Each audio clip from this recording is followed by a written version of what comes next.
everyone. This is Dr. Stephanie Wall, the Tower of Power. I am thrilled to be your host for SuccessFest 23. It's time to kick off an incredible 3 days of learning and growing as your host for this event. Oh, fine. Yeah, I'm so excited to have you here with us as we embark on a journey of self-discovery, personal growth, and success. I know that if you're here today, it's because success is important to you. You want to make a difference in the life and the lives of others. You have dreams you hope will come true one day. And today is the first step towards making them a reality. At SuccessFest, we are here to inspire, empower, and to reach our goals. We will celebrate successes, learn from our failures, and grow as a community. By the end of this event, I know that you will be equipped with the skills, strategies, and knowledge to help you reach new heights and success and satisfaction. Whether it's finding clarity around your purpose or uncovering unknown talents. We are all here to help each other to reach our full potential. So let's get started. Welcome to SuccessFest 23. Let's make it count. Let's go, let's go. Ooh. Yes.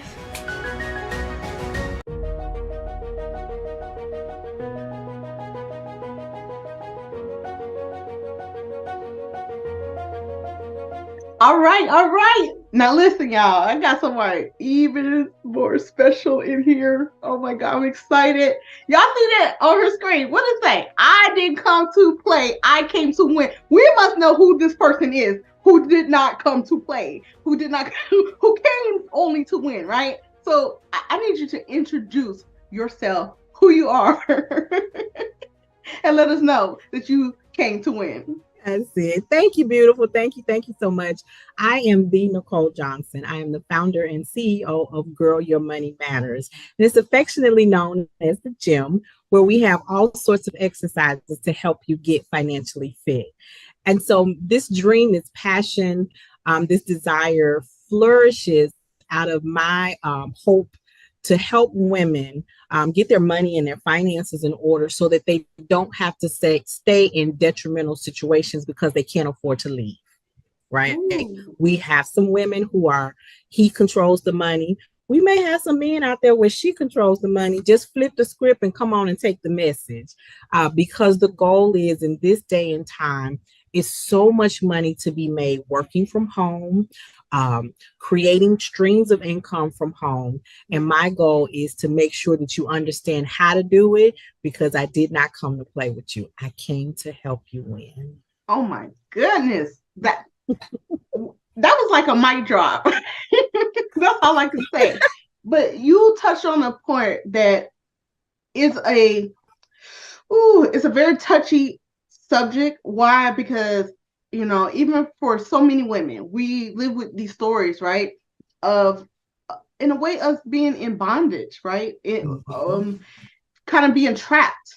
And you are creating avenues and through this, no, let me put it into your terms, exercises that we can be able to do and get into the gym so that we're not in bondage anymore. That's right. That's right. Growing up with financial trauma, didn't realize that was a thing until I was an adult. And when I look back, it's called my examination period. When I started examining how I got to where I am, because I want people to understand this. In order to know how you got here, you got to look at the past. But we don't dwell, we don't condemn ourselves, we examine. How did I get here? That's how trends are developed. What happened to bring me to this point? So I know what to change and shift so I can go better and into my future, right? So we've got to have an examination to bring about some revelation to get to our transformation. Ooh. And so there are a couple of other points after that which go into implementation, because success moves at the speed of execution. That's why I'm your executor. I did not come to play with you. I came to help you win. And I tell people all the time, we talk about budgets, they get upset about that B word. We talk about how to create, how to maintain, how to make a sustainable one. But before I get into all of that, I have to get in your mindset. I have to help you shift from the patterns and the habits that brought you to where you are now. And a lot of us look at money differently, but we got to look at money better. Yeah. And a lot of people are talking about, yeah, my ends don't meet. Okay, so before we can get into a budget, Nicole, how do I do that? Well, we start talking about ways, just for an example, we generate $1,000 in 30 days. Now, what if I told you that's just the beginning? My grandmother used to tell me all the time, Nikki, I don't know if we're going to be able to do that, baby, because grandma on a fixed income. When I just started working, I had to go back to grandma. Everybody on a fixed income. That check is the same every other Friday, every Friday, unless they give us overtime.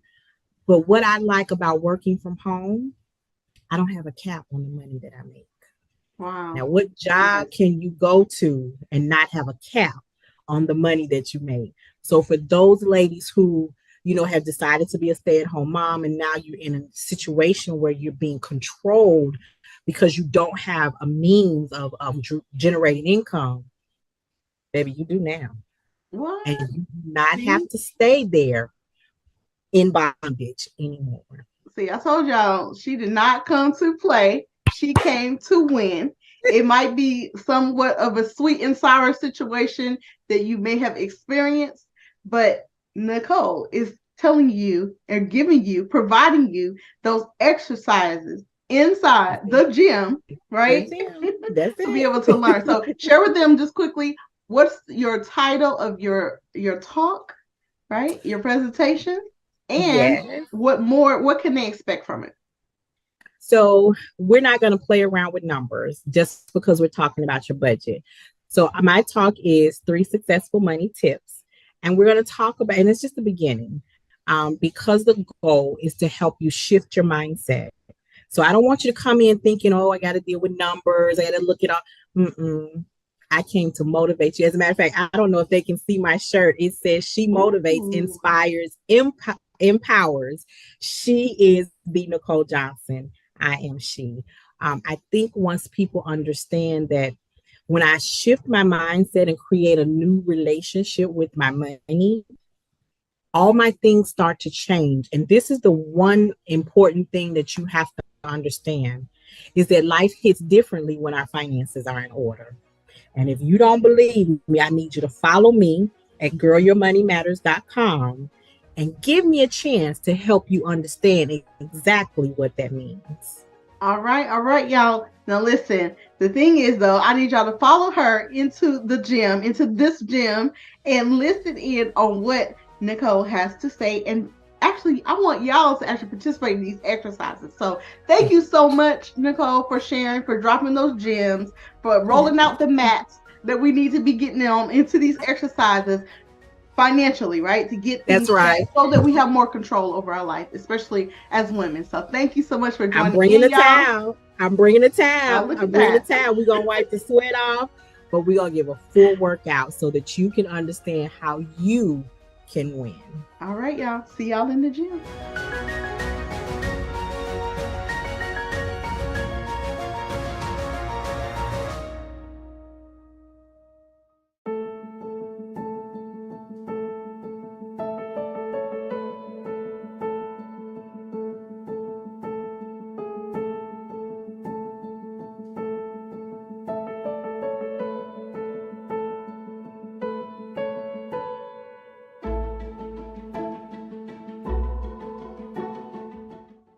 Hello, and welcome to Girl, Your Money Matters. Tonight, we're going to talk about healing from our financial traumas. Have you ever been in a place in your life where you wanted to do things differently, but you didn't know how? Have you ever felt stuck and not have a strategy to move forward? I have been there many times in my life. And I can tell you honestly, a lot of those times my heart was crushed, but in my head, I knew I was not out of the game. So let me ask you a question. How many of you have children, grandchildren, godchildren, nieces, nephews, or you simply just love the kids? I'm feeling your yeses. I'm feeling your I do's. That's me. All right. I think that probably covers everybody in the room. Now, let me share with you how we teach our kids with the things that we do and not necessarily the things that we say. Growing up, my mother ruled with an iron hand, and she had to because she had four girls living in the projects on the west side of Chicago. Understand? Okay. But honestly, I feel that if she'd stopped after me, we'd be talking about a different story today. But let me get back focused, okay? Because that's not what we're here to talk about. That's just me. My mom had a live in boyfriend. And there was one thing I never understood about her when it came to him. As strong as she was, as smart as she was, how did she stay in an abusive relationship as long as she did? He had the fancy car, living in the projects. He had nice clothes, living in the projects. He had a great job with the power company, living in the projects. He eventually convinced her to be a stay at home mom, living in the projects. I later realized that he was laying the foundation to control her. You see, when he got angry, the material things belonged to him, not them. The money was his, not theirs. And where could she go with four kids and no money? I didn't know it then, but I was watching financial trauma right before my eyes. Over the years, she would pack us up. We would go to my grandma's house. We would stay for a few days until he cooled off. And then we'd head back to hell. Home. A few nights after my high school graduation came another round of pack up and leave. But this time, I decided to stay with my aunt. I waited a long time before I called my mother. But truthfully, I didn't want to go back. I called my grandma's house, and to my surprise, she told me my mom and my sisters had already returned home. With tears in my eyes, I told my aunt, I don't want to go back to that miserable place. I finally called my mom, and she told me things had been better since I wasn't home, and she didn't want me to come back. Talk about a gut punch. Can you imagine your own mother rejecting you and for a man? Wow. My aunt walked me into that bathroom. She stood me straight in that mirror and told me to clean my face. And she told me right then and there, the person that I saw in the mirror was the only person that I could ever truly depend on. At that very moment, I kept wondering, when would the gut punches stop? I wasn't ready to take on the world yet. I want you to remember that word, yet. You see, I was 18. I was bruised and broken, but I was not out. My mother showed me, not told me, that she was financially dependent on a man who was abusing her, constantly reminding her that she couldn't go anywhere or do anything without the money he provided. Financial trauma. Does that resonate with you? I feel your yeses. I really do. Now let's fast forward to a time in my life where I'm now all grown up. Okay. The year was 1996. And I honestly swore that my life was over. I was sitting in a federal courthouse in a room full of strangers with one thing in common. We were all there to ask a federal judge to wipe away our debts, bankruptcy. And I kept asking myself, how did this happen? My attorney assured me that everything was okay. I was going to be fine. I was getting a do over in my finances. And even though all of that sounded great, I was crying inside because at the age of 24, I was a single mother just out of a broken relationship. And whew, I was a wreck.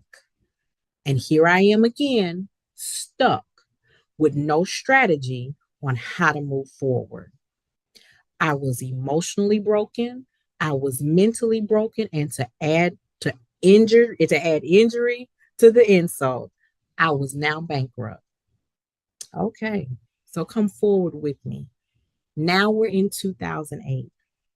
I'm a single mom. I have two children, and you know what? I made a huge decision. I decided to become a homeowner. After attending several home buyer workshops, where they always tell you, you need to have good credit, you need to have a budget, and you need to have a nice amount of money in savings. Well, at that point, society had called me a three-time loser. Remember, I had filed bankruptcy. Okay. I'm a single mom. I'm barely making the ends meet. And according to society, home ownership was not my portion. I would leave those workshops feeling defeated because even though they told me what I needed, they never showed me how to get what I needed. Nobody showed me how to build my credit. Nobody showed me how to create a budget or begin saving. So now I'm a divorced, bankrupt single mother with very little money. My credit score was so low that it was looking up at the credit table, and I never used a budget. And I want to buy a home. You're darn right. So let me tell you this. Can you hear me? I want to make sure you can hear me. Come lean in a little bit closer. It's not what they call you. It's what you answer to. And I was not going to answer to loser. I was going to answer to homeowner. And since I didn't have anyone to teach me what I needed to know about becoming a homeowner, I taught myself. I made a date with my credit report, my bills, my bank statements, and my income. And whoo, child, that was no easy feat. Woo-hoo! I almost felt like I needed to call in for reinforcements. But you know what? My why for why I wanted to become a homeowner was that little girl and that little boy who needed me and called me mom. And if I couldn't succeed for myself, I had to succeed for them. So I wrestled with those numbers until I had a sustainable budget, which included cutting some costs and it included a savings plan. And I stuck with that plan. And on 9909, I answered to first time home buyer. September 9th, 2009 will always be a memorable moment for me. Signing all those papers and getting those keys. When I think of blessings, I believe that they are meant to be shared. So in 2010, I took to social media to teach other women how to survive the home buying process. And for the next 7 years, I helped over 200 women wash, rinse, and repeat that same strategy. See, I understood very early that my testimony is the solution to somebody's test. And since there weren't very many people having conversations about home ownership and budgeting, who better to start the conversation than me? Well, who am I? Well, I'm actually glad you answered that question, asked that question. I am a Black woman who has been counted out more times than I've been counted in. I am a Black woman who came into the world with a purpose greater than what society will ever understand. I am a Black woman who has been down, bruised, and broken, but I've never been out. I was a divorced single mom, barely making ends meet. And just when society labeled me as a loser, the fresh wind of God's anointment came along in my life and boom, my transformation walked me into the blessings that people are still in shock about today. You want to hear about it? Want to hear? Here we go. I want you to understand that it's not what you're called. It is absolutely what you answer to.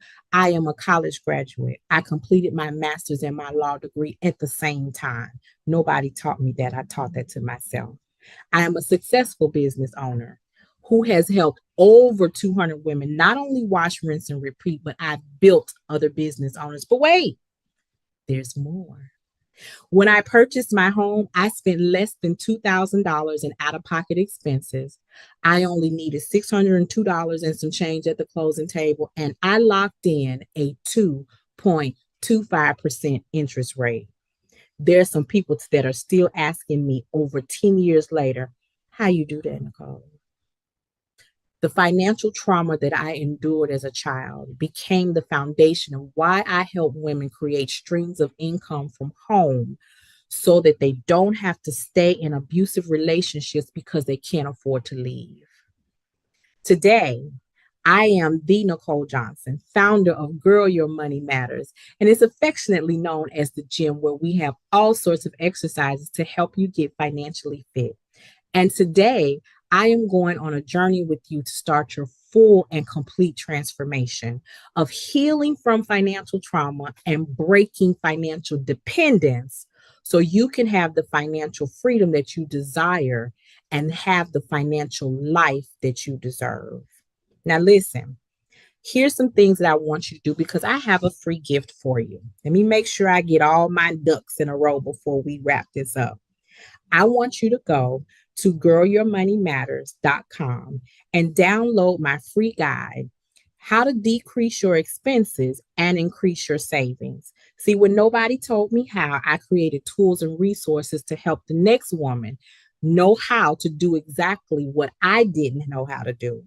In other words, I want to be to you what I needed when I was sitting in your position. Okay. Next, I want you to join my free Facebook community. It's also known as Girl Your Money Matters. Listen, when I say we got tons of things to help you get financially fit, I'm not playing. We are the real deal over there. And I'll give you a tip. Every Friday, we dump our change into a jar so we can start savings. If you do it frequently and regularly, you will create the habit of savings and it'll become second nature. One of my long-term clients has saved over $7,000 dumping change over the last 5 years.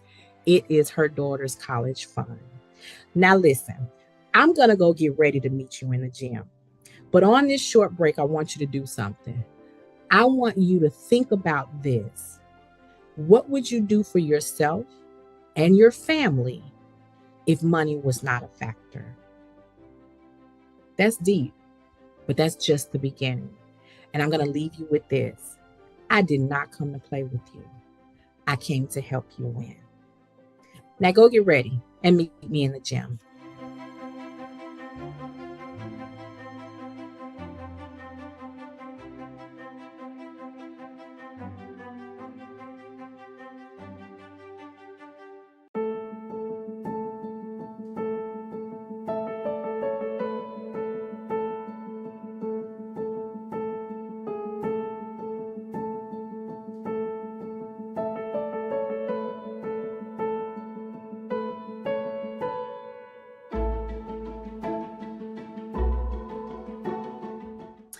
Hello, hello, hello, and welcome to the gym.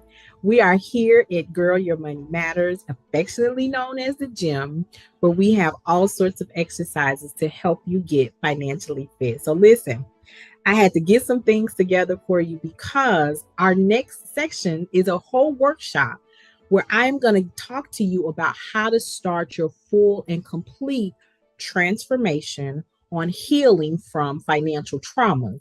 Now, that may not always resonate with someone when we're going to talk about money, but listen, we're going to talk about the background, which is going to be our examination period. It's going to reveal some things, which is our revelation period, and then we're going to start with our transformation. That's good? You like? I know you do. I hear your yeses. I hear your yeses. So listen, I got my water. You need to have some too. I got my towel. in case I work up too much of a sweat, but just in case, I got my fan as well. That's it right there. Okay. But I also have my notes because I have so much information that I can share with you and that I want to share with you, but I want to stay on track. Okay. So listen, as I have helped over 200 women, and I do mean over, survive the home buying process, what I realized during that time was that sometimes it wasn't just about them creating a budget. That really is the main factor. They don't know how to create a budget. Trust me, been there, done that. Been there, done that. That's why I can speak to it. Um, I didn't have a budget. And when I had a budget, it came after some time of wrestling with it to get it together. And I never got it right each time. So let me say this. I want you to write this down. A budget is fluid. Fluid moves, fluid changes. It might shift directions. But I want to give you a tip. You ready? Write this down too. Life hits differently when our finances are in order. Life will hit differently when our finances are in order. So let that be your motivation to make sure that you establish a budget for you and your household. All right. So, no, it wasn't always about whether or not they had a budget. You know what the biggest problem that I found in those ladies when it came to their finances? One was money mindset. They had some healing to do to deal with the financial traumas that led to why they were making the financial mistakes or choices that were not always positively impacting their finances. Okay. So we had to examine that part. But you know what the second thing was after mindset? They just didn't have enough money coming into the household. Like, Nicole, I would hear this all the time. Nicole, how do I make the ends meet and create a budget when I don't have enough income? Trust me when I say I understood that too. Growing up, my grandmother used to tell me all the time, Nikki, grandma on a fixed income, honey, so I don't know if we can commit to doing that. When I started working, I had to go back and say, Grandma, everybody on a fixed income, we get the same paycheck every other Friday, or the first and the 15th, or the 15th and the last day of the month, whichever it is, it's the same amount of money. But when I got older and I started working and looking for ways to create additional streams of income, and I discovered mystery shopping. Now, I was surprised, but I'll tell you this, mystery shopping is not new. It might be new to you, but I promise you it's been around. Okay, so listen, let me go on and age myself. I'm born and raised in the city of Chicago. Okay, that's my hometown. I don't care where else I've lived. My hometown is Chicago. And so when I worked at Three Sisters on State Street, oh, don't be trying to guess my age. It ain't none of your business. Just think back. Stay focused now. Stay focused. When I worked at Three Sisters on State Street, we got mystery shopped. Now, it was different then because they didn't have computers back then. I told you quit trying to guess my age. Ain't none of your business. We didn't have computers. So we got a large packet of papers left on the desk. And I heard somebody say, oh, we just got mystery shop. I didn't understand it, didn't even really ask any questions. But now today, as I have done mystery shopping, I have scheduled for several mystery shopping companies. I'm like, okay, I see how it worked back then, but now it's all electronic now. A lot of it can be done right from your laptop and some from your phone. But mystery shopping, let me say this. Let me put it to you like this. You can mystery shop your way to more income. You can pick it up when you want to. You can put it down when you want to. You can shop as much as you want to. You can do as little as you want to. And that's the beauty of it. That is the one thing that you can do that has no cap on how much money you can make. The fine line as to what it is you. Did I say that part? Let me say it again. The fine line is you. Okay. And the reason that I phrase it like that in my community is because some of you work a full-time job. And on Saturday, you don't want to get up and go out. But if you need this extra income, you got to go out. Okay. So you are the determining factor. I have a nursing student who came to me and said, Miss Nicole, you know she younger than me when she say Miss Nicole. Miss Nicole, my tuition went up by $400 a month. I want you guys to write this down. You ready? Write this down. It went up by $400 a month, and I don't know how I'm gonna pay it.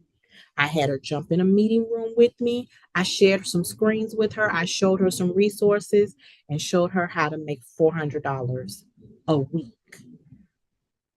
You need me to say that again? Showed her how to make $400 a week. That was just in case one week she didn't feel like getting out there. Go and put that $400 in the bank. Okay? Because it's doable. It is very doable. So before we dive into that, let's talk about your relationship with your money. See, when I was younger, I was experiencing financial trauma. I was making bad decisions. And in order to figure out how I was living not paycheck to paycheck. Some of us already know that. How about paycheck to every other paycheck? Right? I was taking this paycheck and half of this one, and then the other half to go with the next one. I get robbing Peter to pay Paul. I had to stop that because they started fighting back with each other and me. All the things were failing. But I had to go back and examine what my traumas were, put them out on the table, put them out on the couch with a therapist. Well, that's another story for another time, but really delve into why I was making the decisions that I was making when it came to my money. And once I healed from those traumas, once I stuck with a plan to buy my home, once I figured out that I have to save no matter what else is going on in my life, once I figured that there's some things I have to sacrifice in order to have the things that I want, once I figured all of those things out and made up my mind that nothing was going to get in the way of me having an emergency fund, nothing was going to get in the way of me paying my bills on time, nothing was going to get in the way of me reaching the financial goals that I wanted, my mindset shifted. My relationship with my money shifted. Now, a lot of people don't believe they have a relationship with their money. Okay, so let's do a little test. Actually, let's just do a comparison. Your relationship with your money can be considered the same as the relationship with your partner. How, Nicole? I'm glad you asked. Neglect your partner. See, won't they tip on out the door? Neglect your money. It'll never be where you left it. Do you have children? The ones you love? When you turn your head, that $10 bill that you had Monday morning is not gone because it's their lunch money. That $20 bill you thought you had is now, do they play video games anymore? It's gone. Whatever it is. Neglect your partner and they will disappear. And the same goes for your money. You thought you had a $10 bill on there, but you broke it when you went to the restaurant, and now you don't know what happened to the change. I know, okay. I feel your yeses. I feel your that's me. Do it every day. I feel it. It's okay. You don't have to tell me in person. You don't have to tell me, but I feel it. And I know it because I was you. So when I shifted my mindset, I began to shift how I handled my money. And so when I shifted how to manage my money, now I realize how much more I need to make. Okay. Because we understand that it's not so much as creating the budget if we don't have enough money coming in the household. Agree? Agree. Okay. So now I need to do something to make the ends meet. How? I work a full-time job. I go to school. I'm a single parent. How are we going to do this? Mystery shop your way to more income. So there are millions of mystery shopping companies, maybe hundreds of thousands, but it's a lot of them. The problem is you don't know which one is valid. You don't know which one is a scam. And there are different types of mystery shops that you can do. You can do what's called a reveal shop. You can do what's called an audit. You can do mystery shops where you spend your own money and then wait for reimbursement. You can do shops where you are the secret shopper.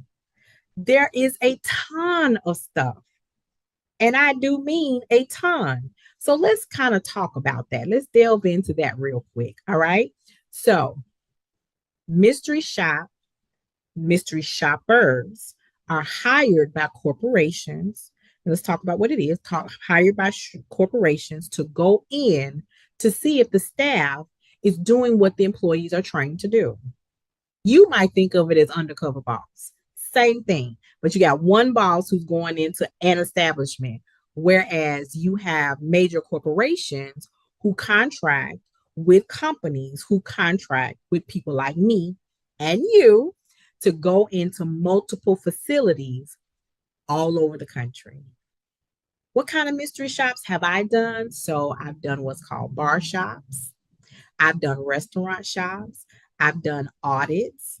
I've done secret shops where I go into different franchises and I look at the store. I look at the cleanliness. I interact with the staff. Listen, it's all kinds of stuff that you could do. So let me tell you and share with you some of the things that I hear people don't want to do. Well, I don't want to spend money to wait for them to reimburse me. Then don't do it. That's the beauty of it. You don't have to do that one. You could choose to do the one where you go in, you do an audit, you take some pictures of the equipment, the store setup, the staff, get in your car, leave, go home, fill out a report, upload it, and boom, wait for your fee. You could mystery shop apartment complexes. That one is one of the most profitable ones. You could also delve into work from home call centers. Let me check my notes. Hold on a second. Work from home call centers. Yes, work from home call centers where you could schedule your shifts. You can work as many or as few as you want. Mystery shopping can be whatever you want it to be. But you know what the beauty of it is? It's yours. See, pre-pandemic, I was telling people, honey, you need to create something that has your name on it because these jobs ain't loyal. When the pandemic happened and folks were getting laid off left, right, top, bottom, and everywhere in between, people were scrambling. They didn't know what to do. They were left out in the cold. But I remember those two young ladies. I think they're sisters. They may be cousins. They were federal employees, and they started baking for their friends and selling those cakes and pies and whatever else, what other treats they made. But eventually they ended up with a contract with Walmart. It's theirs. And you have to have something that's yours. And as an independent contractor, you can mystery shop for multiple companies and multiple times on multiple days, as much or as little as you want. And that is what we do in our workshop. We literally sit down and share screens. I share the screen. You look and you follow on how to set yourself up for success when it comes to being a mystery shopper and an independent contractor who makes money from home. I love it. I love it. And you know why? Because I have some people who just need to make a couple of extra $100 a week or a month. Let me give you a case study. This young lady worked with me for 3 years. All she did was work Saturday and Sunday in the mystery shopping world because she had a stressful full-time Monday through Friday corporate job. She hated it. But she had so much debt that she couldn't afford to leave to start over. So what we did was we created a plan. Remember how I told you I sat and wrestled with those numbers? I needed to know what they looked like, and I needed to help her understand what her numbers were. How much debt do you have? How much money do you have coming in? How much money are you short every month? And now that we have that, let's build the budget and how much we're going to pay down. So this is how much she worked every month. She earned an extra $600 every month working Saturday and Sunday for a total of 15 hours. Do you have 15 hours on the weekend to work from home? I do. You do too. And if you don't, you better make it. Because what I don't want you to do is come from out of this workshop. I don't want you to leave here today and see yourself in the same place that you sit today a year from now. Heck, 6 months from now. Because life is about progress. Okay. And if you don't make progress and changes in your finances today, when will you? If not today, when?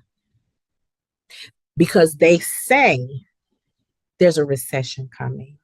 Some folks say it's already here. Some say we're at the end of it. I don't know who said that, but that's what I heard.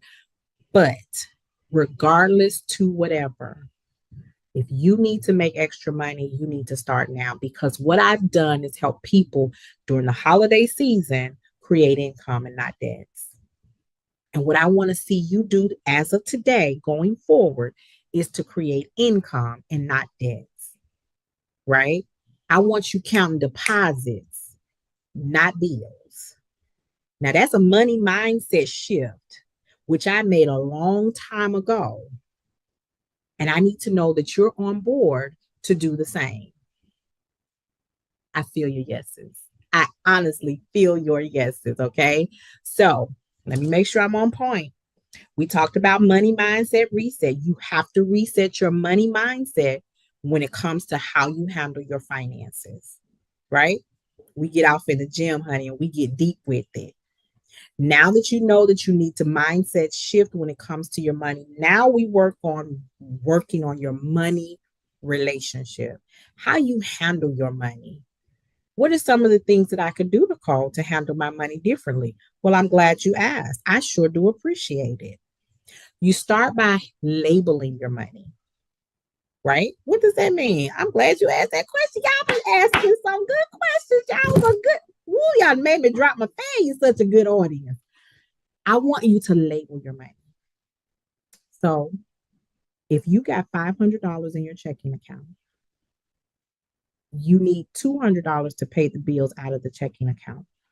The $300 needs to go into a savings account, and not just one savings account for your emergency fund, savings account for your holiday fund, savings account for your rainy day fund, savings account for your self-care fund.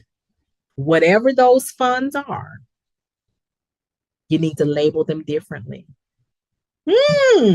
That's good, ain't it? That's good. Yes, it is. Yes, it is. I'm going to also give you something else. I want you to go over to girlyourmoneymatters.com, download my free savings guide. It's going to give you 10 tips to help you decrease your expenses and increase your savings. You're welcome. Y'all ask such good questions. I figure I'd give you a gift. Okay. So now that we've talked about mystery shopping and what it is and how to do it, let me give you a few more things about what types of mystery shops are out there. So I have a young lady who likes to travel.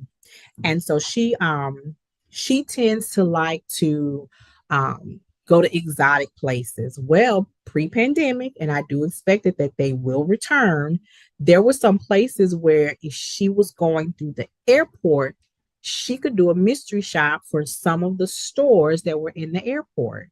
She'd go in, she'd make a purchase, she'd evaluate the service, the time, the prices, the staff. She'd write a report from her phone, board her airplane, and that was it.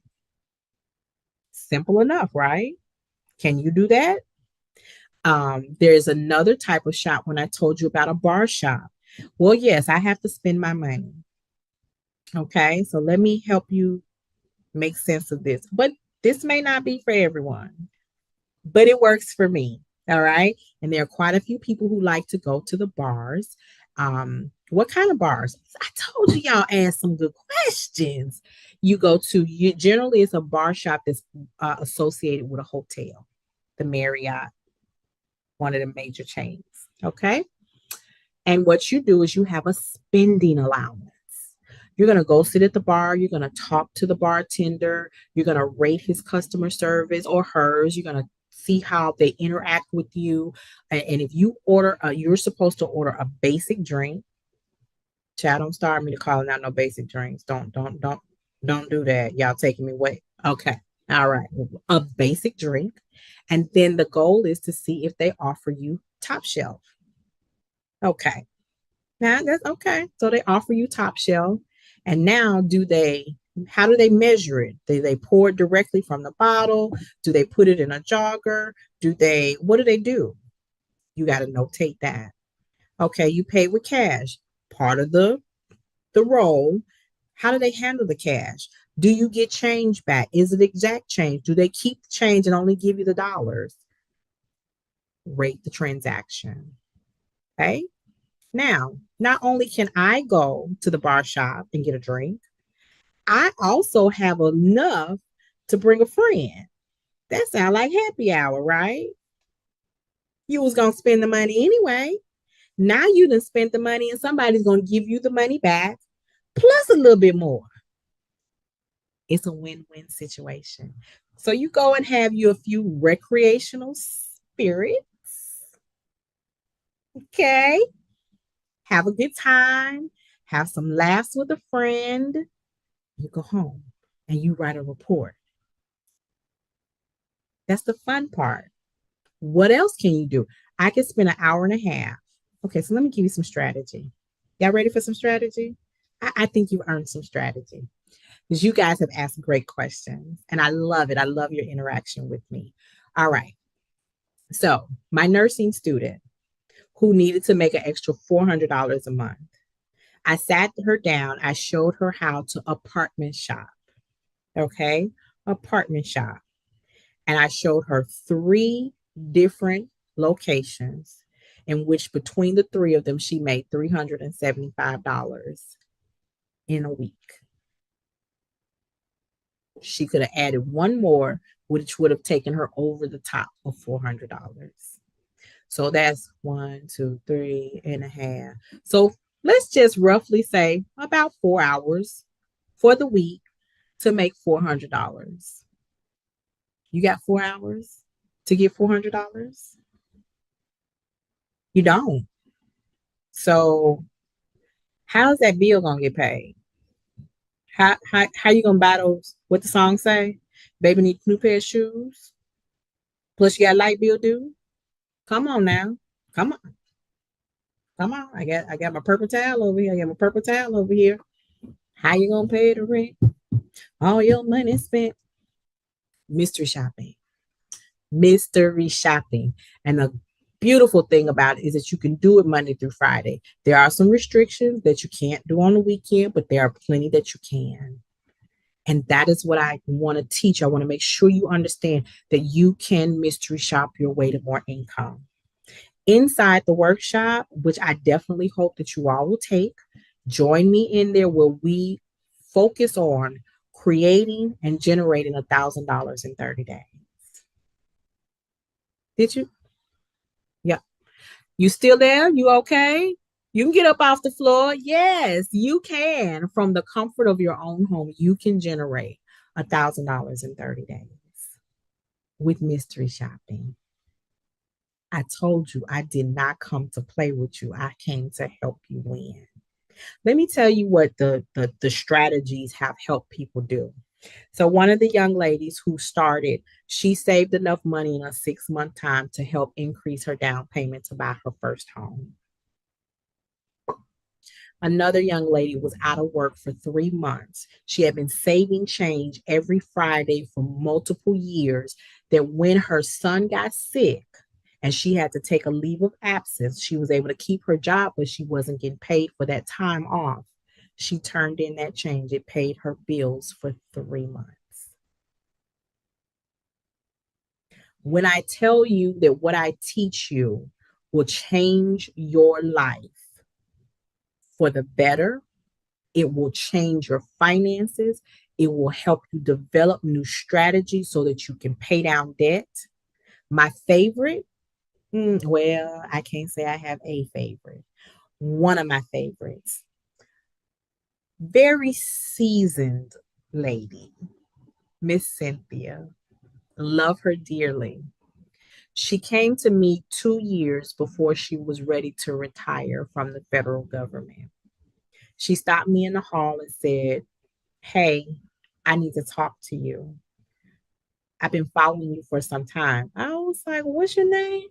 She said, I know, okay. I see you in the group. I didn't know you worked here. Been following me for a long time. Never said anything to me in person. Started implementing strategies. She was like, "Nicole, listen, I got 2 years before I retire. I've never saved a dime in my life. And I'm retiring from a good government job. I need help." The strategy, the mindset shift, the following, the obedience that she did for the next 2 years allowed her to retire debt free. Boom, transformation. But here's the more encouraging part. Her daughter said, "Mama, you ain't never really saved money for real. I bet you $100 you ain't gonna be able to do it.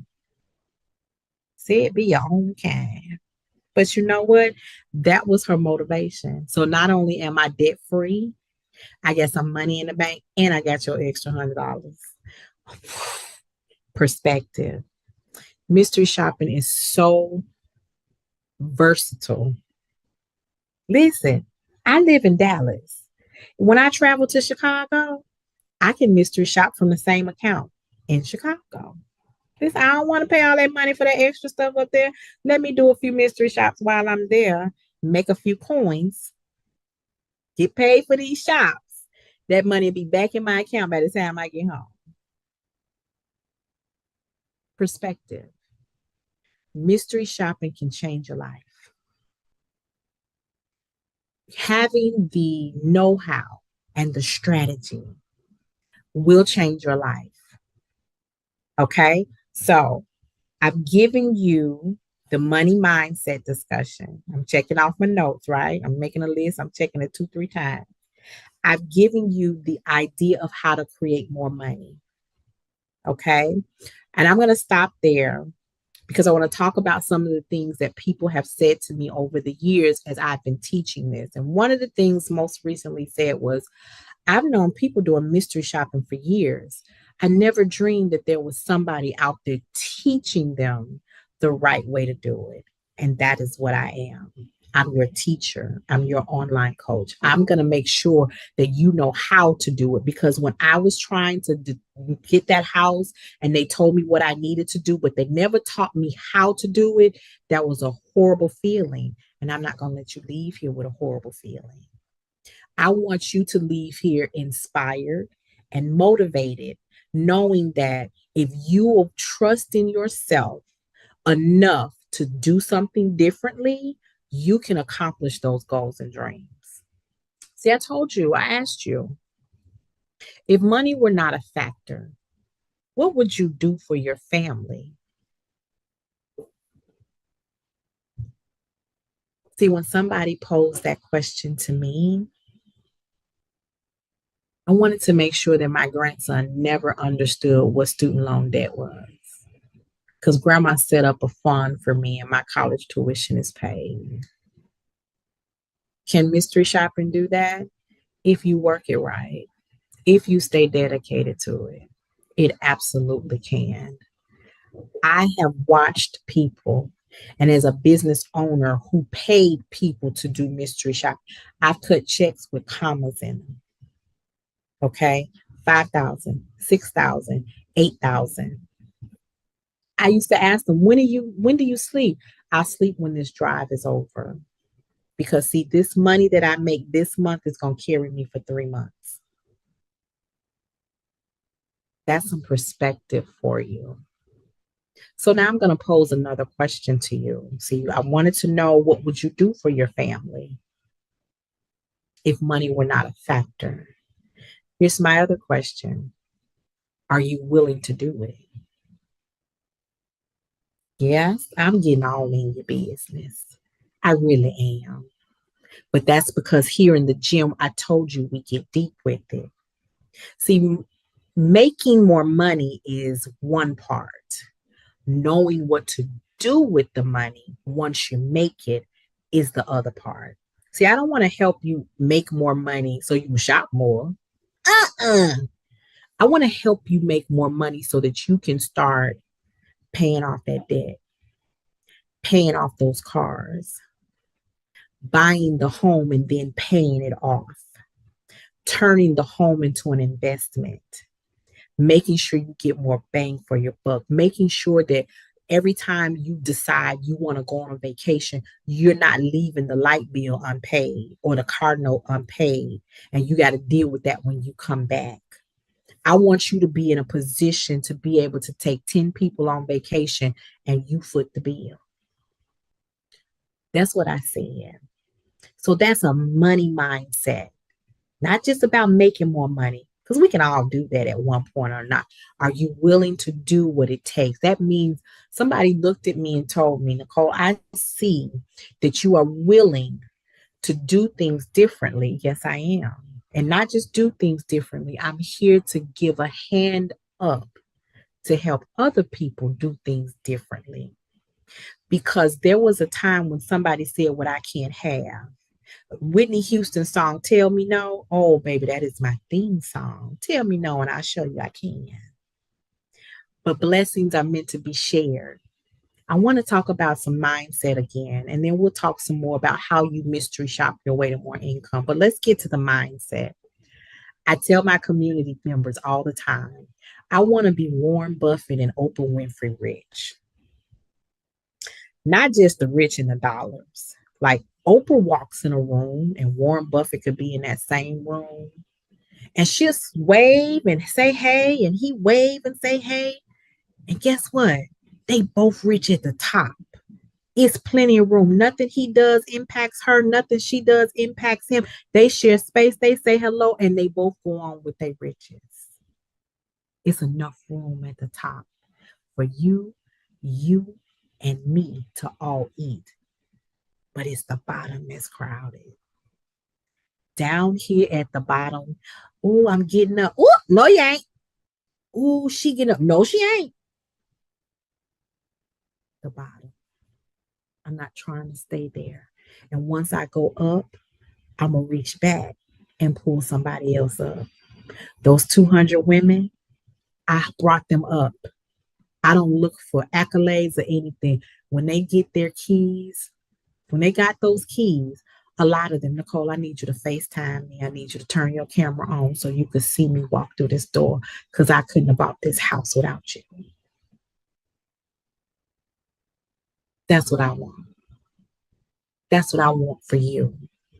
And that comes from having dedication and saying, okay, I can't do that.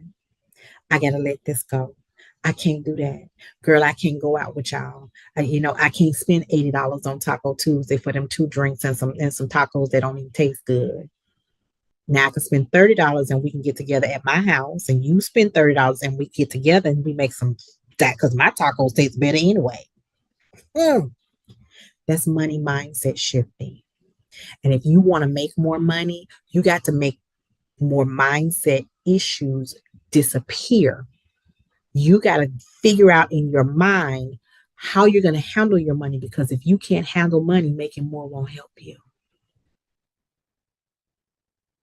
I know y'all didn't come here for this. It's okay. Because over here in the gym, where Girl Your Money Matters, turns things around, because you know what I could do for you? I'm going to let you think for 1 second. I could write your budget for you. I can write it out for you. You give it to me and I can tell you, hey, this is how much you need to pay to this. This is how much you need to pay to this. This is how much you invest here. This is how much you save here. This is how much you stop spending here, blah, blah, blah, blah, blah. And as soon as I slide that budget back to you, if you haven't changed your mindset, you'll be right back in my office in 30 days or less saying, See what had happened was no. And what I'm not going to do is set you up for failure.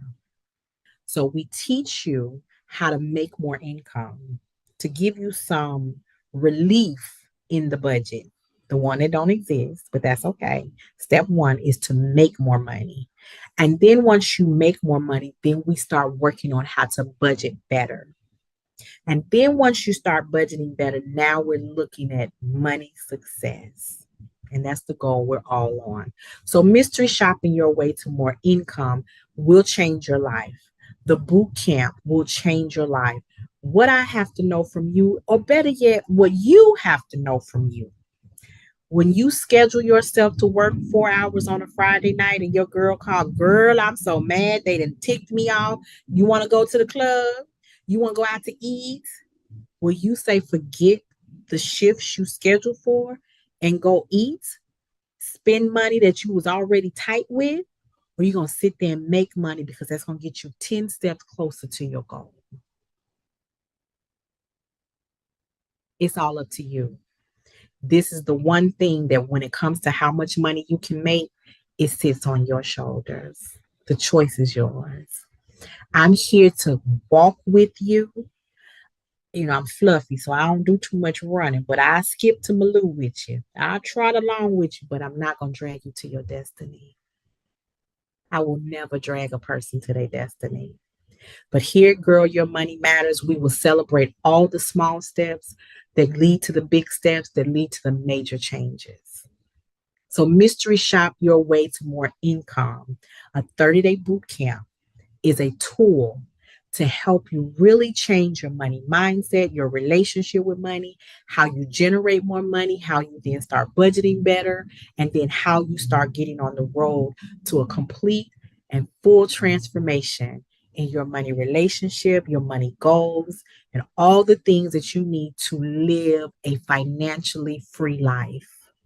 So when you think about what it is that you want to do, what you would do if money were no object, how big can you dream? Can you walk into the fancy car dealership and here go my card? I want one red, one blue. Oh, let me go and get the black one. You know, you can never have too much in black. Is that the life you want? Can you turn around and sit down with your children with the portfolio and say, okay, so this is where we have property in the western part of the United States. Okay, and here's our properties over here in the South. Here's our Airbnb portfolio. Here's our actual hotel down in Jamaica. Here is where we own 7 flats over on Santorini, Greece, and actually one more out there in the middle of the ocean in the island. Okay, here's where we own this. Can you do that? Can you dream that big? Can you pass on money for generations to come? Are you willing to make some sacrifice today for the things that you want to have, not just for you, but those you love? Let me say this again. I did not come to play with you. I came to help you win. And I hope that is a good enough foundation for you to come on over to Girl, Your Money Matters. You can get the download of the free handout, which is a good start. It's got 10 good tips that you can implement starting today as soon as you download it. But then we go into the workshop, we go into the boot camp, and your life will never be the same. I promise you that. Because I want to be to you what I needed when I was sitting in your shoes. Life hits differently, folks. It hits differently when our finances are in order. Don't believe me? One quick example. Have a car accident. The first thing, or down the road, you're going to say, I got a $500 deductible. I don't have $500 in my savings account. So now I either got to not pay a major bill or 2 or 3 bills, or I got to borrow from mom and them, cousin them. Heck, how am I borrow from them? They always borrow from me. But you don't know how you're going to get your car fixed. And you live in Timbuktu where the buses don't run. And in order for you to get to work, you need your car. And preferably that's all the deductible you need to worry about. Don't have a hospital bill. You understand? Life hits differently. So if I have an accident and I got to pay that $500 deductible, it's no problem. You know why? Because I have an emergency fund. I have a second fund. I have a hideaway fund. I have an out of sight, out of mind fund. And then I got some change in there that I've been saving for years. And I know it probably is at least $500. So I don't have to worry about a delay in getting my car fixed because the insurance company needs $500. I hope that gives you some perspective on why you need to do something differently with how you handle your money relationship, because your past that formulated your present will affect how you behave in the future. Didn't come to play with you. I came to help you win. And I am the Nicole Johnson, founder and CEO of Girl Your Money Matters, affectionately known as the Gym, where we have all sorts of exercises to help you get financially fit. The 30-day mystery shop your way to more income bootcamp is just the beginning of making the financial changes that you need to live the life that you deserve.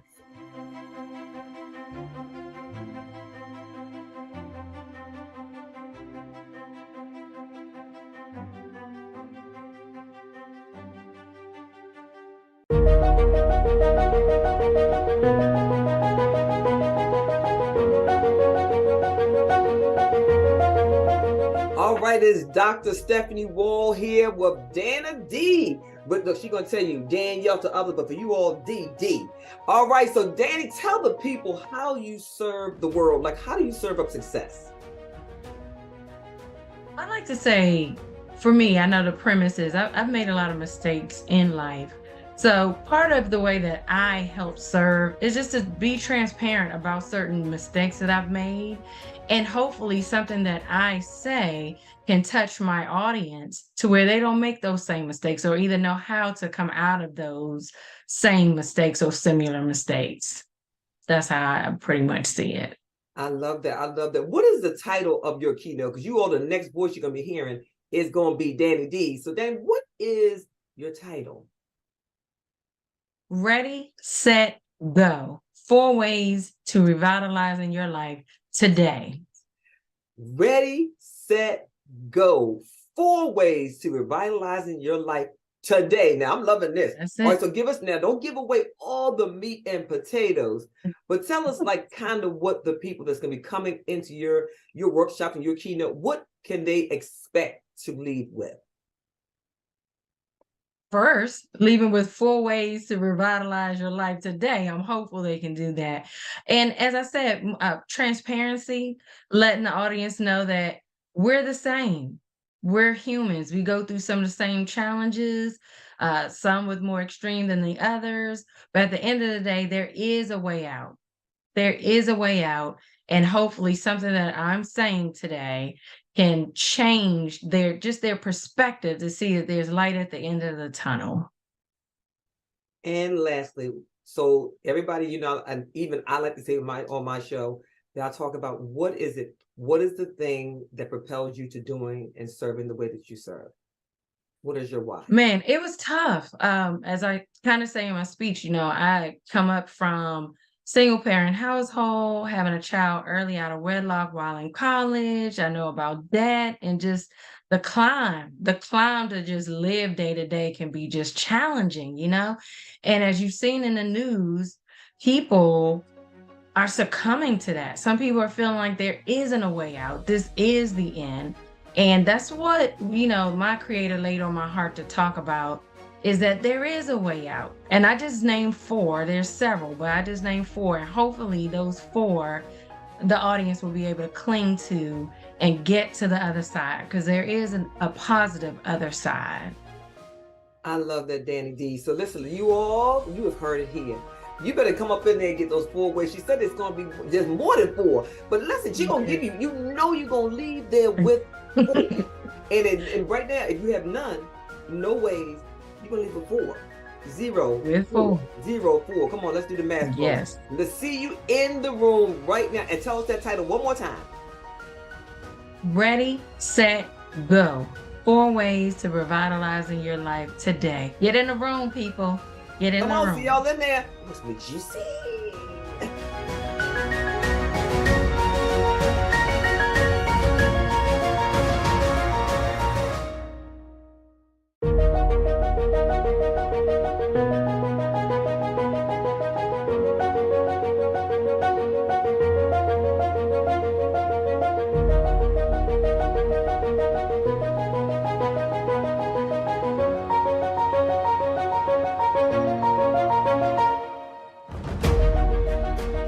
There's an anonymous quote in the virtual world that states, "The difference between a try and triumphant is the umph." Hi, I'm Danny D, and today I'm here to talk to you about life. It's trials, it's tribulations, it's ups, it's downs, it's all around, and everything that's in between. You know, when I was in my junior year of college, I became a mom, a single mom. Man, that was tough. That was tough, juggling, sterilizing bottles, and studying for my final exam. It was also challenging, just sometimes having to stay up all night long, breaking a fever with my infant, while at the same time studying for an assignment. And to top it all off, I had the nerve to have a tumultuous relationship on my hand that was fueled by domestic violence. Why did I tell you that story? Because I know what it's like to feel pressure. I know what it's like to feel like you're in this hole that you can't get out, you're clawing to get out, feeling dismayed, depressed, not knowing which way to go. I understand that. And some of you do too. You know what it's like to be laid off, to have a bad relationship that you don't know what to do about, not knowing where your next meal is coming from sometimes, or what's happening on your job. But today, I'm going to be your life referee, And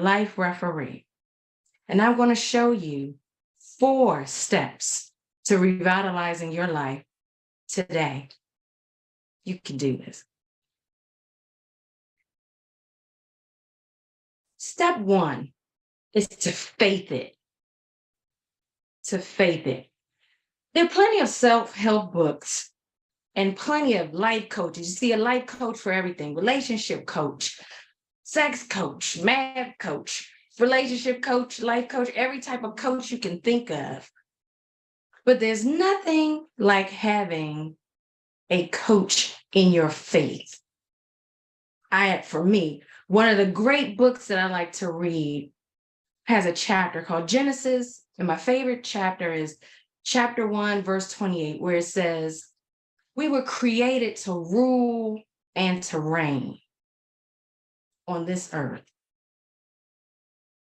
So having faith in yourself and having faith in your creator is key to revitalizing your life today. Pray, meditate, get centered, and faith it. Step 2, feel it, but don't fear it. What's your it?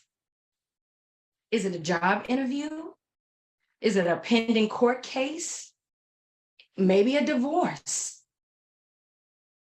Fill in the blank. Everyone has an it.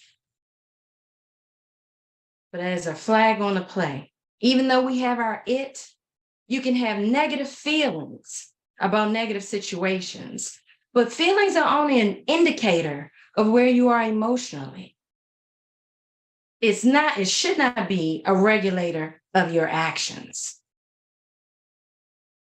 Nelson Mandela once said, The brave man is not he who does not feel afraid, but who conquers that fear. So feel it, but don't fear it.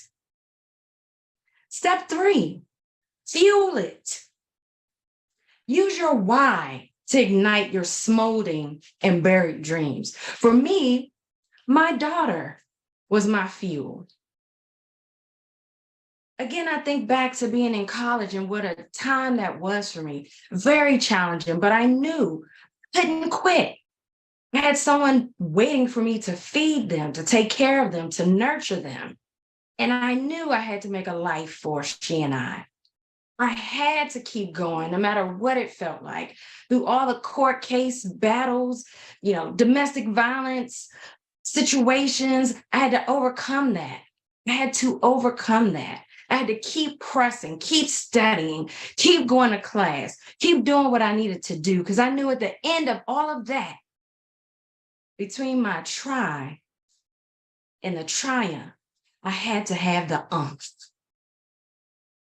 So fuel it. I know it seems hard right now.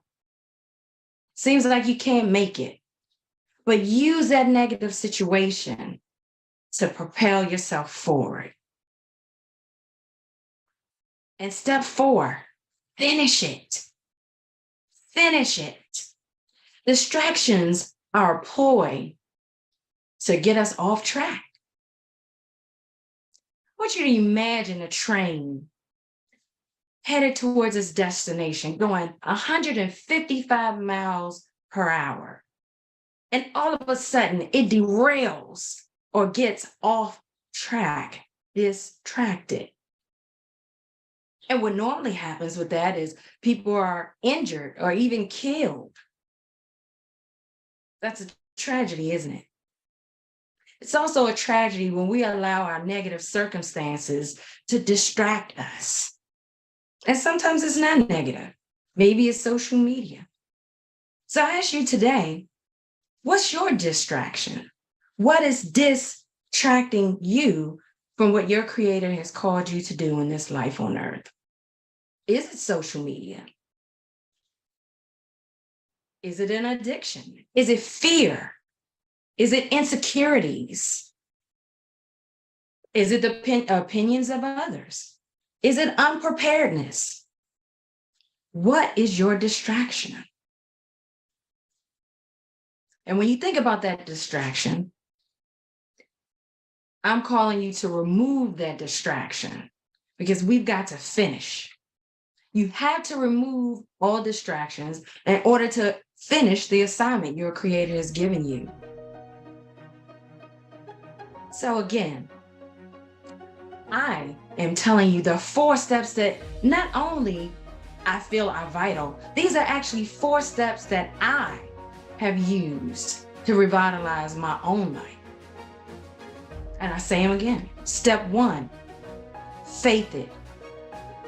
Step 2, feel it, but don't fear it. Step 3, fuel it. And step 4, finish it. And now that you know that you were created to rule on this earth and to reign, and you also have the steps to revitalize your life today, you should be able to endure whatever comes your way and be able to bounce back better. I'm challenging you to use those steps to revitalize your life today.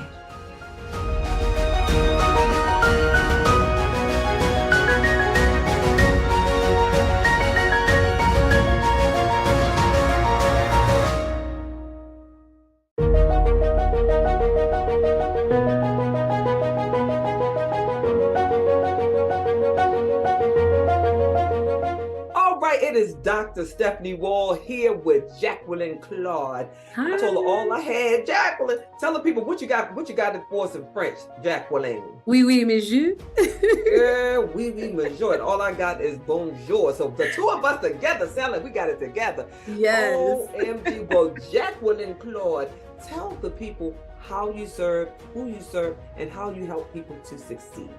Yes.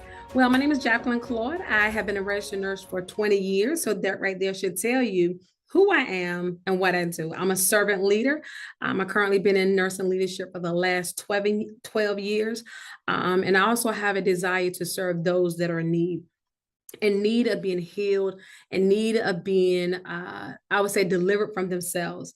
One of my obstacles has been was overcoming myself. What I mean by that, overcoming the self-sabotaging of, oh, somebody can probably do it better than me, or I don't really look right when I go on video, or, my mouth is crooked. Just beating myself up. And I had to place myself in environments where I had to begin to believe in myself and build that confidence. And once I began to build that confidence, the last 20 years has been blessings and whirlwinds. But even in the whirlwinds, I have learned that the best soldier is tried in the fire. Because when you come out with that fire and you don't look like what you've been through, then you can go and heal other people. So that is where I'm at in my life. I've been through a lot. Both of my parents are deceased. My brother was murdered when I was 16 years old. I attempted to commit suicide, but the Lord said no. He spared my life. And here I am, 20 some years later, telling my story. You can be healed, you can be made whole. You don't have to die, you don't have to stay in a situation that you're in. Success is knocking at your door, only if you can believe that you have the power within. So what do I bring? I come to give you what you need. I come to snatch your soul. I come to say, hey, let's heal together. Let's create a safe space. I don't come with no funny story or nothing glamorous. I come with the real. As you can see, I'm a nurse that comes to help you heal. Girl, you're not going to come here and tear the bricks off the wall on this interview. I love it, Jacqueline. Yes. Listen, let me tell you, I love that you're a nurse. I love that you're a woman of faith. I love that you're here to heal. But I want you, and you already told them what they're coming to get. But I want you to tell them, for those folks that say, okay, I hear you. Okay. But I want you to, for those, who are the people? Are the people that need to be in the room? The people that need to be in the room is any gender.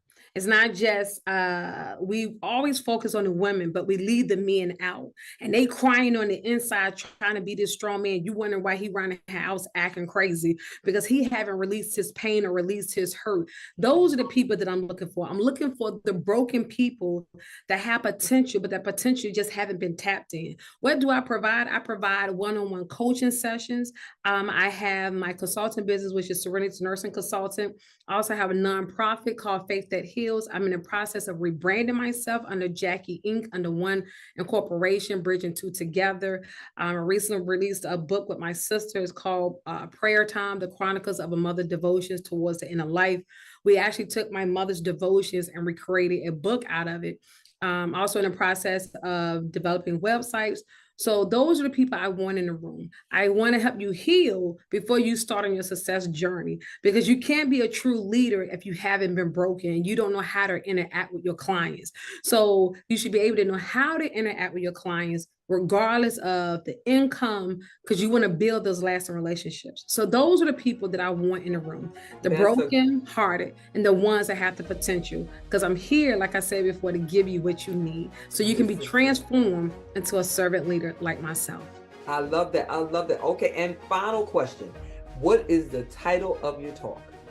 So the title of my talk is I Became What I Couldn't Forgive.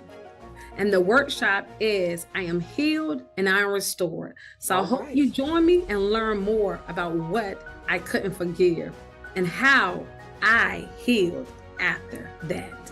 Well, enough said. The next voice that you will be hearing will be Jacqueline Claude. You'll hear her keynote. Start there and work your way to the workshop. This is going to be some good stuff. And she already told you to watch. You don't need to hear nothing else from me. She's already snatched you.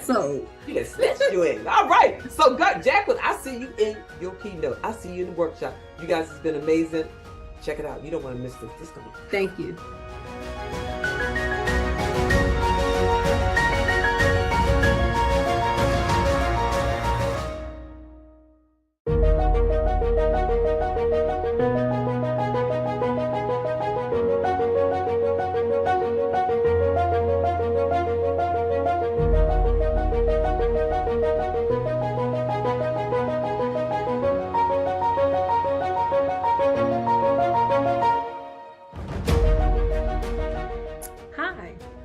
and welcome to my creative space, a space of comfort, hope, and healing. My name is Jacqueline Claude. I'm a faith nurse, community nurse, coach, mentor, author, and speaker. I'm here today. You're here with me in this space, and we're going to talk about I became what I couldn't forgive. Once again, thank you for joining me for this great event. During this time, we're going to learn about the power of forgiveness. Some of the goals that I pray that you will receive from my story, my journey, is learning how to grieve. Everyone doesn't grieve the same way. Learning how to have a mental vacation. Have you ever heard someone say, I need a mental day? That's real. Mental health leads to good health. And then next, learning how to journal your thoughts. Writing is a very effective way in dealing with grief. So once again, welcome to I became what I couldn't forgive. Have you ever heard that before? Have you ever heard someone ever say, I became what I couldn't forgive? Well, it's actually true. So here's my story. I was born December 30th, 1977, to Mary and Frank Daniel Claude in Suffolk, Virginia. Oh, let me add, I was number 18. Yes, can you believe it? 18 children. Yep, I'm the baby.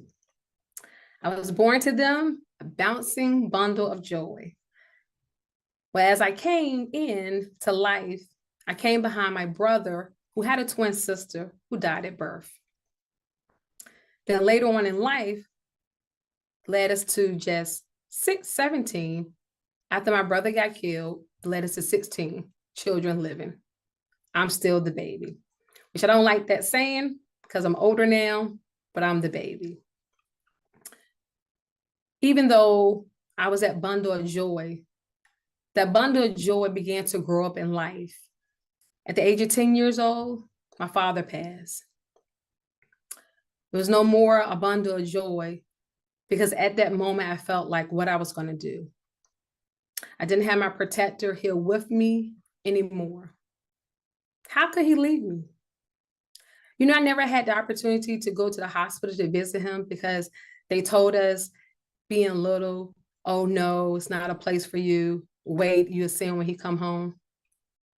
But guess what? He never came home. I grew up hating the fact that, hey, my dad left me. Didn't have that many memories. The only memories that I had was seeing him being abusive to my mom. Yep. Some memories of him having a red truck, but he didn't like the color red. So one day my mom decides to buy a dress to celebrate the anniversary, and it happened to be a red dress. I don't think that was a good idea. But at that time, my mom wanted to do something nice for my father, to surprise him, to get dressed.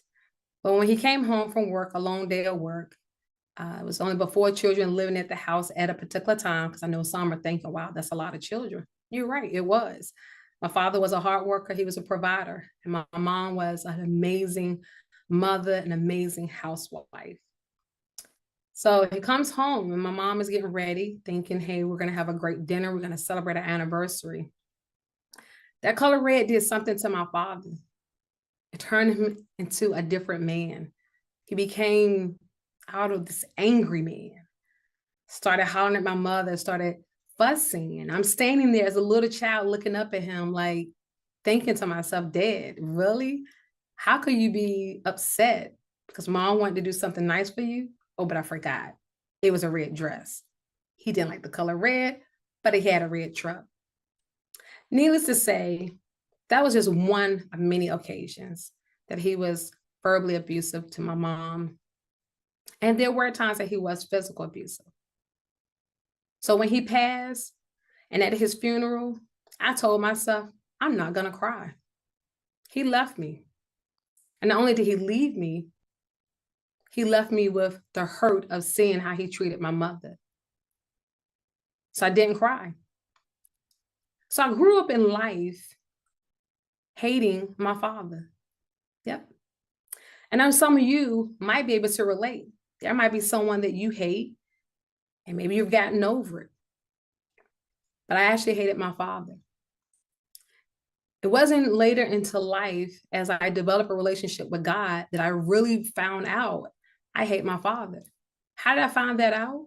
I found that out through, we would have conversations or family events, and I would hear my brothers talk about my dad, and I would get angry because I'm like, they don't remember how he treated mom. So am I the only one who remember? Maybe they remember it, and maybe they just didn't want to share because they weren't ready to deal with that. But for me, I remembered those memories of seeing my mom hurting and crying. I was her best friend. Remember, I'm the baby, the only one left at home.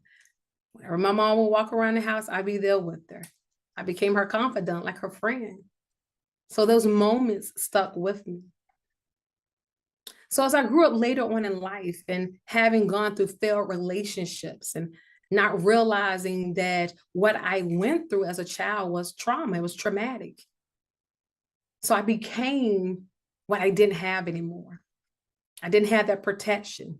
I didn't have that provider that a father gives.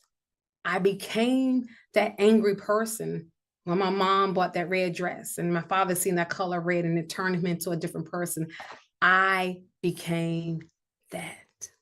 The very thing, the very person that I said I didn't love. So I thought. Because that anger that was there was clouding my judgment, was clouding my thoughts. It was clouding the goodness of my father.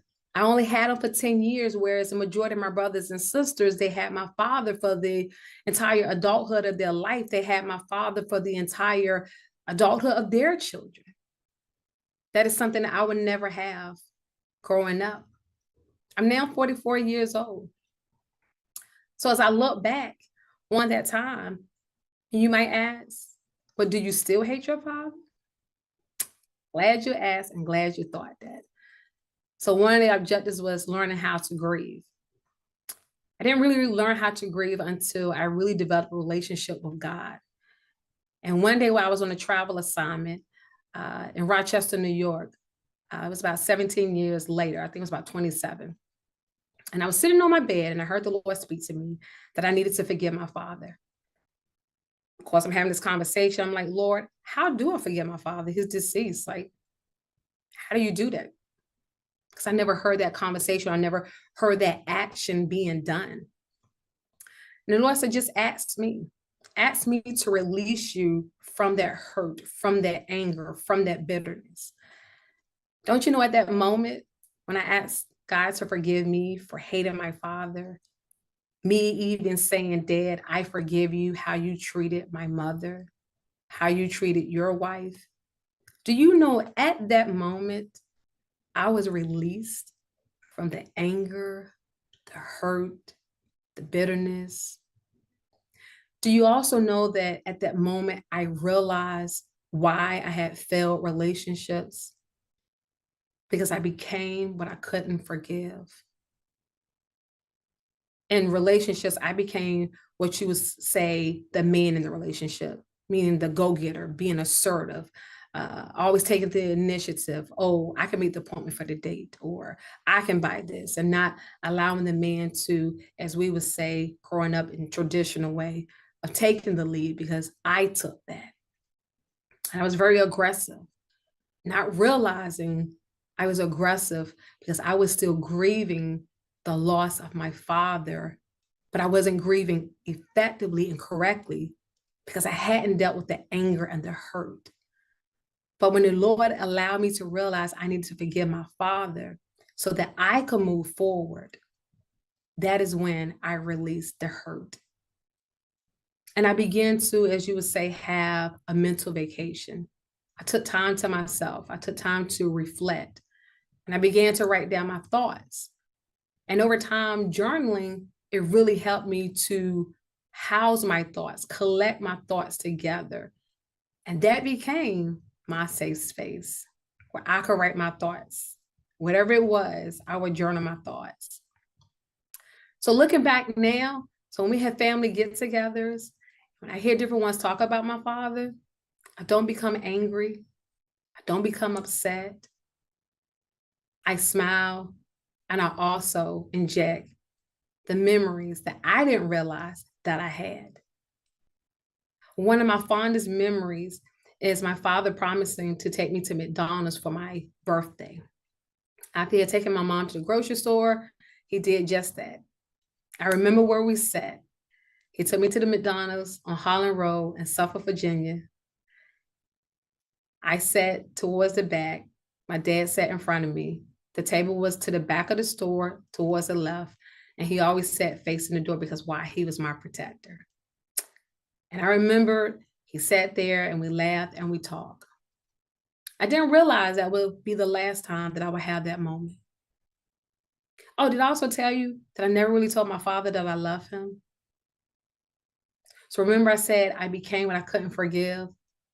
So I found myself in relationships, but I wasn't being a loving person because I never really loved like I should have because I grew up angry. But it wasn't until my walk and my faith in God that I learned how to identify the pain, to release the pain, and then allow God to fresh me, anoint me with the dreams, with the memories. They was there the whole time. My judgment was just cloudy by the unforgiveness that I had. Can you relate to that? Maybe you can. And that's why you're here today. So you can release your hurt and you can release your unforgiveness. Thank you for this opportunity. Thank you for this time to hear my story. I pray that this has been a comforting and a safe space for you. And I pray that you too, at some point, will release any unforgiveness, any pain, or any bitterness that you have to someone, whether they are alive or deceased, because you owe that to yourself. You have power over you. So remember, you want to identify the pain. You want to begin to have a mental vacation, take days where you just mentally prepare yourself. You do self-care. You journal your thoughts. You create your safe space. Thank you. Once again, I'm Jacqueline Claude, nurse leader, author, mentor, speaker, coach. I became what I couldn't forgive. If you want to connect with me, you can reach me at serenitynurseconsultant@gmail.com. Serenitynurseconsultant@gmail.com. Once again, you can reach me at serenitynurseconsultant@gmail.com. Have a blessed day, and remember, release the hurt, release the pain, so you can become a new you. Thank you for joining.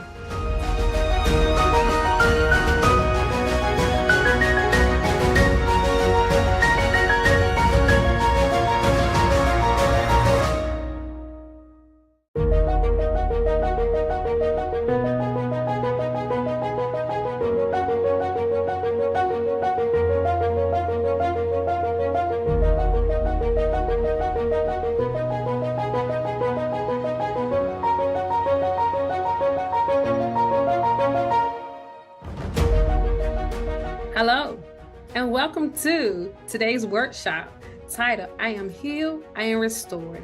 I will be your facilitator. My name is Jacqueline Claude. I am a nurse leader, author, speaker, mentor, and coach. And today, our workshop will be on learning how to forgive and how to navigate the muddy waters of forgiveness. Because hey, everybody doesn't always breathe the same. So it always works when you got a plan.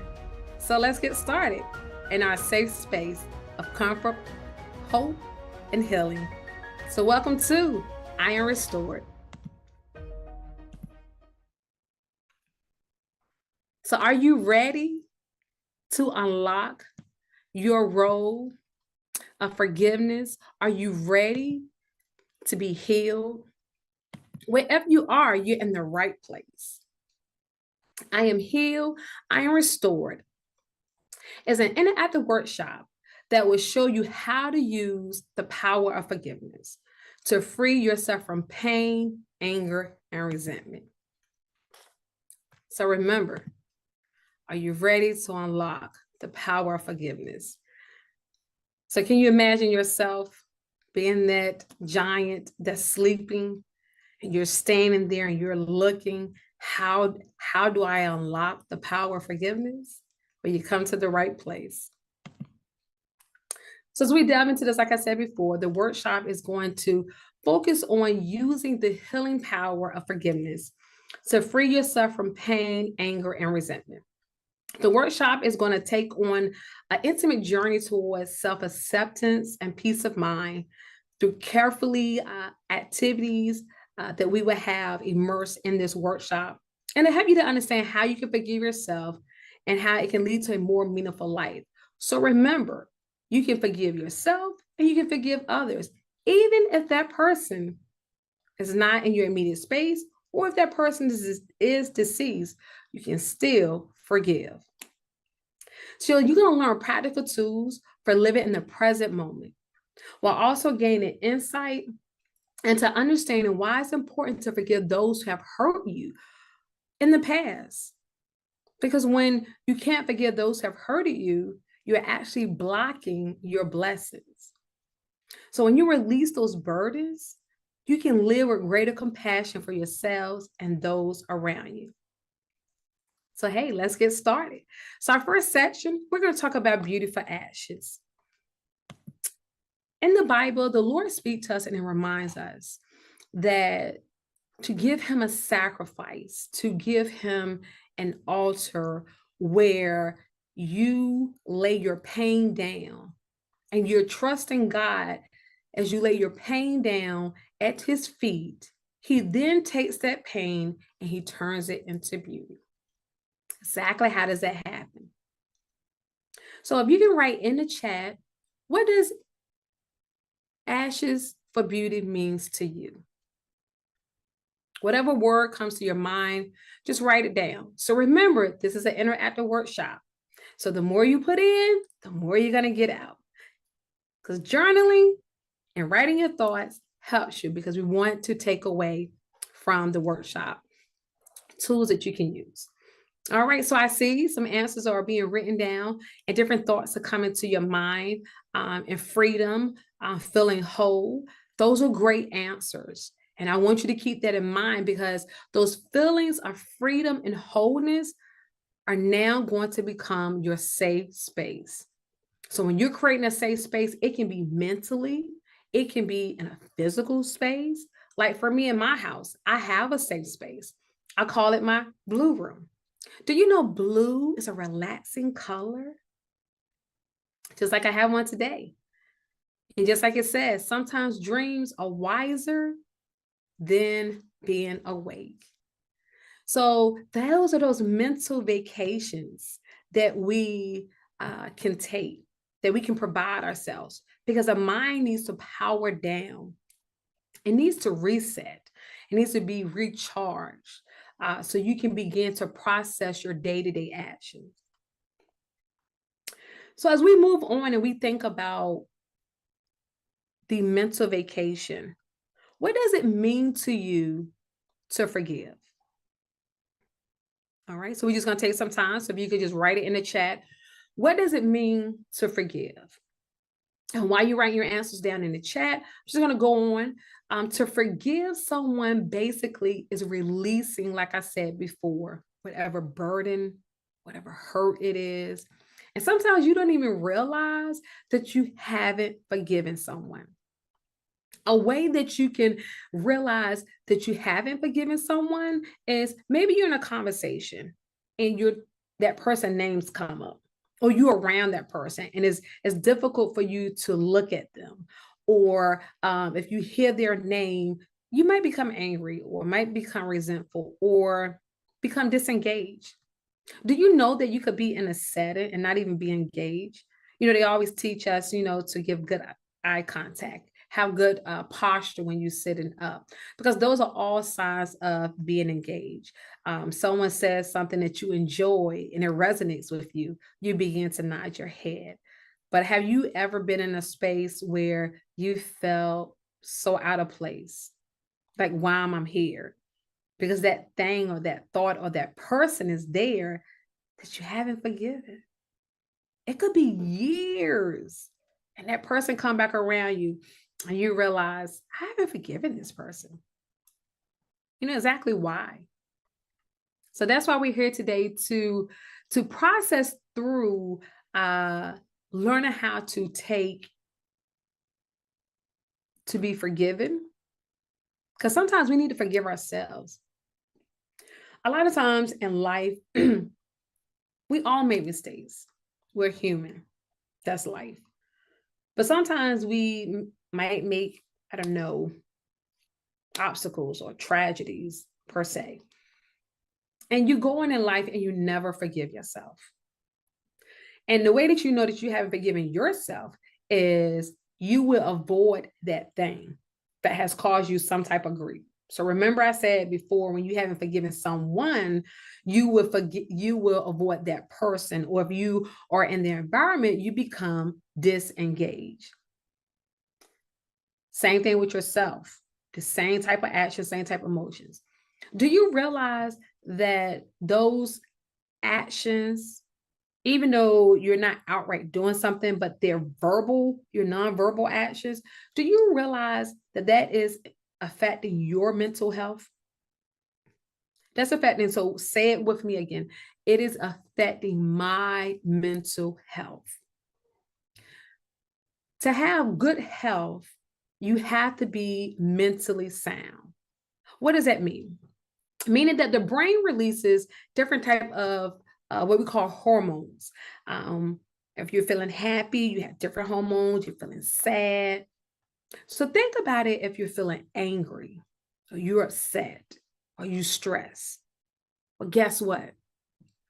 Those are hormones that your body release, and we recognize it as stress. Anger makes you not want to eat, or being disengaged, you don't want to be bothered. So now you causing undue stress on the body. And that undue stress releases toxins that harms the body.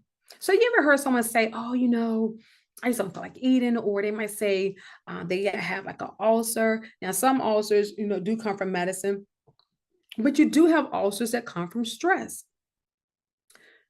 That right there is beginning to harm your body. And this is all working internally.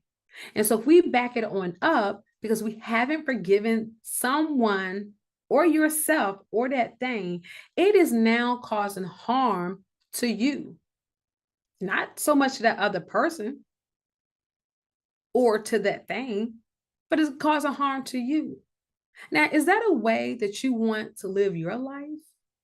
Constantly sick, not eating right?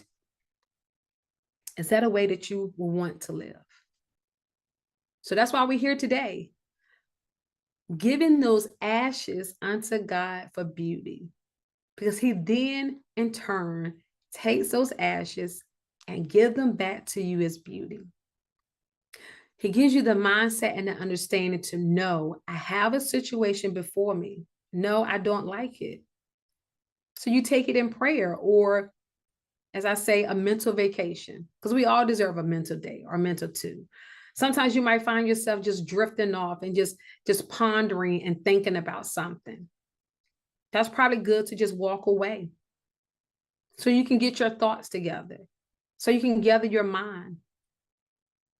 Or just say, the joy of the Lord is my strength, Nehemiah 8:10, the King James Version, if you have one. If not, it's a great proverb, it's a great verse to remember. The joy of the Lord is my strength. If you had to say different mantras or different affirmations as you see before you, sometimes your dreams are wiser than waking.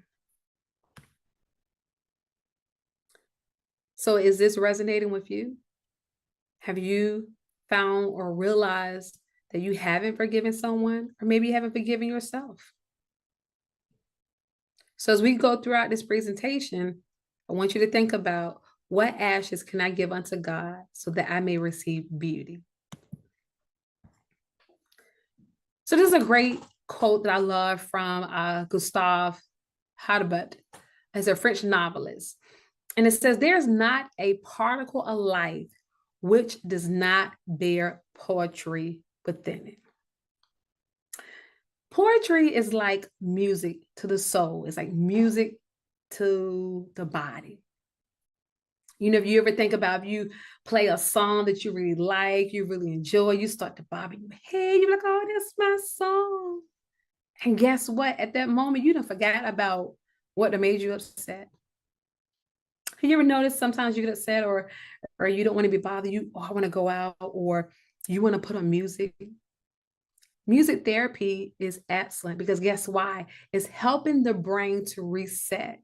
It's helping the body to soothe and to relax itself. That's poetry within. Because why? We heal from within before we heal on the outside. When your inside is healed and made whole, then you can begin to take care of the matters of the heart.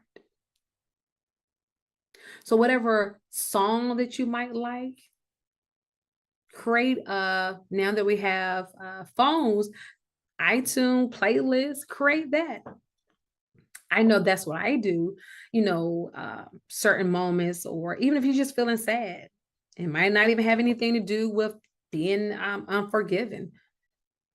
But still, we want to deal with those emotions because they come from somewhere. And we have the authority and the power to control our emotions.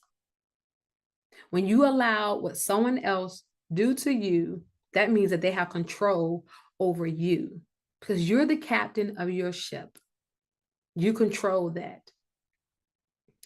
Why? Because you want to be a better person. You want to have a meaningful life because we're all given purpose. We're all given purpose in life to do something great, something magnificent.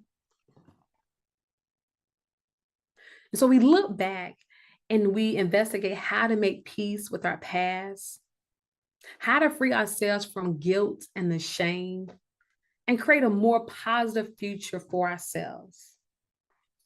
And so just being within part of that and just understanding that I have the authority to create my safe space. I have the authority to create my wholeness. I'm hurting, but God, I come to you with everything that I have.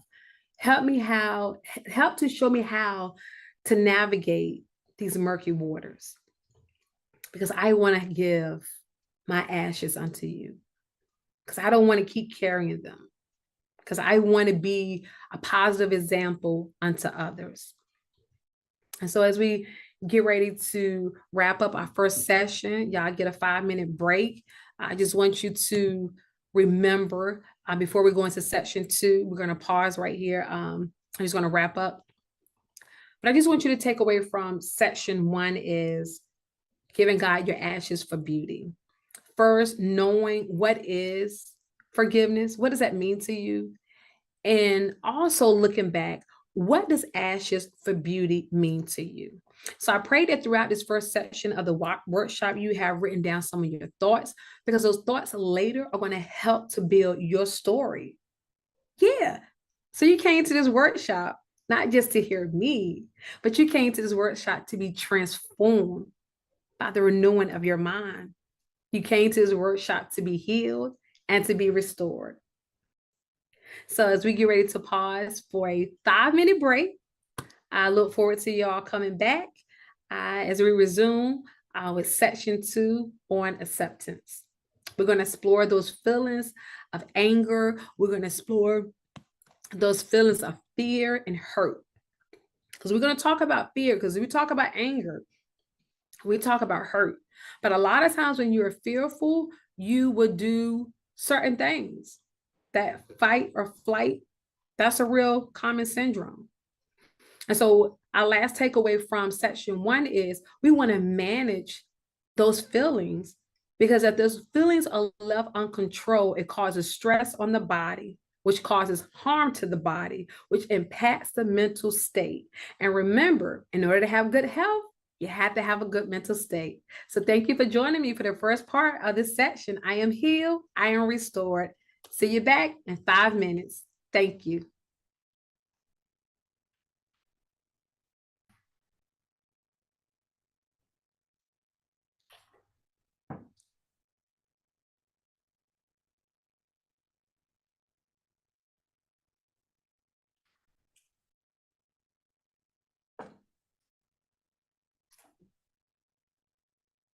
All right. So the time is on the screen to let you know we have 4 minutes and 32 seconds. If you need to get something to refresh yourself, you can.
All right, we have 1 minute and 32 seconds to return back to our creative spaces.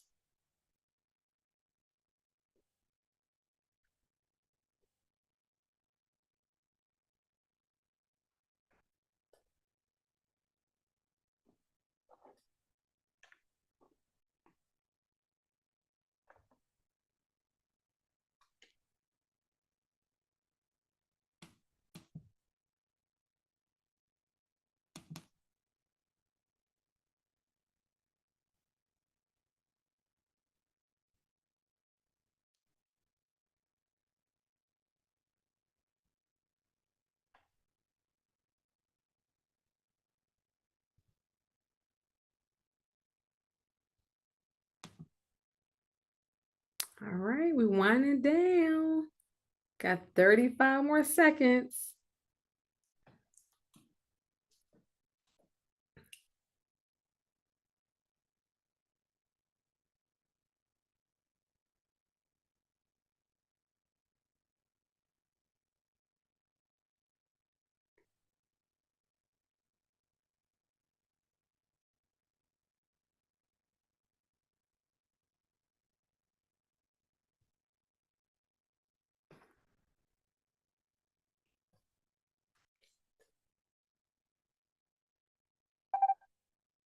All righty, everyone. Thank you for returning back to your safe space. And we're going to get ready to resume the second portion of the workshop. As I said before we went on break, we was talking about what did ashes for beauty mean to you, and what does forgiveness mean, and have you forgiven yourself of something?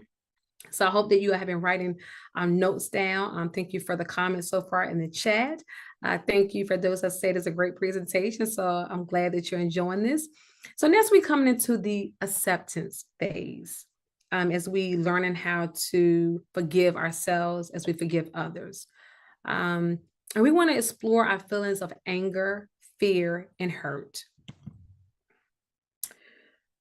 So why is acceptance important when forgiving? All right, see some good comments. Because you have to accept that a situation happened. A lot of times people want to feel validated of their hurt. Whether or not you agree with it, that person just want to feel validated that this pain that I have is real. The situation is real. So that's the acceptance of the situation. So once you accept that I have this situation, now you can say, okay, I want to move beyond this hurt. I want to move beyond this pain. And I want to come into the phase of forgiving, also known as releasing. So say that with me. Forgiving is releasing. So that is an amazing feeling. So I love this quote. It says, surely something resides in this heart that is not perishable, and life, hold on, let me go back. And life is more than a dream. So in the previous slide, we've seen early on, we was dealing with those ashes, and we weren't just ready to let go of them ashes, because some people can hold on for something for 30 years. Sometimes we feel like if I just stay asleep, it's better than waking up, because we all have been in that situation. But now we have moved into the acceptance phase through prayer, through a supportive group, through a peer-to-peer support, or even if you decided to get counseling, which is highly recommended. There's help out there. So now you're there in the acceptance phase of realizing surely something resides in this heart that is not perishable, and life is more than a dream. Because life is a gift with so many stories to be told. So we got the life moment, we got the gift moments. So how does acceptance look like in practice?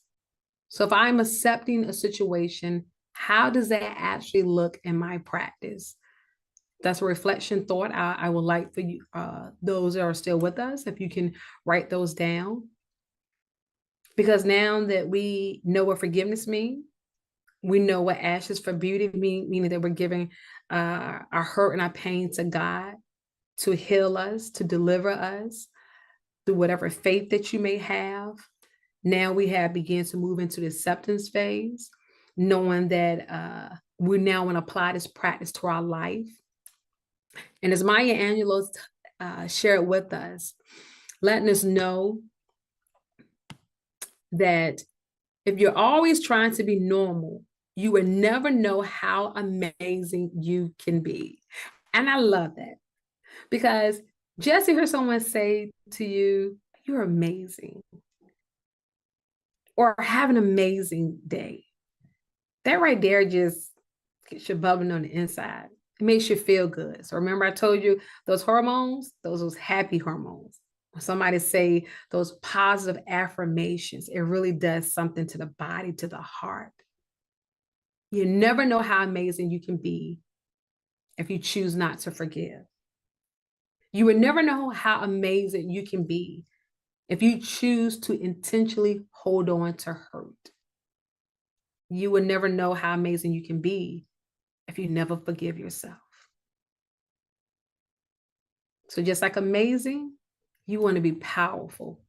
And in being powerful, it's knowing how to release.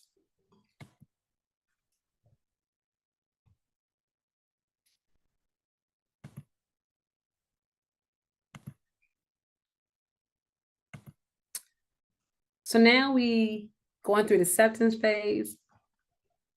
So someone might say, what? Well, actually, how do I written down everything that you have been speaking of. So what I do with it now. So now we're going to get into the framework of taking everything you have been writing down, acknowledging the hurt, acknowledging the pain, realizing that I want to do something with it because I want to be amazing and I want to be powerful. So forgiveness heals us all. It heals the person. It heals the sender, receiver. And guess what? It heals other people around you because you're no longer being a negative nanny, as we say. You're no longer being that angry person because your energy projects on other people when you begin to say, I'm going to take my power back and I'm going to choose to heal. So in section 3, we're going to talk about forgiveness heals all. We're going to discuss how forgiveness can heal ourselves, like I said, and those that are around us, understanding the power of unconditional love, because that is how God loves us, unconditionally. He loves us. Once again, there's that beauty, like I told you, seeing the beauty and taking responsibility for our actions. So I challenge each one of you to use this affirmation of you and I are free. Something like you and I, TY, but it's not. You and I are free, which means to understand the problem or the pain, to identify a plan to overcome the hurt or pain, relating your pain to an issue that is causing you to be unforgiven, and freeing yourself to forgive. Because think about it. If you never release, you would delay receiving your divine assignment. You will continue to live in the spin cycle of life. So I'm going to give you some time so as we really delve into the framework, as I said before, of you and I are free. So now we're going to put this into practice as we learned previously of accepting. So the framework to becoming I am healed, I am restored, begins with you and I are free. Understand. We want to understand that we're all human and we make mistakes. That's part of life. No one is perfect.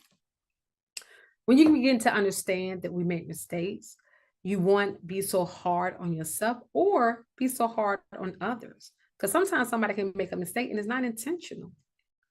So we have to identify is what this person is it intentional or is it malicious? Then you want to identify the hurt that was caused. It could be years ago. So remember I said previously, if someone does something to you and you just happen to be around that person 30 years later, if you get angry with them, you might still have some unforgiveness. If you can't look at them face to face, if you can't be around them, that's unforgiveness. And that's not loving unconditionally.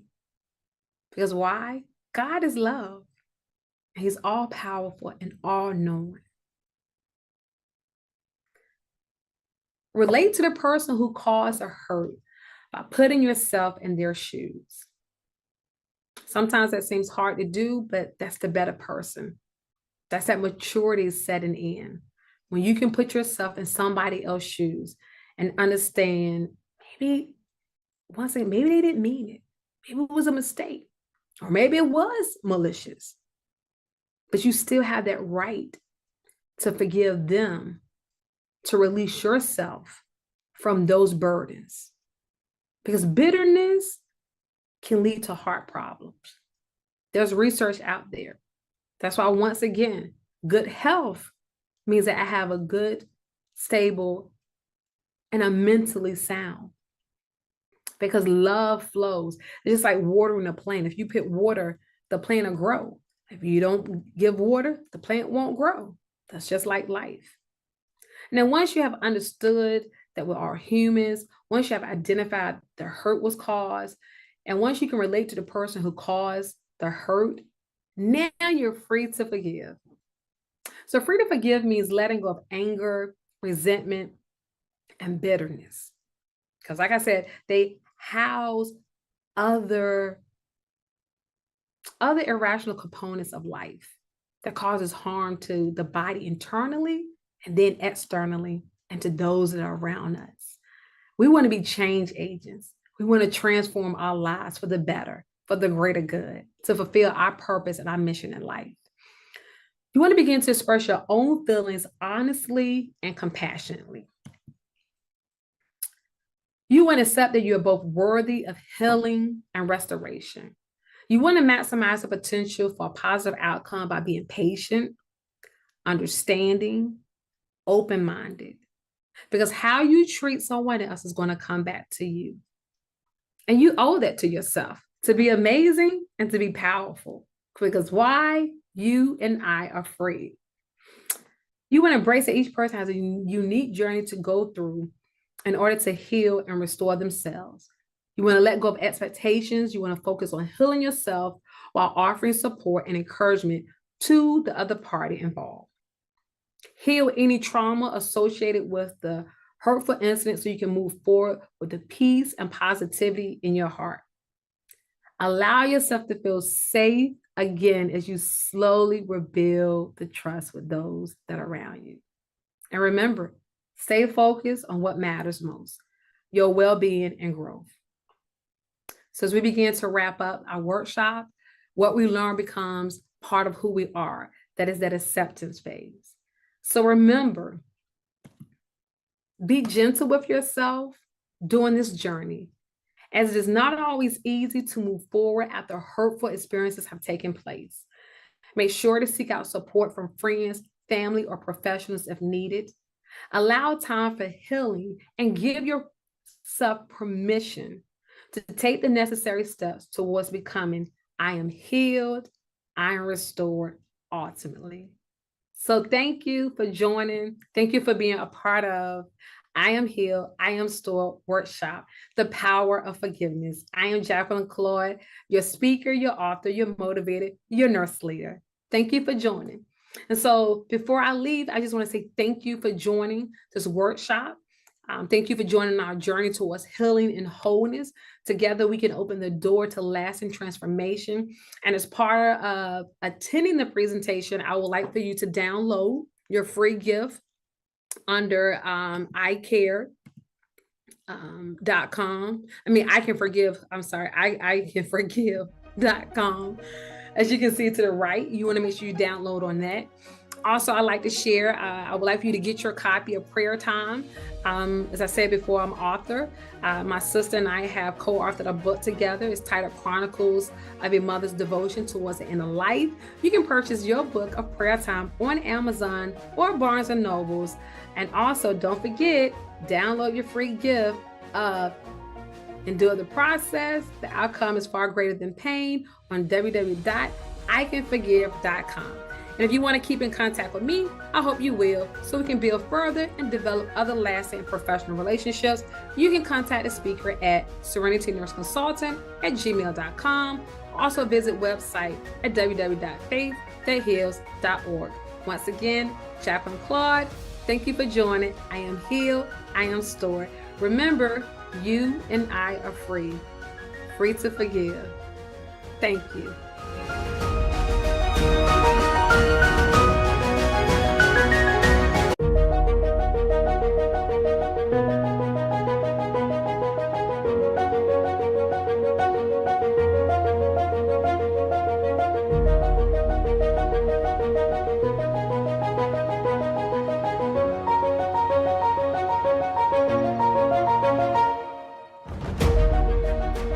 Hello, my name is Sheila Spencer, and I have some inspiration that is custom made for you. And my invitation to you is to take the leap and let go. Maya Angelou says, I leap, and I look back just long enough to gather strength, and then I face forward and I take another step. Take the leap and let go. Let me tell you my story. I was so excited. It was several years ago. I was preparing to mark something off of my bucket list. And when I was done, there would be a check next to skydiving. Now, I didn't tell many people that I was doing it for 3 reasons. 1, it's not what they expected. 2, they would think I was crazy. And 3, they would try to talk me out of it. I'll get back to that later. So I remember as my friends and I were training and we were preparing for the skydiving experience, we were going through an orientation. And I remember our trainer asked if we had any questions. And my first question was, what's the scariest part about jumping out of a plane? Yes, I literally asked that. And I remember my friend saying, you know that you answered your question with your question. What's the scariest part about jumping out of a plane? Jumping out of a plane. But I remember after we laughed about my question, she thought and she said, I don't know if it's scary, but what I will ask you to do is pay attention to what happens to you right before you let go. Pay attention to what happens to you right before you let go. And I kept that in mind as we got into the small plane attached to our instructors, and 5,000 feet in the air, 10,000 feet in the air, 15,000 feet in the air, then almost 20,000 feet in the air. And I remember as we were preparing to leap, my instructor said, Sheila, you need to be still for a few seconds. Now, let me give you a visual. Half of my body is seated in the known comfort of the plane, and the other half of me, my legs are literally out there in the vast unknown sky. Half of me is in the comfort of the plane, and the other half of me is in the vast, uncomfortable zone of this vast sky. And I remember him telling me, you have to be still. And I'm telling you, it was just for a few seconds, but it felt like forever. My body was literally screaming out loud, and my body said, Sheila Patrice Spencer. Yes, my body said my whole name.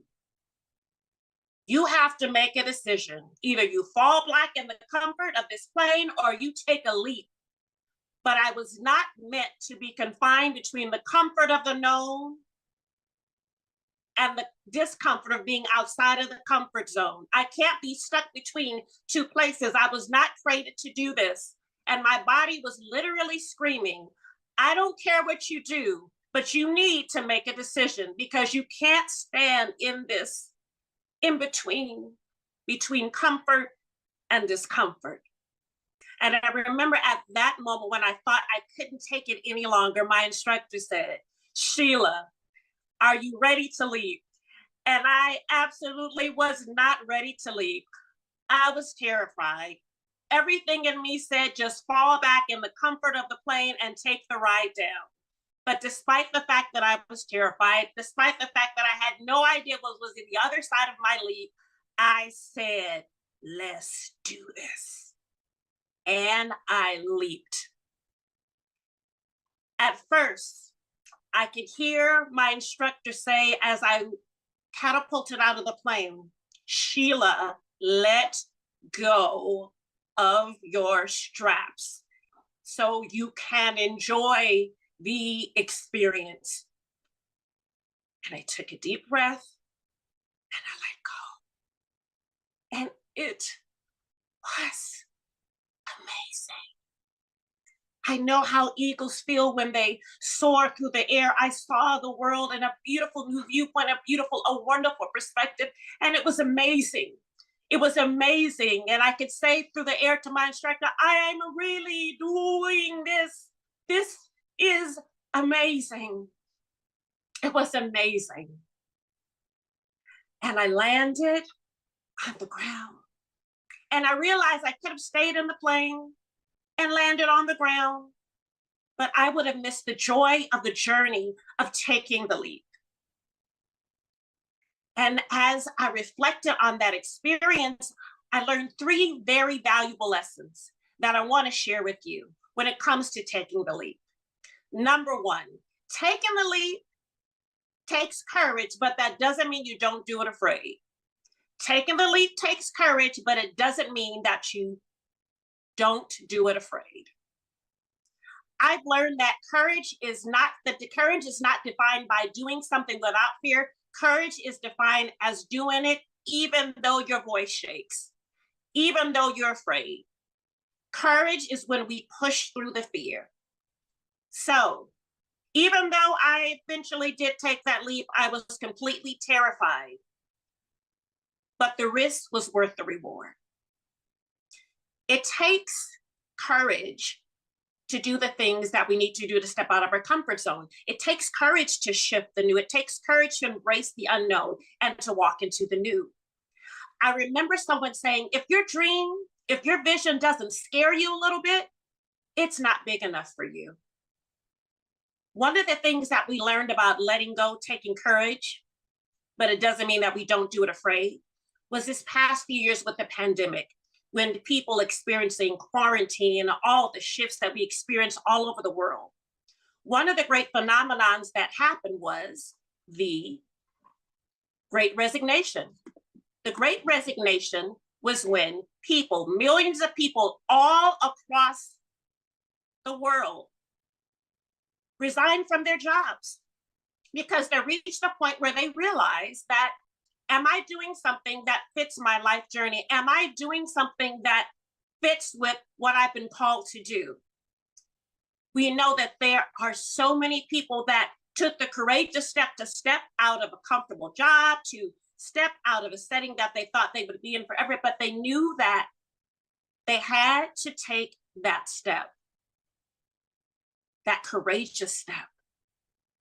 So letting go takes courage, but it doesn't mean that we don't do it afraid. Embrace the fear. It means that we're human. Letting go takes courage, but it doesn't mean you don't do it afraid. Number 2, letting go releases you from your expectations. I need to make a confession right now. My name is Sheila Spencer, and I'm a planner. I plan everything. I do the 2-year plan, the 5-year plan, the 10-year plan. I'm a planner. My name is Planner. My name is Sheila P. Spencer, and the P does stand for planner. One of the things I learned that often as planners, we have milestones and expectations when we will reach certain goals. I will graduate by this year. I'll purchase my house by this year. I will marry by this year. I'll have a family by this year. I'll have this property by this year. Well, what I've learned as we go through life and we reach these milestones, and we remember that we don't always reach the milestones when we plan. And sometimes I've learned that some of the greatest rewards in life come when I embrace the fact that the life that I've scheduled isn't always the life that's been planned for me. When we release ourselves from expectations from others and from ourselves, we liberate ourselves from the own prison that we may have with preset expectations. One of the things I've learned is that when we release our own expectations and are open to new possibilities, and if we're open to releasing ourselves from our own self-imposed prisons, we can be free. So letting go releases you from expectations. 3, letting go opens up the door to new possibilities.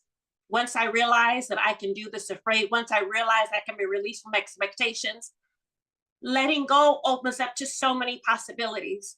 When I took the leap off of that plane, I saw the world in an entire new perspective. It shifted my mindset, even from the moment that I landed on the ground, the way that I view things, the way that I see things. And the thing that I remember is that when I landed, there were people that were waiting for me. When you take the opportunity to let go, when you take the opportunity to take the leap, whether it's writing that book, starting that business, buying that property, starting that relationship, taking that chance, when you do that, when you use your gifts and your talents that were uniquely created just for you. I love how the Maya Angelou quote says that when you were born, there was a storehouse of treasures that were created just for you. When you use your storehouse of gifts and talents and abilities, and you use them to be a blessing to the world, there are people that are waiting on the other side of your leap. There are people that are waiting for your gifts. There are people waiting to read your book, to benefit from your business, to receive your coaching, to receive your wisdom. There are people that are waiting on the other side of your leap. And taking that leap will open you up to those possibilities. So this is what I want you always to remember. Take the leap. Take the leap and let go. We were not confined. We were not designed. We are not designed to be confined, living in this paralytic state of being stuck in the comfort and the discomfort. We were designed to take the leap and make the decision. One of my favorite quotes from Anais Nin says that the day that the bud remembered that it was more painful when the risk of remaining a bud, remaining closed, was more painful than the risk that it took to blossom. Take the leap and blossom. Take the leap. And one of the things that I also remembered is even as I was taking my leap, just as I was about to take the leap, my instructor said, Sheila, I want you to know, you may not always hear me and you may not see me, but I want you to know that as you leap, you are not alone. I am attached to you. This reminds me of my faith. This reminds me that we are a community, that we have our faith in our community that is attached to us, and we do not do things alone. So take the leap and let go. And you don't necessarily have to get into a plane and leap out of one, but there are so many things that are just as courageous, if not more. Take the leap and let go. Letting go takes courage, but it doesn't mean you don't do it afraid. Letting go releases you from expectations, and letting go opens you up to new possibilities. Because guess what? There are people waiting on the other side of your leap. And once you take the leap, I promise you, it is amazing. And so are you. Take the leap and let go.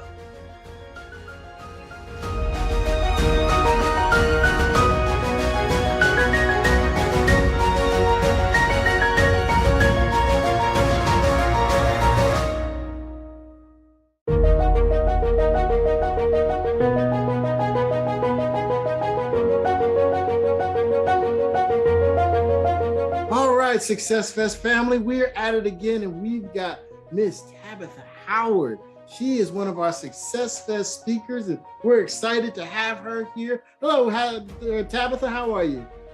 I'm well. How about yourself, Milton? Oh man, I'm fantastic. Can't complain at all. Man, oh man, it's a great day. Hey, question for you.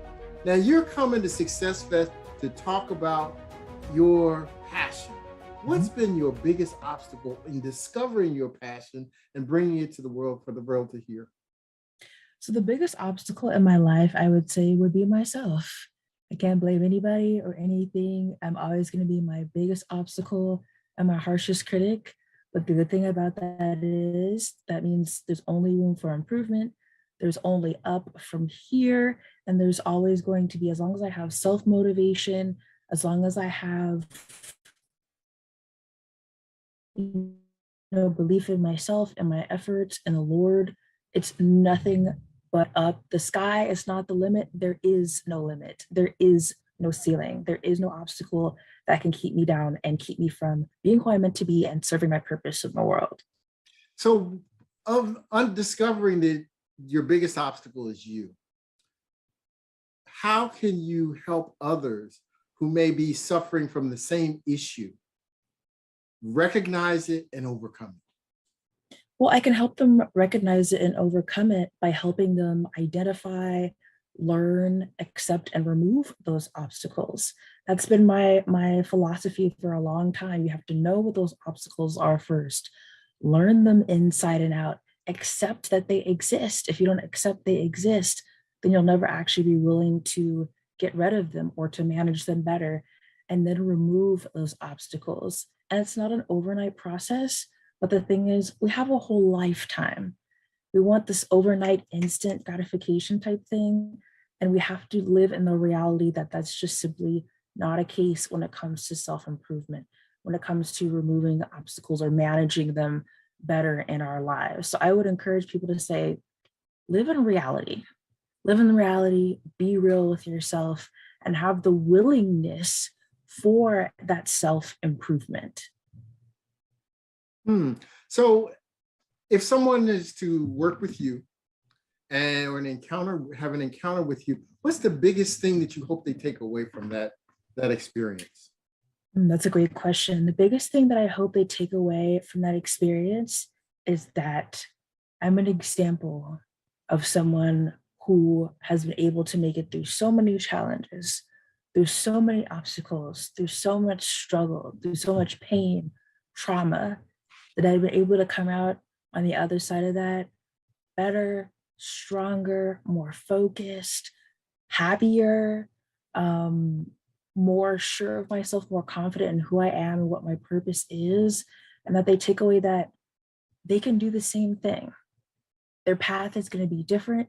It might take them a longer time. It might take them a shorter time, but there is a light at the end of the tunnel. In fact, they are the light at the end of the tunnel. If we wait for that light at the end of the tunnel, we get discouraged, we can slow down, we get down on ourselves. What we need to see is we are that light at the end of the tunnel, and that will light the way for people who are behind us on their own journey or walking beside us even. So I think that's really, really, really important to keep in mind. So at the end of the day, we all want to leave some kind of impact on the world. What do you want to be remembered for as the impact that you've left on the world? Ooh, that's a loaded question.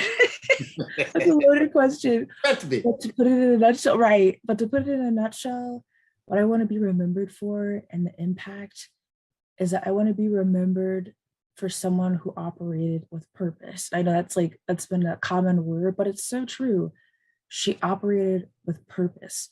She stayed focused. She was true to her faith. She was true to her family. She was true to who she was. She was loyal. She was honest. She kept it real. Even when it was painful, she kept it real. She was at the behest of serving others, no matter what it took. She was always willing to serve others and put others before herself, being completely selfless when it comes to serving other people. Service is why I'm here. Serving other people, helping them become better versions of themselves, walking beside them. That in a nutshell is what I would hope I would be remembered for, and the legacy that I would leave behind once my time on this earth has expired, or even before then. Fantastic. Well, again, we're excited to have you as a part of SuccessFest, and we look forward to hearing your entire message. And I know the audience is going to be better because of it. So thanks again. Thanks so much, Velton. You're welcome.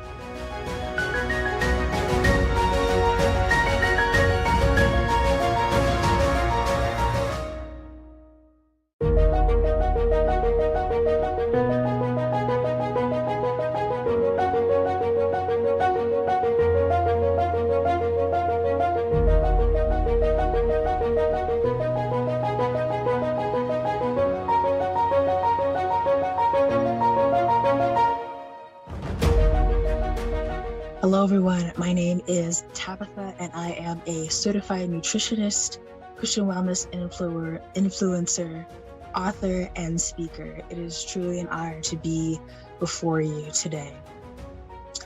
Today's presentation is called "It's Time to Step Out of Your Own Way: 4 Secrets to Successfully Remove Life's Obstacles." Keyword being successfully, because this is SuccessFest. So, the transformation I want you guys to walk away with today is to transport your mind, body, and spirit into the space and the place where you want your walk with the Lord and holistic health to show up as a strong and confident Christian woman. So, who is this presentation for, you ask? Well, let me tell you. It's for the woman who feels completely distanced from God in her faith and in her walk. It's for the woman who feels discarded by rejection and abandonment from anybody and everybody.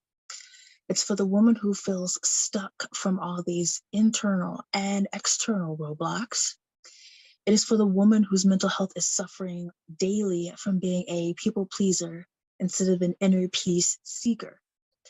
And it is for the woman who says and takes action on, I am ready and willing to make a breakthrough today for good to glorify God.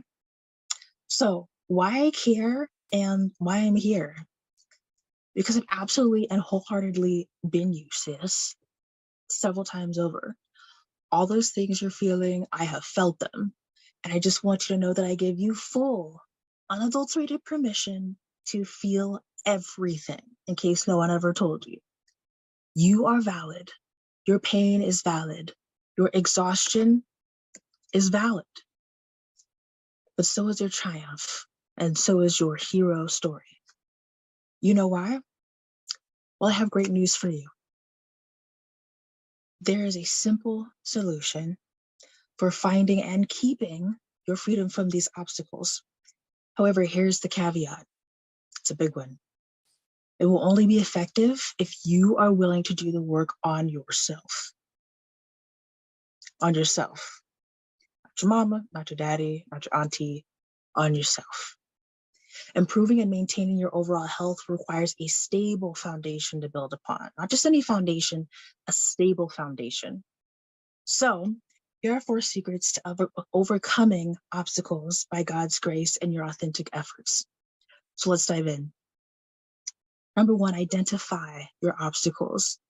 The identification of obstacles in your life can be incredibly, incredibly daunting to face head on. Trust me, I know that for a fact. But where most of us go wrong is that we don't even know what obstacles we have to overcome. Discouragement sets in when you attempt to gain awareness if you're unable to pinpoint precisely what's holding you back. Now, as Christian women, we know the Lord has taught us not to lean to our own understanding, but in all our ways acknowledge Him and He will direct our paths. So prioritize praying to God for clarity before making any moves, big, small, good, bad, and different. When you're asking Him for clarity, evaluate in what areas those roadblocks are: physical, mental, internal, external, or a combination of any or all of these. Everyone begins at the starting line in a race, then gradually sets their own pace as they continue. Having a concise starting point nurtures efficiency for improvement instead of taking shots in the dark blindly, and you take steps backwards instead of forwards or don't move at all. Learn. That's the next key. Now that you've been able to identify these hurdles, it's pivotal to learn your personal obstacles inside and out. But hear me when I say it will not be an overnight process. So give yourself grace and time. I'm going to say it again because I don't think the choir heard me today. It's going to take grace, God's grace specifically, and time. We live in a society that operates so much on instant gratification and comparison. When it comes to personal improvement, instant gratification is just not going to cut it. And comparison is most assuredly the thief of joy. Maintaining consistency with this process should be of primary relevance because that element will provide long-term results rather than short-term defeats day after day, month after month, year after year, and decade after decade, and generation after generation for that matter. Oftentimes, we subconsciously lean into suppression or vices that prompt suppression instead of implementing healthy coping mechanisms. Trust me, I'm preaching to the choir here. I have been more than a little guilty of this on multiple occasions, to the point of almost taking my own life by stepping into the Pacific Ocean after a broken engagement to a narcissist gone wrong, years of shouldering abandonment and abuse of church hurt, stress from my job, and college life. I can tell you from experience that giving in to unstable means of coping leads to nothing but disaster. Next, Accept. This is for my lovely sisters in the back and the front and myself. If you don't take anything away from this presentation, please key in now. Turn your listening ears on. Stop avoiding the inevitable. I'm going to say it again because I don't think the choir heard me. Stop avoiding the inevitable. Accepting the existence of obstacles can be one of the scariest and most draining parts of this process. Best belief. But let me make something very clear to you to put you more at ease.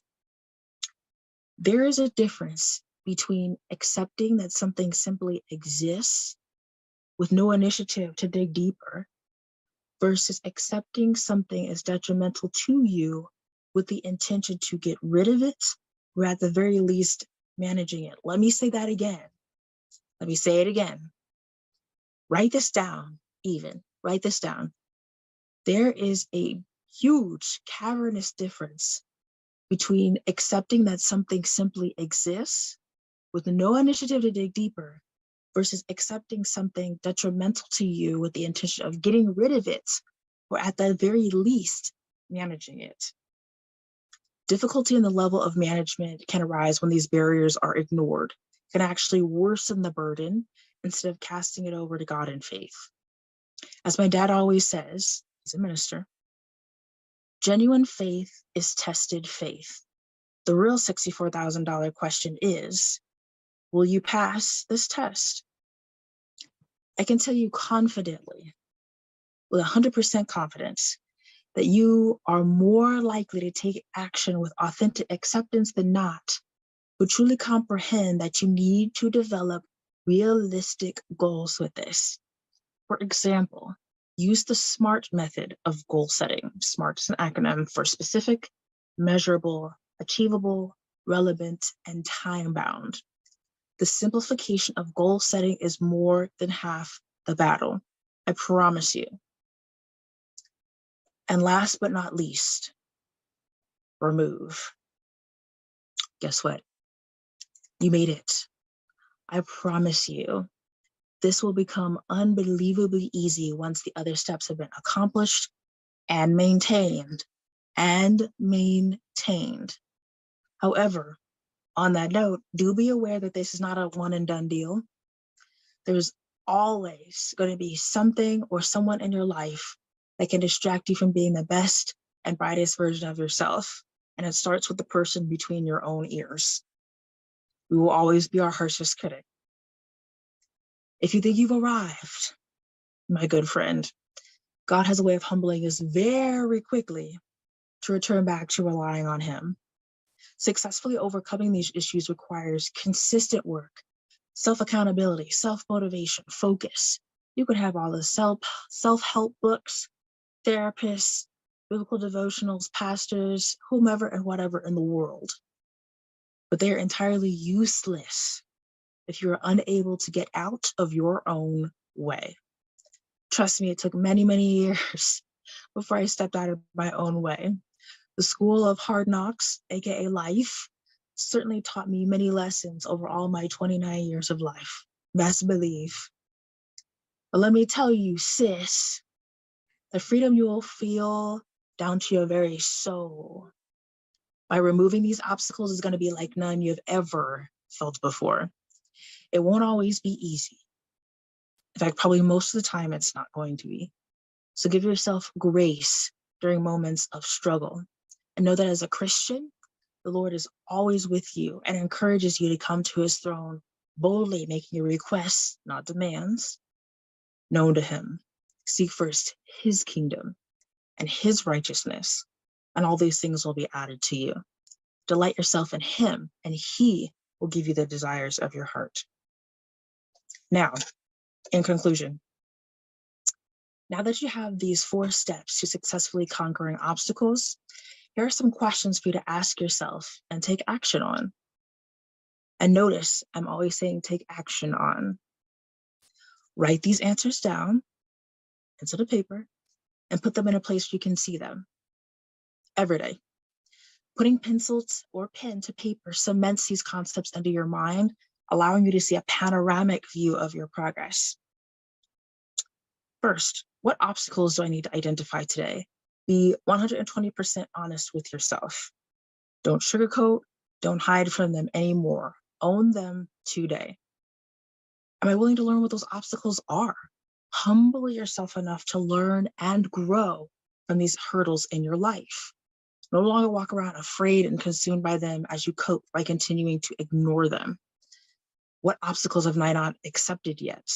Also ask yourself why you haven't accepted them yet.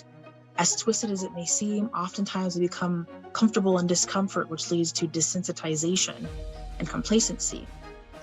What obstacles are not removed from my life and why? The longer we remain comfortable allowing drawbacks to keep us from excelling in life, the longer it will take us to overcome them. As we know, time is of the essence and life is short. Do you know how we say that the light is at the end of the tunnel? Well, I say you are that light. You are the light of the world. Let it shine before men that they may see the Lord in you and glorify him along with you. That's all for today, everyone.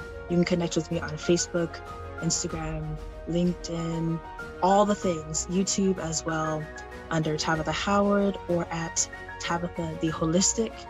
And I look forward to seeing you in your journey, onward and upward. Thanks for being at SuccessFest, and we'll see you soon.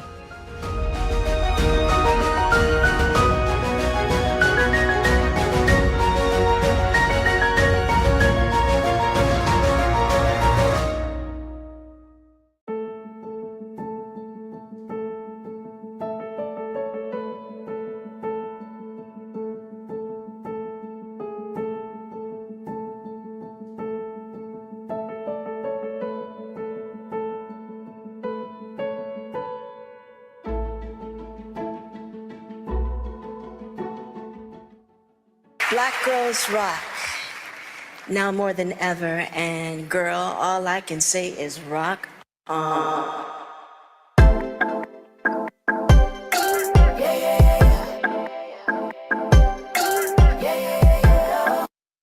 Hi, I'm Beverly Grandison with Infinity Empowerment Services, where we believe you deserve so much more. Right now, if you're not excited about what's going on, oh my goodness, it is going to be a phenomenal year. I am not sure where you are in the world, but I want you to join us with this excitement. You have to absolutely have a positive outlook on life and get into the driver's seat of your health. Look, honestly, selfishly, I just want healthy friends as we age. My dad has said, aging is not for the weak. So with that being said, I'm Beverly Grandison, and as I mentioned, I'm a professional counselor, a certified workplace wellness specialist, and I'm a retired Army veteran that jumped out of perfectly good airplanes. And I'm telling you, I'm really living life to the full. I have a premier quality of life, and I'm at a grateful space in life. Even more thankful that I do not look like my medical records. So thank you for joining me in what I'm going to do with you in this short time. I can only touch the surface of the science to living, knowing that you can learn to live a really abundant life that's going to pay you dividends into old age. And it's economical and affordable. All right, let me share my screen.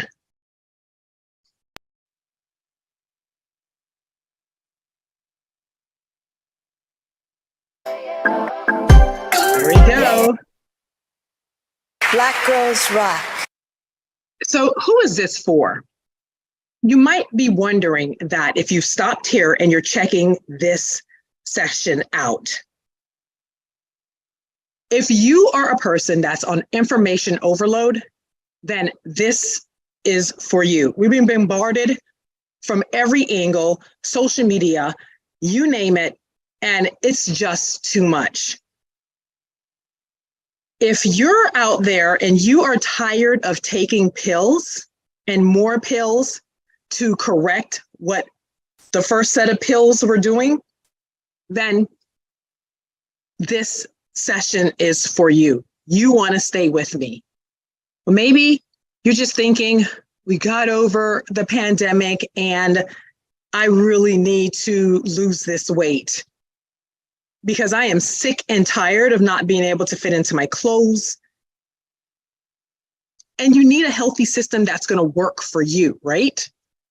Or maybe there's you're just tired of having to turn and suck in for those selfies. And we're going to get rid of what's holding you back. So maybe it's just feeling overwhelmed and stressed to the max. And I will tell you, I can totally understand that. And this might be just where you're at. You might just want to quit. You're sick of work. You're sick of dieting. You're just sick. You are even sick of the kids. My real mamas have told me. You're sick of meetings. And it's time for you to stop doing this alone. You've done that too long. And you might even have recently asked yourself the question, what if something were to happen to me? Who's really going to be there for me? Well, it's definitely time to do a new thing. And this year, you're going to step into it with us, Infinity Empowerment Services, to help you absolutely finish strong and finally finish something. We call it return on finish.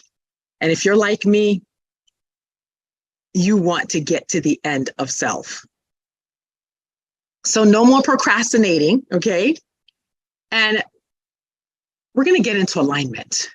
We're going to absolutely center ourselves and put things in priority and get into our true self.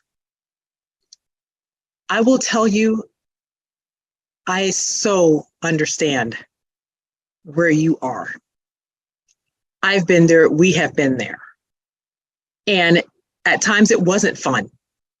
And I will tell you that, again, I'm at a grateful space to be on the other side of this journey, knowing that there is hope and there is absolutely a way for you to take control of your health so your health doesn't take control of you. I don't want you to have a moment in life like I had to, where it was career ending and life altering. I didn't know what I wanted to do with my life, but that moment absolutely changed my life. And you'll hear more about that when you join me in the workshop. Because what you're going to learn is I took charge. I had to take charge of my life and get into the driver's seat. No longer listening to the traditional model that was out there and saying, hey, I deserve so much more. So as I mentioned, I'm Beverly Grandison. I'm a wife, a CEO, an auntie, a friend, sister girl, sister friend. Oh my goodness. Just like you out there trying to maneuver this thing called life. And how do we do that successfully and healthy? Because you'll hear me say it a lot. It doesn't matter how much money you make or have. Doesn't matter how much makeup you put on. Doesn't matter how much you work out or even how much church you attend. If you do not have your health, what else really matters?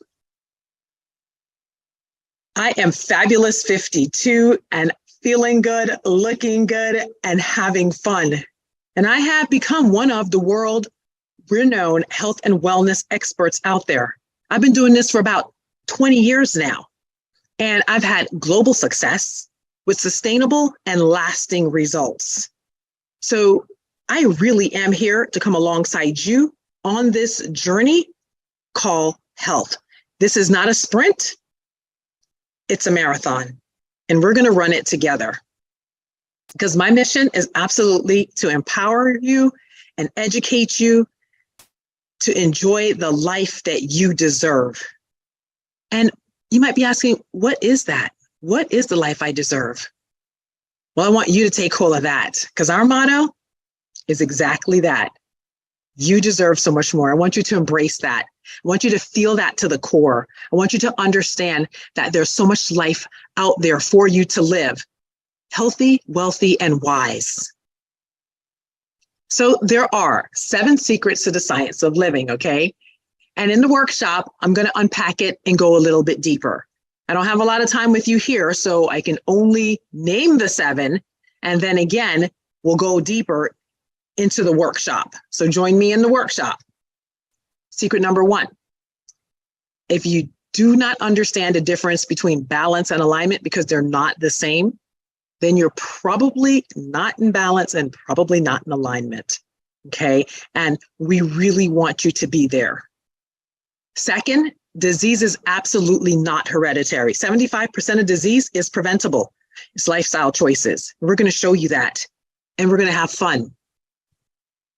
Number 3, standalone slide. Drink more water. Can I say that again? Do you even know how much water you're supposed to drink a day? What if I told you that water was my magical, mystical drug? That is where I start everybody. So think about that. Go drink some more water. And we'll talk about that more in the workshop. Number 4, exercise is not a bad word.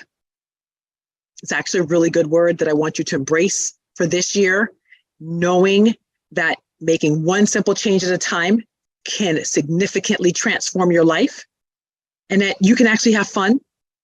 And it's really not as complicated as people make it. Number 5, yes, healthy food does taste good too. If you're anything like me, closed-minded, was like, nope, that's nasty. Never tasted it, but I just knew it was nasty. I'm not sure how I knew that, but nonetheless, I'm here to help widen your paradigm. I want you to understand that healthy food does taste good. And I have a lot of super recipes, fun, simple, quick recipes, because I know our millennials out there not trying to stay in the kitchen like the old timers, slaving for that meal. So if we can make it fun, healthy, and quick, that's what we're going to show you. Number 6, and this is my sweet spot, y'all. This is really where the rubber meets the road. Food is medicine. Remember those pills we talked about that you're sick and tired of taking? Well, I want you to start using food as medicine, because food, real food, actually heals, prevents, reverses disease. It's amazing.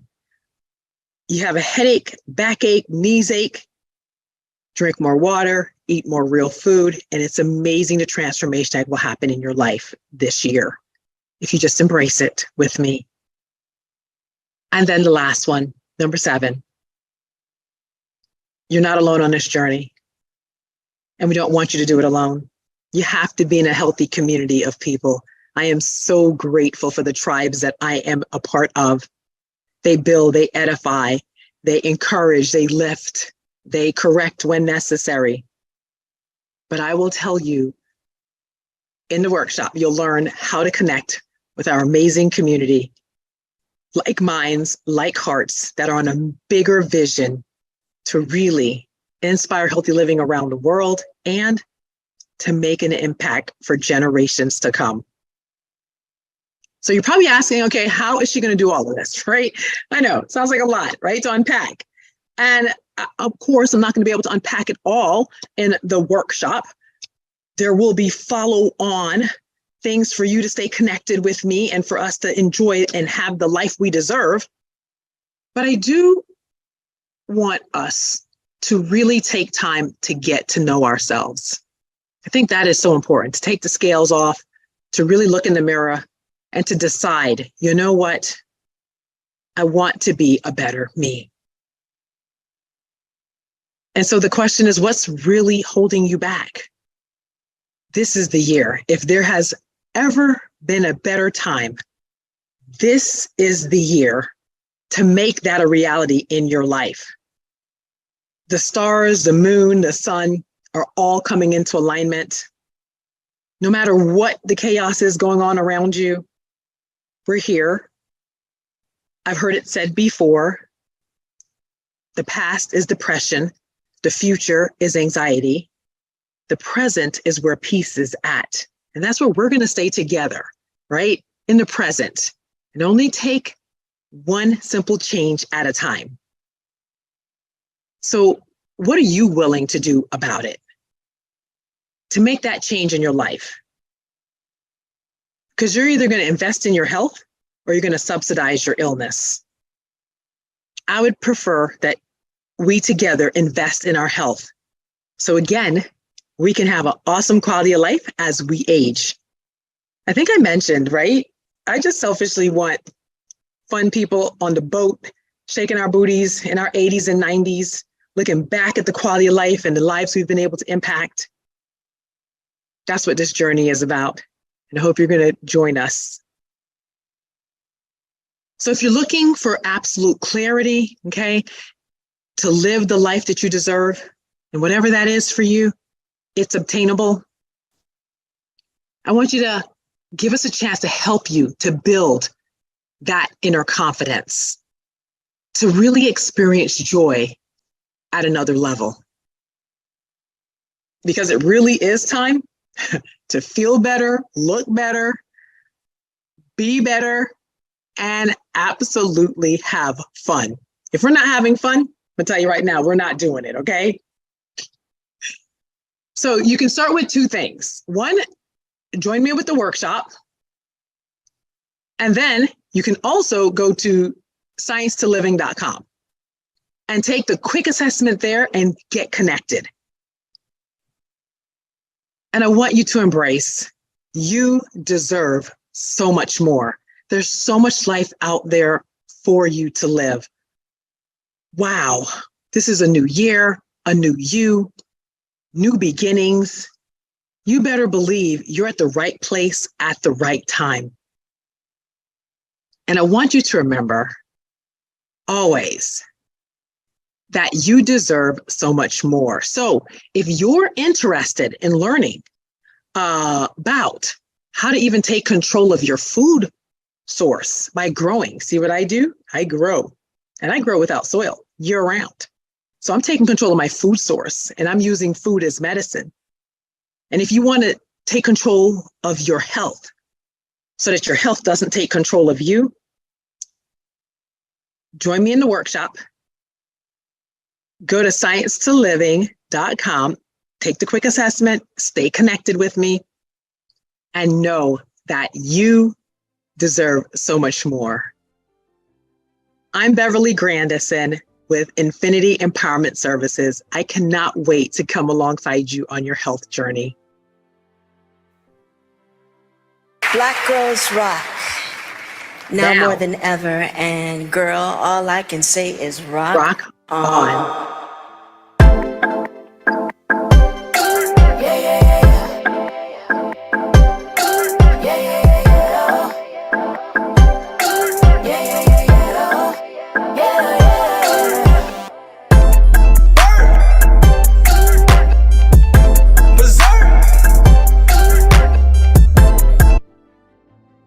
All right, guys, it's been a pleasure for this short time being with you. Stay connected, take the workshop, go to sciencetoliving.com, and have an amazing, powerful year ahead.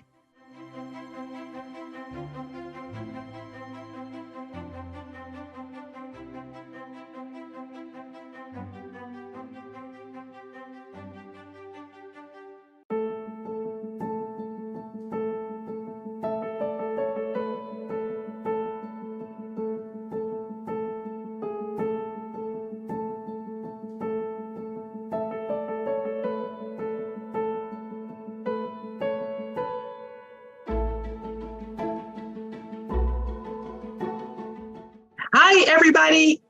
It's a new beginning. We're into another year, and welcome, welcome, welcome. Thanks if you saw the intro video and you're joining us for the workshop, you're in the right place. I'm Beverly Grandison, and I am excited to come alongside you on this journey called health. I am going to share my screen so we can get busy and have a good time. I don't have a lot of time with you, so I'm only going to unpack so much with you in this workshop. And then I want you to stay connected. I want you to be connected with me throughout the rest of the year and really for a lifetime. Because again, as I told you before, I'm looking for healthy friends to age with, okay? All right, so let's get started.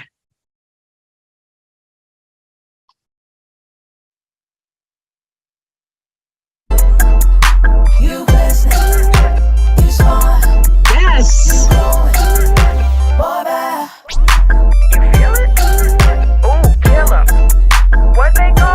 You deserve so much more.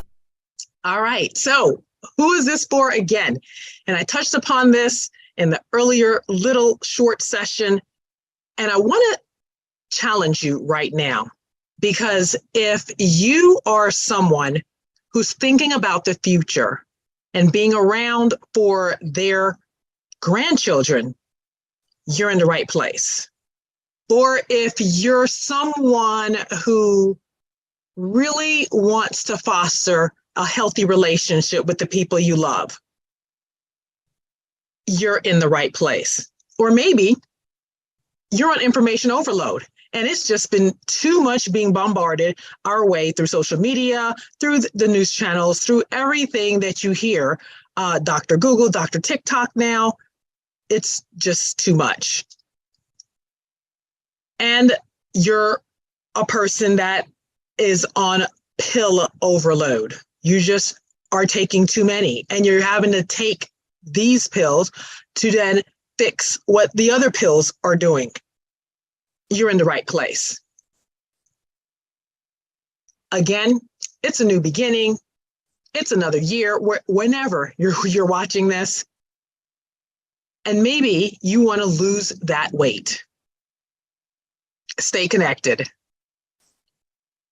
Because you might be one of those people that are just sick and tired of not being able to fit into your clothes and having to buy new ones. But if you're buying new ones for a good reason, then yes. But if not, you're in the right place. How about those selfies that we're always having to shift and suck in? Well, I want you to stop waiting, because I want you to get into the life that you deserve. And we're going to do that together this year.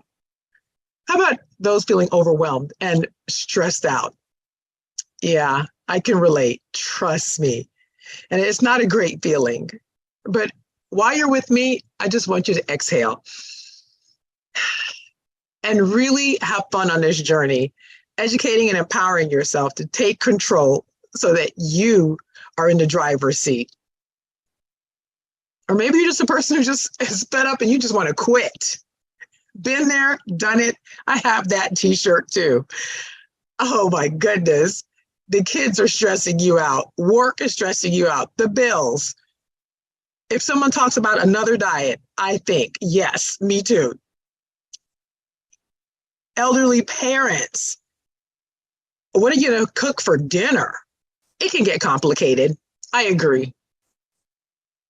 And if you're out there doing this and have been doing this alone for a while, just know your prayers have been answered and you are absolutely in the right place, because we're going to be here for you in the long run. So it truly is time for a new thing. And I think this year, again, is a powerful year of new beginnings and so much more, because you deserve so much more. I want you to remember that, because I'm going to keep saying that throughout this presentation. Again, I don't have a lot of time, so let's dive in. If you're a person like I am, who wants to finally finish something strong, this year is your year. We're going to do that together. We call it return on finish. And I'm going to tell you right now, you are going to finish what you start with us, Infinity Empowerment Services, today. We're not going to procrastinate. We're going to get into alignment, your true, authentic self, love you, and love how you're going to do what you're going to do, and the people you're going to do it with. Because again, I do understand. I will tell you that that moment that changed my life that I mentioned earlier, I can go into detail a little bit here.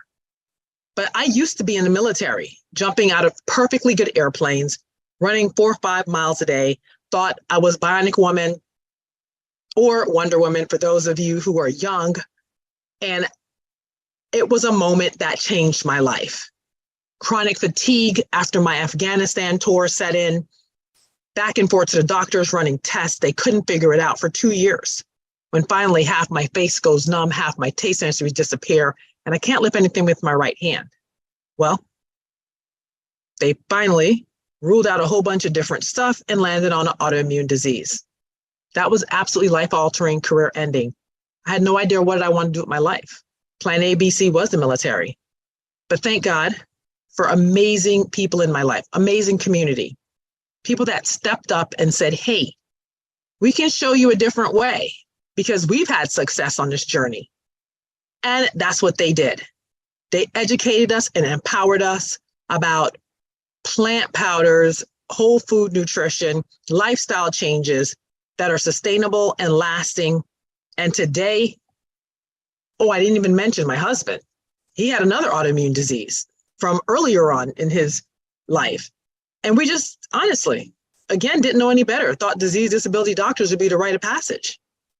But we're both today medicine free. We're in control of our health and gratefully no autoimmune disease drugs and living the life we deserve. Because I had to take charge. We took charge of our life and made major lifestyle changes that I am so excited to share with you. Simple steps, simple changes that can be made that can transform your life forever. So again, I am Beverly Grandison. I'm a certified wellness workplace specialist, a professional counselor, a wife, a CEO, a auntie, a cousin, your girlfriend, your friend girl. I am that person to come alongside you to just really, I want us to feel good, look good. We can make some money too, and then have some fun, okay? But this is a transformation that's going to occur only and if you decide to say yes and join us. Because at Fabulous 52, I'm telling y'all, I can hang with the best of the 30-something-year-olds, and I'm feeling good about that. But over these last almost 20 years, I truly have become a world-renowned health and wellness expert. I have globally helped people take control of their health so that their health is not taking control of them. We have, oh my goodness, generational impact where children are getting it and understanding that lifestyle changes and making better choices absolutely makes a difference in any and everything that we do. So my mission, it's really simple actually, is to empower you again to take control of your health, right? Get in that driver's seat and absolutely enjoy the life that we've been given because we've only been given one life to live. And we want to make the best of it. And our motto, again, really simple. You deserve so much more. And what is that more, right? What is that more? We talked about the 7 secrets to the science of living.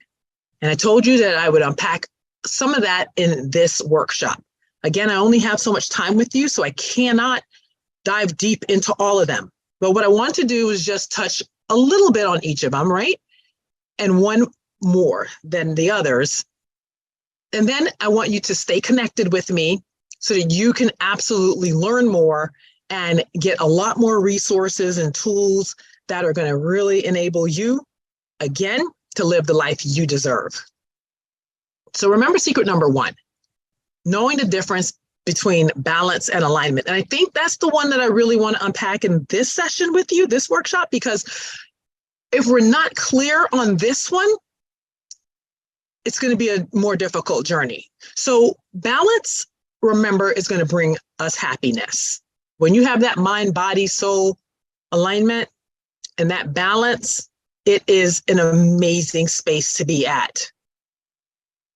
And then there is a fact that happiness and fun, guess what, is the outcome of being in alignment. And I will tell you, this is so true, okay? Happiness and fulfillment. I said fun, but it feels like fun when you're really fulfilled in life and having the desired results that you are striving for. It can and is happening for so many people in our circles. And I want you to be one of those. How about career alignment? I think that's huge. Are you actually happy with what you're doing right now? Do you wake up excited to do what you're doing? I will tell you that I truly do wake up excited every day to do what I am doing. Whose life am I going to impact today? Every day. And it's amazing how God brings that at least one person every day. How about your spiritual alignment? Are you really connected with the universe, the source, God, nature, whoever that is to you? Just know that there is a stronger power out there. And there is something greater than ourselves. And once we understand that and can come into true spiritual alignment, oh my goodness, the sky's the limit. And how about that physical alignment? Are you happy with how you feel and look every day? Do you wake up with energy, go to bed with energy? Trust me, with what you're going to learn if you stay connected with us for the long haul, by the end of the year or whenever you're watching this, within 3 to 4 months, we can tell you that we can make and help you have significant changes in your life overall. And then let's talk about that mental alignment. Remember, I mentioned professional counseling. Are your beliefs in alignment with where you want to be? And are your beliefs in alignment with the life you're currently living? So are you living an authentic, congruent life with who you believe you are and who people see you are? Now that's a whole nother workshop for another time. Look up Johari Window. That's a bonus, okay, that I just threw out there. But we want people to be in that quadrant where what people see and what you believe of yourself is absolutely the same and in alignment. And then your community alignment. I think that's huge. You know, that's been coming up more and more, especially, you know, over whatever holiday seasons that you might or might not practice or keep, that these communities are so critical to our health. Being around the right people, like minds, like hearts, that are on a mission to make an impact, to make a difference in life, to have purpose and passion. Are you actually in those type of circles and relationships that align with who you are? Ask yourself. And if you're not, trust me, we can help you there too. I love this. They give credit to this guy for saying this, but I'm not really sure 100% who actually said it. But it says, and I have to read it verbatim because it's so powerful. Watch your thoughts, they become your words. Watch your words, they become your actions. Watch your actions, they become your habits. And watch your habits, they become your character. And watch your character, it becomes your destiny. I just think that's so powerful. Yeah, might need to take a pause on this one, screenshot it, put it to memory. Because we're talking about destiny. And if you didn't catch that, it's all about alignment. So balance and alignment, keep that in mind, okay? And ask yourself, whatever it is, you fill in the blank for yourself. Is your in alignment with who you want to be and how you want to show up and what you want out of life? So that blank can be anything. It could be money, health, life, journey, family, work. What is it for you? Because I do know, and we have done this over and over again with so many thousands of people now globally. You change your lifestyle, it will absolutely save your life. And you can make those changes starting today. So I'm going to give you these 5 really quick bonuses, okay? Because I think they're so simplicity and simple. And you heard these in the short session, right? This one especially, my magical mystical drug, water, non-negotiable. Do you know how much water you're supposed to drink a day? I'm going to give that to you. Half your body weight in ounces of water. I know that might sound like a lot to some people. Or when you wake up in the morning, is your urine almost clear? That's huge. Okay, so if that glass of water isn't making you thirsty and you know you haven't drank water today, pause and go get some water so that your body can say thank you. And I'm thanking you now too. Sleep, again, non-negotiable. So these are my 5 really non-negotiable activities that you can actually start today. Whatever time of the world you are in, you have to get sleep. They're now linking lack of sleep or sleep deprivation to Alzheimer's and dementia. Please take that seriously. We have a circadian rhythm that our bodies are on, and we also have a hormonal rhythm that our bodies are on that we have to pay close attention to. 7 to 8 hours, or I tell people, if you can go to sleep with energy and wake up with energy without an alarm clock, you're on the right track. Eat real food. And real food does technically not come in a package, okay? Real food is grown. And I'll touch upon a little bit of how you can actually grow your own real food year-round, which is exciting, and take control of your food source too. But eating real food, because we talked about it, food is medicine, and you'll see that again. Food can heal, prevent, reverse disease. It can lift your mood, depress it, oil or corrode your joints. Food is amazing, and we really want you to get into the preventive mode of using food as your medicine. I think they credit another person again for let food be your medicine, medicine be your food. What if the doctor wrote you a prescription that said, hey, go eat more fruits and vegetables, berries and grains? I would love that, doctor. Deep breathing. Remember earlier I told you, inhale and exhale. If you're a singer, you know how to do that correct breathing, right? Inhale, outhale. Inhale, stomach goes out. Exhale, stomach comes in. It's opposite. It's pretty difficult too. But if you practice that deep breathing, working on those lungs, so those lungs can stay strong for whatever is out there. Ayurvedic breathing, 4, 7, 8. You breathe in 4, hold 7, out 8. You can lower your blood pressure. It's a really powerful thing to do. Start to center yourself. So deep breathing. Just doing that, oh my goodness, should make you feel different. So take a deep breath for me. And if you don't move it, you're going to lose it. You know, my dad says, and I said it before, aging is not for the weak. We have to move our bodies in order to keep it functioning optimally at precision. And it's not complicated. You don't have to have a gym or a trainer and all this expensive apparatuses.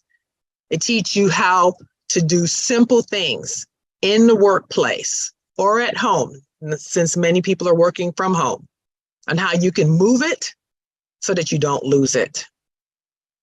All right, so let's go back to those 7. Remember those 7 lifestyle tips that we had talked about earlier?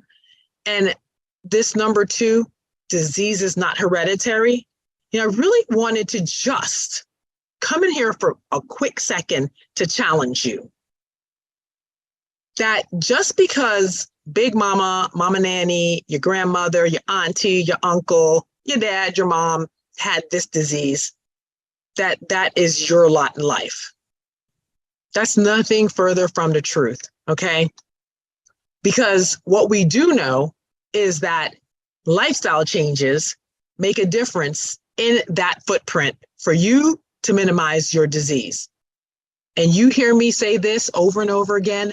I'm the water girl to many of my circles because I'm always asking, if you call my phone, you're going to get a message that my friends clown me about. How much water did you drink today? Constipation? How much water? Headaches? How much water? Backache, knees ache, hips ache? How much water are you drinking daily?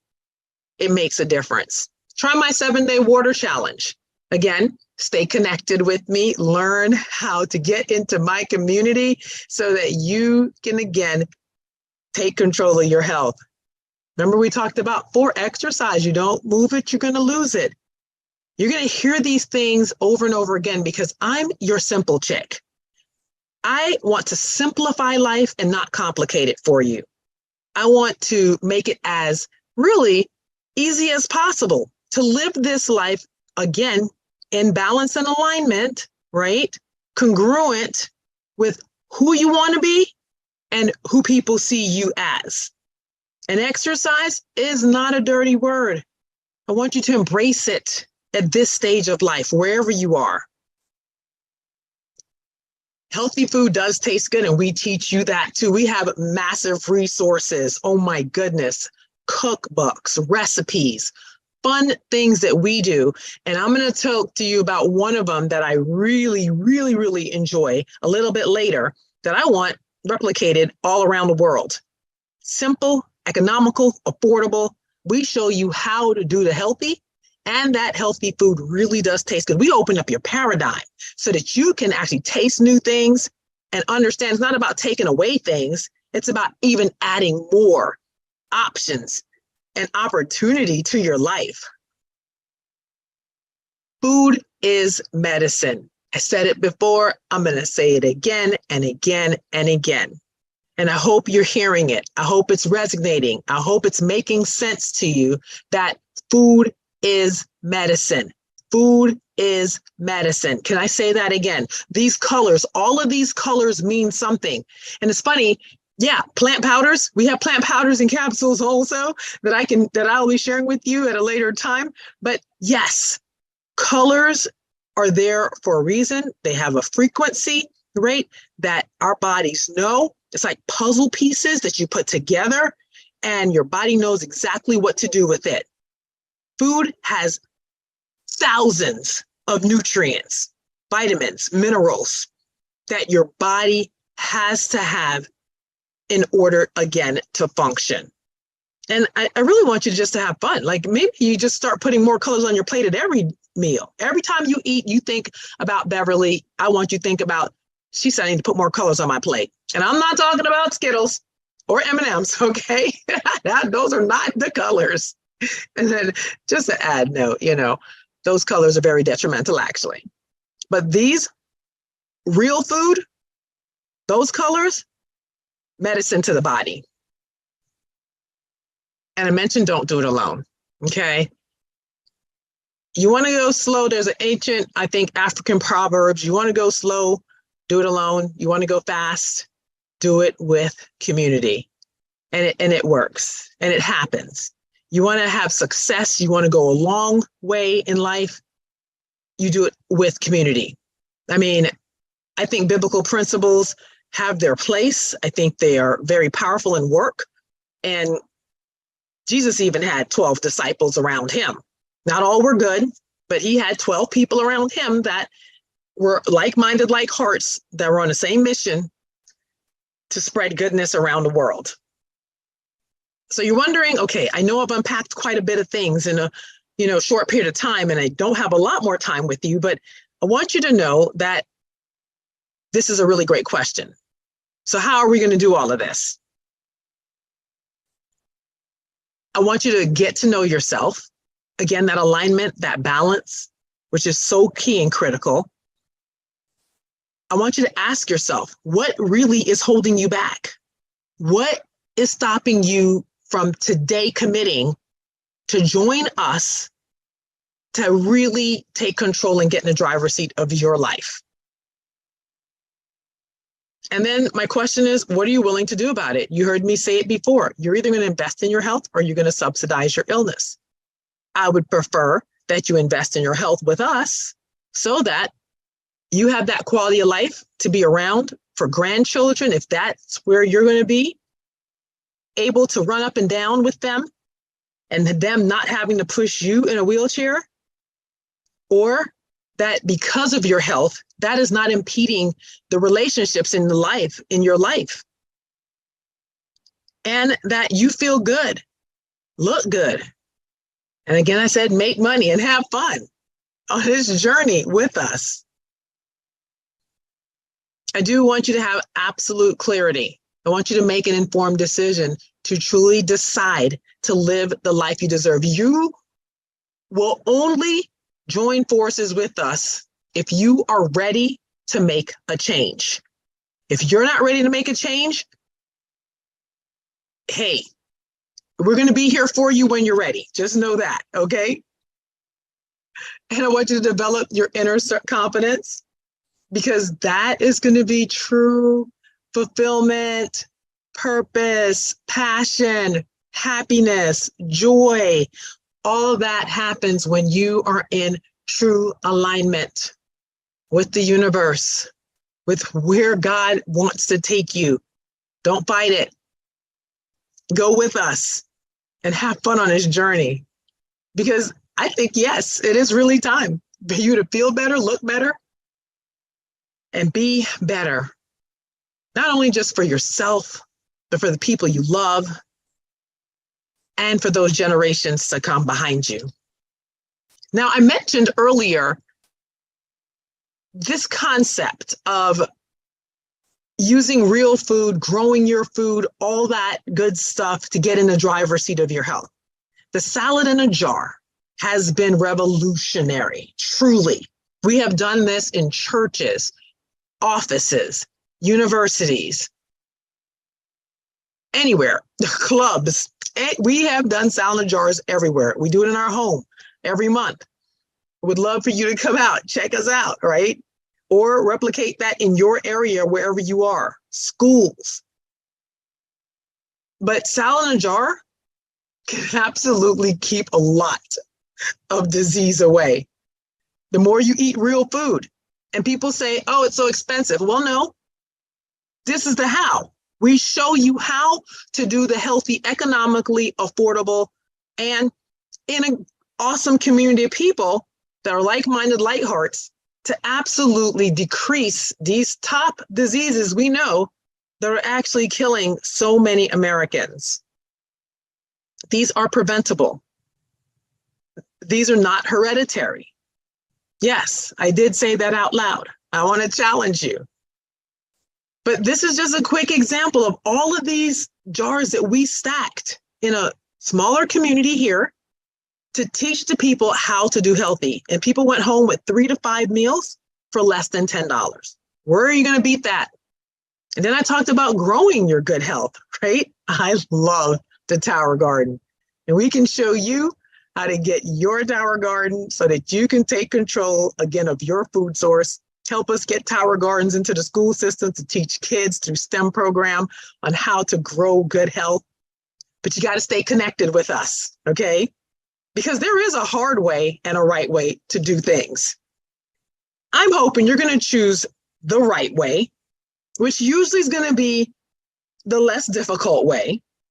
The hard way, of course, is to do it by yourself. And the better way to do it would be to do it in a great community, because I want you to remember and keep remembering over and over again, and say it to yourself. Say it with me right now. I deserve so much more, because I do believe you do deserve so much more. And I love this slide, right?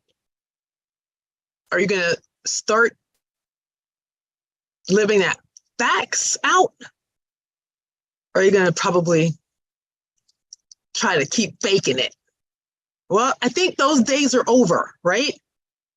And you absolutely can have a healthy new you learning the science of living with us. It's exciting. It's fun. Because if we're not having fun, we're not doing it. So I want you to start with going to sciencetoliving.com. Go to sciencetoliving.com. And there's a really short, quick 5-question, I think, assessment there that you can take that will help start putting you in the right mind frame. And then if you're even more serious, right, and you want to stay connected and take the Infinity Health Assessment, right, I want you to text Infinity. Text Infinity to 757-767-4474. I'll leave that up for a little bit, but I want you to text Infinity to 757-767-4474. And you'll get a message back that you can actually pick and choose how you want to stay connected with us. You can take the Infinity Health Assessment there also. And if you use the code SuccessFest23, SuccessFest23, all lowercase, SuccessFest23, you will get a discount. All right. Again, new year, new you, new beginnings, new community, new mindset. It's an exciting year ahead, a powerful year ahead. And I want you to remember, you deserve so much more. Can I say it again? You deserve so much more. Black girls rock. Yes. Now more than ever. And girl, all I can say is rock on. Yeah. All right. Well, that was quite a bit of information, and I know a packed period of time, and I want you again to stay connected. I'm Beverly Grandison with Infinity Empowerment Services, where we believe you deserve so much more. Embrace that. Believe that. Know that we are here on this journey called life with you together to have success. And know that you can do it. All right. I love you. Have a great rest of your day, night, whatever time you're looking at this, but stay connected and join us. Bye.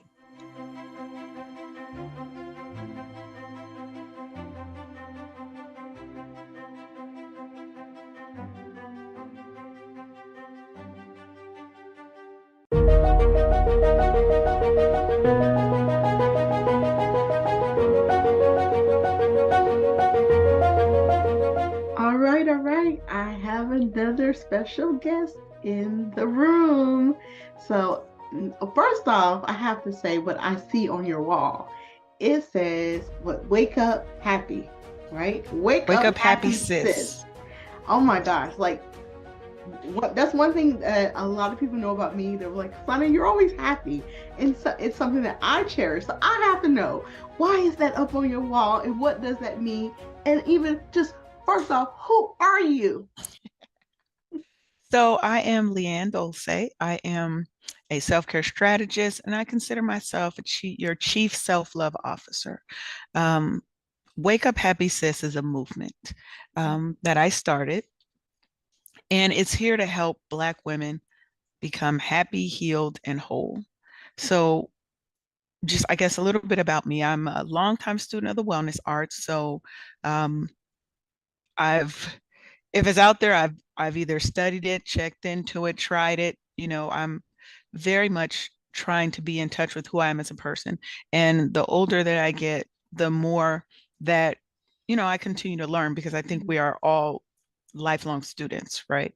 So coming into a space of knowing who I am, loving myself unconditionally, trying to heal myself from the traumas of my past, some that were intentionally inflicted, but some that were inflicted by parents just trying to do the right thing. Mm-hmm. And they don't know any more than the trauma that was left with them, right? Absolutely. So that's really where that kind of mission statement, or that, my mantra, I guess you will, came from, of Wake Up Happy Sis, because I was working multiple jobs. I was morbidly obese. I'm still a big girl, but I was morbidly obese, almost 300 pounds. I was faking happy, Mm. where you're putting on that happy face. I was in college. I was in grad school, actually. I had 3 children, 2 jobs, no time, worked in community service and in nonprofits, because I thought I had to be everything to everybody, Yes, yeah. And you know, that makes sense. So, and you learn that you're not happy, you're faking happy, mhm. and you're wondering why your life isn't progressing, isn't moving, because you have these blockers that have become part of who I was. Yes. It that trauma gets so ingrained in you, it becomes a part of your personality. Well, And you we just think touched that something we're a minute supposed to ago, do though. that. You said blockers, and my Mhm. next question actually was I was going to ask you, what is the biggest obstacle that you feel is in the way of people really being able to wake up happy? Ourselves, Mm. right? Living in a state of trauma. Like I said, living with the trauma, being caught up in this is how it's supposed to be, or it's not going to get any better, not wanting to go, especially in the Black community. It seems like going and get professional help, mental health services is taboo. It's always been taboo. Have you ever heard what happens in our house stays in our house? Oh, yes. That keeps us hurt, that keeps Yes. us in this state to where we don't think we deserve better, or we're not able to put ourselves first and put a priority on our own wellness, because we've been taught time and time Yes. again that everybody else is more important than us. That is Right. so true. That's And so to me, true. that's the biggest blocker, is not getting that help, staying and living with that trauma and thinking it's okay, because it's not. And Yeah, it's killing us slowly. that's so true. Now, what is it that you will be speaking on, and what can people expect to receive during their time with you? So one of my I guess my biggest focus during this talk is really, we're going to be talking about Black women getting radical about their self-care. And we're going to talk a little bit about my proprietary system. And radical is actually an acronym. And so we're going to get into that radical acronym, and we're going to talk a little bit about how people can implement and practice radical self-care right now. And it's probably not what people are thinking. When they think radical, they think of Black Panther, fist in the air. Sometimes we gotta be like that, right? For But ourselves. sometimes you have to take that approach to Mhm. yourself, because we're so busy putting everybody Yes. in front of us that sometimes we have to feel like we have to be that, I'm going to be that Black power person for my own self-care and wellness. The importance of being happy, healed, and whole for yourself, not so you can be a better mother, not so you can be a better boss, wife, daughter, person in church, whatever. No, Yes. Yes. because all those things tell us that everybody else is still a priority over us, that we're only as good as the service that we give. And that's not true. Yes. I can be happy and healed and whole just for me. Yes. Everybody else is going to benefit from it, but I'm doing this for me. I love it. I love it. Happy, healed, and whole. Yes. That's powerful. So even when I look up, like I said, what you are, this and anything else you want to leave with anyone? Just remember that nobody has the right or the power to make you unhappy. You have a right, you have a choice. It doesn't mean you're going to be happy all throughout the day. It doesn't mean every moment is happy. It means you know how to not let everybody else affect your mood. You don't want them to have that power over you. The only thing in life that we can control is how we respond to the stimuli that's given to us, good or bad. So just remember that we all have the power to wake up happy, to get happy, to stay happy, to be happy. Oh, I love it. I love it. So thank you so much for joining in. And I look forward to hearing the experiences that you all have by joining Miss Leanne in her room, so you all can each wake up happy. So thank you all. See you all soon. Bye, everybody.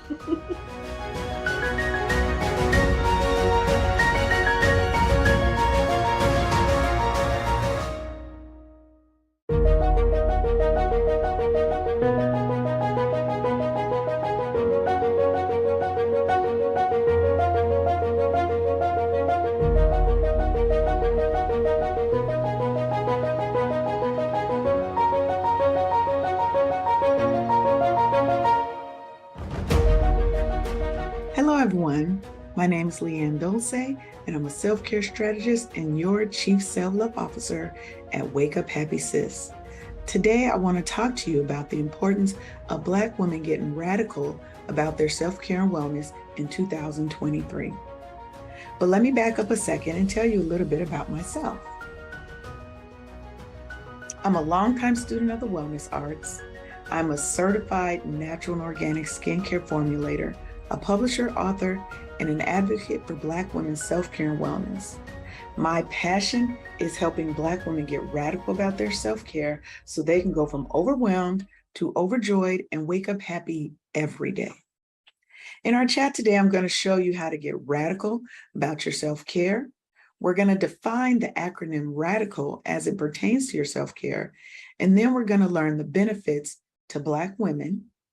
And finally, I'm going to provide you with a few tips on how you can get radical about your wellness starting today. Did you know that only 2% of Black women say they practice self-care regularly, even though a whopping 78% say they feel a strong need to? This means that the majority of Black women are not taking care of themselves, even though they know they need to. And this is a huge problem. We're struggling and we're not taking the time to heal ourselves. We're putting everyone else's needs before our own, and as a result, we are suffering. Self-care is vitally important for Black women. We often take on the roles of mother, father, breadwinner, caretaker for our families, as well as being the emotional support for friends and loved ones. We rarely take time for ourselves, and when we do, we feel guilty. We think if we're not doing everything for everyone, then somehow we're not worthy of love. Now, we all know that Black women have historically been undervalued and unseen in society. We are often expected to be the strong Black woman who never shows weakness, the foundation who never runs out of energy, love, or positivity for everyone, and someone who sacrifices all for our family and our loved ones.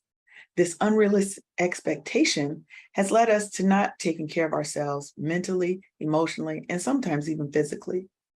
Yes, we are the masters at putting the needs of others before our own, and we feel like we have to be superwoman for everyone in our lives and continue to put our needs last. Indeed, we're constantly giving to others and not taking the time to nurture and replenish ourselves. This ultimately leads us to burnout, resentment, and even depression. It causes us to feel guilty and anxious when we even think about doing something for ourselves. We're here walking around overwhelmed, stressed, and feeling unappreciated. Does that ring a bell? We have to learn to love ourselves first and foremost so that we can teach others how to love us properly. It's important for us to take time for ourselves to relax and recharge so that we can show up happy, healthy, and whole in our own lives. Now, I bet you thought I was going to say that we should take time for ourselves so that we can show up better in the lives of those who need us, but I certainly did not. I'm saying the exact opposite right now. I'm saying that we need to get radical about our own self-care. We need and deserve to take time to focus on our own self-care for us to be happy and whole. Because contrary to popular belief, it's not selfish to be happy, healed, and whole for yourself and for no one else's benefit. The outdated narrative that we have to be happy, healed, and whole so that we can be better wives, parents, bosses, employees, community members, it's just another part of the guilt and trauma that has been laid upon us. I believed it just like I'm sure you probably do right now. This narrative perpetuates the lie that the needs and happiness of others should always take priority over our own. It tells us that our lives are only as important as the service that we give to others, and that line of thinking has to stop. Look, sis, it's time for us to make a change. It's time for us to put ourselves first and take care of ourselves. We deserve to be happy and to feel fulfilled. We deserve to love ourselves as we are nurturing our minds, bodies, and souls. Now I can hear you say, wait a minute, Leanne, you said something that caught me. Did you say we have to get radical about our self-care? What do you even mean by that? Yes, I said it and I meant it, boo. I mean that we have to take a more active and hands-on approach to our self-care and wellness. And when I say radical, I mean looking at self-care through a different lens, a more holistic lens, healing lens that takes our whole person into account. Now, self-care isn't just about taking walks and getting massages and having a relaxing bath with a glass of wine. Yes, those are all acts of self-care, but there's so much more to self-care than just the pretty and fun things. Self-care is about taking control of all aspects of our wellness and figuring out how to let go of the guilt and the anxiety that really has caused us to not take care of ourselves. Now, in my signature radical self-care blueprint, I define radical as a set of principles for how we govern ourselves in relation to our self-care and wellness. The R stands for release. And that means we commit to releasing ourselves from the guilt and trauma of putting everyone else's needs before our own. We release ourselves from the need to people please and to be everything to everyone. A is for acknowledge. We acknowledge that we are worthy of love, happiness, and relaxation just for ourselves with no strings attached. The D stands for declutter. And in order to design a life that we love, we must declutter our minds, bodies, and spirits of anything that doesn't serve us or make us happy. I is for invest. We're investing time, energy, and money into activities, experiences, and people that make us happy and help us relax and recharge. And that includes creating a self-care plan that works for us as individuals. The C is for connect.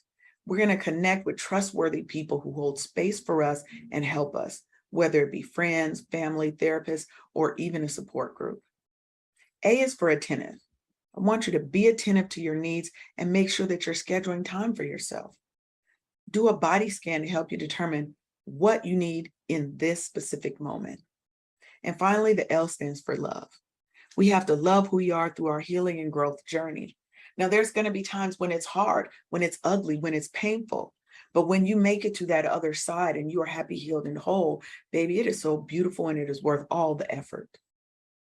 Now, sometimes, yes, we are reluctant to take time for ourselves because we feel like we're abandoning our families. How are they going to get by if we're not there to manage and oversee everything? Look, sis, that's just not true. The truth is we have to show up for ourselves first before we can even think of showing up for anyone else. And it's okay for you to do for yourself without having to worry about it benefiting others. Because you know what? When you take care of yourself and you love yourself, everyone around you is going to benefit because love attracts love. Now let's talk a little bit about the benefits of self-care. Now, we already know that as Black women, we bear the brunt of emotional labor in our families and communities, but self-care really is a way for us to recharge and take a break from the stresses of daily life. It can help us manage our emotions, which leads to improved mental health. And it's been shown that Black women who engage in self-care are more likely to have better relationships, they have improved productivity and creativity, and they're going to see an improvement in their self-esteem and their confidence. And finally, self-care helps us connect with our inner selves, with our feminine being. It's going to lead us to a greater sense of peace and calm. In short, it's an acknowledgement of our worthiness and commitment to taking care of ourselves, mind, body, and spirit. Now let's get to these tips that I talked to you about. My approach to self-care includes kind of a three-way approach: engaging your mind, treating your body, and nourishing your soul. When you engage your mind, look, your mindset is where it starts. You got to get your mind right. So first, you have to believe that self-care is your right. It isn't a privilege and it isn't selfish. Two, you're going to practice meditation because that's a great way to calm your mind and ease any anxieties. And you're going to seek professional help. If you're struggling with depression and anxiety and other mental issues, I know it's taboo in our community oftentimes, but a therapist is going to help you with the tools and the support that you need to manage your health in a healthy and productive way. And then treat your body. Now, these are things you already know. Get enough sleep, feed your body right inside and out with nourishing food and skincare products, and get up and move that body a little bit. And finally, nourish your soul. The first thing I always tell people is practice gratitude, because that is an instant boost to your mood. Every day, take a few minutes and write down 3 things that you're grateful for. You want to take breaks when you're feeling overwhelmed or stressed. Go outside and take a short walk, relax and rejuvenate your spirit. And finally, find a supportive sisterhood community like my Sister Circle, because it's important to surround yourself with positive people who are going to encourage you on your healing journey. And I want to thank you for your time today. And if you want to learn more about radical self-care and wellness, visit me at wakeuphappysis.com and join our sisterhood community. Thank you and have a wonderful and blessed day.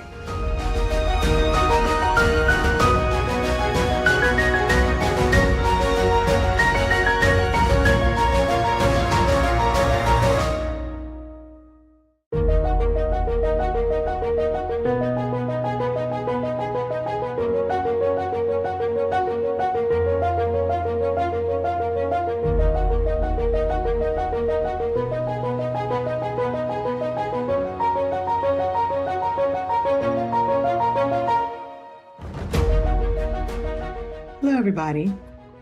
I'm Leanne Dulce, and today we're going to talk about stress and stress management. So let's dig into a little bit of our objectives and what we're going to do. We're going to talk about our objectives. I'm going to tell you a little bit about who I am, and we're going to talk about engaging your mind in stress management as it relates to your self-care and wellness. Then I'm going to give you a little bit of homework, and we're going to round it out, as I like to do any sessions that I do, with a really short meditation.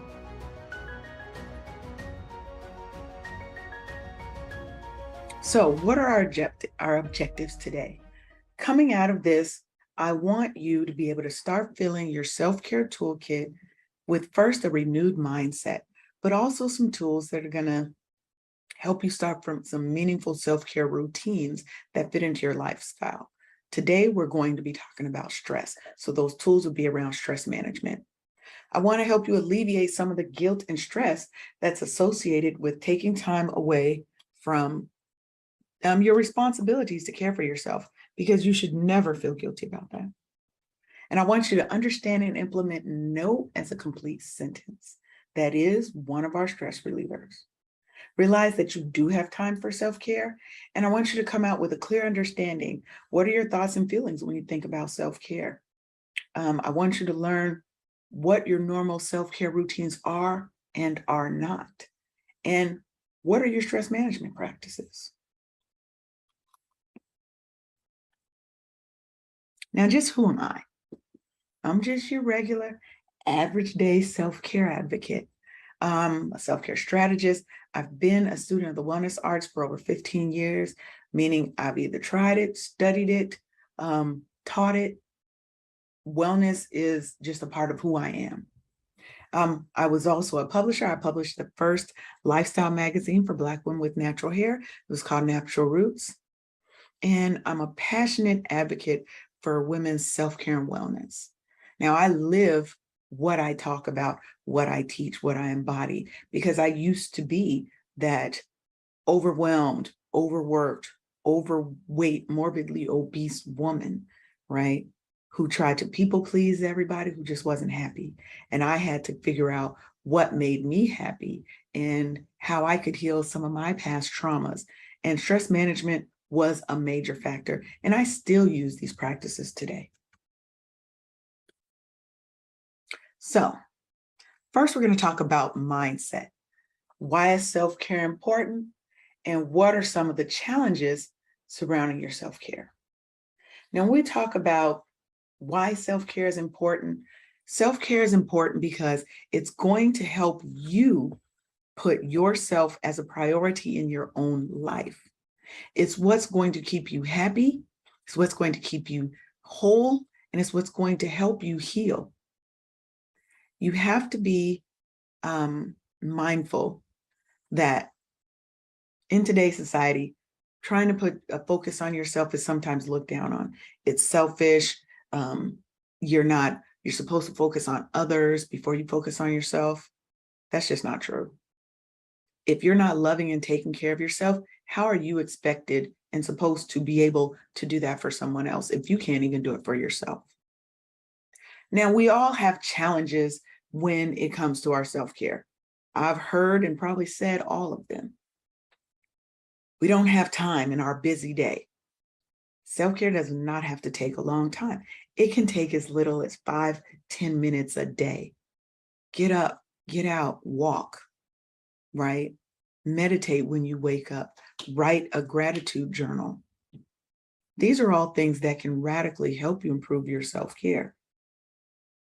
And you feel guilty. Now, I know this what used to be my big thing, feeling guilty when I even thought about wanting to take time away from my family and my other obligations, career, community, otherwise. We're taught that we always have to put everybody in front of ourselves. We're not supposed to want anything for ourselves because it's seen as selfish. But we have to let go of that guilt that surrounds us taking care of ourselves. And you have to want to take care of yourself for your own good, not for anybody else, not to please and not to help anybody else, but because you want to be here for a long time. You want to be happy, healed, and whole for yourself. Now, we all know about that strong Black woman syndrome, right? We're supposed to never show weakness. We're supposed to always be happy because we can't be the bitter Black woman. We're supposed to put everybody else first. We're supposed to put on our cape and be superwoman for everybody. But who helps us? Sometimes being that strong Black woman means saying no, taking a step back. And we don't know what to do for self-care. Self-care is such a personal thing. And you can really think out of the box when it comes to your self-care. It might be writing in a journal. It might be running. It might be going to one of those smash rooms and getting your aggression out. It's personal to you. No one can tell you what your self-care looks like. We're often overwhelmed and stressed out because we're pouring from an empty cup. And lastly, we have too many things that got to be done today. It's okay. You don't have to do it today. It'll still be there tomorrow. It's important that you take time to reset and replenish yourself. So let's make sure we're doing that instead of giving ourselves reasons to not take care of ourselves. Now, I want you to take a moment and pause and think about this and write these down if you have a pen and paper. When you think about self-care, what thoughts and feelings does it bring up for you? What does it mean to be a strong Black woman to you? And what are your top 5 priorities in your life right now and why? Those are going to be important to you as you kind of build out your self-care plans, as you determine what self-care looks like for you. Now let's get to the meat. Let's talk about stress, baby. Stress is any physical, mental, or emotional factor that causes bodily or mental tension, okay? Now these factors can be external or they can be internal.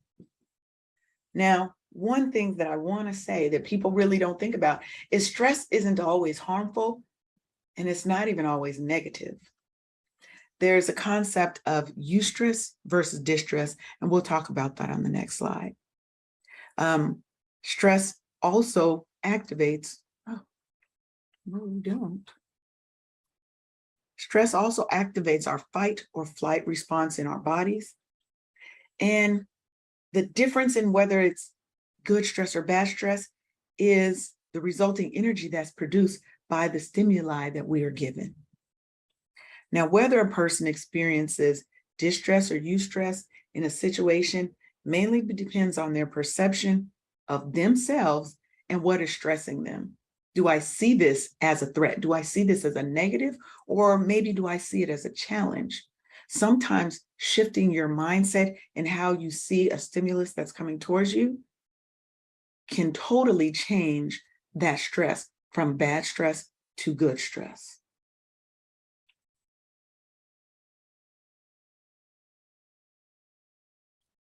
Now, let's talk a little bit about eustress, which is good stress, and distress, which is negative stress. Eustress is a healthy form of short-term, which is acute stress, that gives us positive, energized feelings and makes us feel good about yourself. Now, I'm sure most of you have never even heard of the term eustress. And it is more of a relatively newer concept in the stress space. The prefix of the word EU is Greek, and it stands for well or good. Now, when a person feels confident in their ability to overcome a stressor, that's when they're more likely to experience eustress. Now, this positive assessment of that stressor, that stimulus that's coming into you, it helps them channel their energy provided by the fight or flight response that helps them work towards a solution. So the flight might be more moving towards the distress side. Your fight is, okay, I'm energized by this. I see it as a challenge and I feel confident that I can do it. I may have to dig a little bit. It might not be easy, but I know I got this. That's when you get that exhilaration. So people who conquer their fears, and let's say you had a fear of heights and you went skydiving, you might get that rush of adrenaline, that fear, but you channel that fear into that jump. And all of a sudden, all of that stress melts away and you're left with such a positive and happy feeling that you conquered something, right? Now, conversely, let's talk about distress. Let me check my time. Let's talk about distress. Distress is what most people commonly think of when they think of the word stress. Most people will never think of eustress, which is positive stress. They're always going to think of distress. And it's the adverse reaction that people have to excessive pressures or other types of demands that are placed on them. Now, we have three different main types, right? You have acute stress, which is very short-term type of stress, and it can be either positive or it can be more distressing. And this is the type of stress we most often come to in our day-to-day life. Traffic. I'm stuck in traffic, I'm stressed. I've got a presentation that's due in 15 minutes and I'm just not done.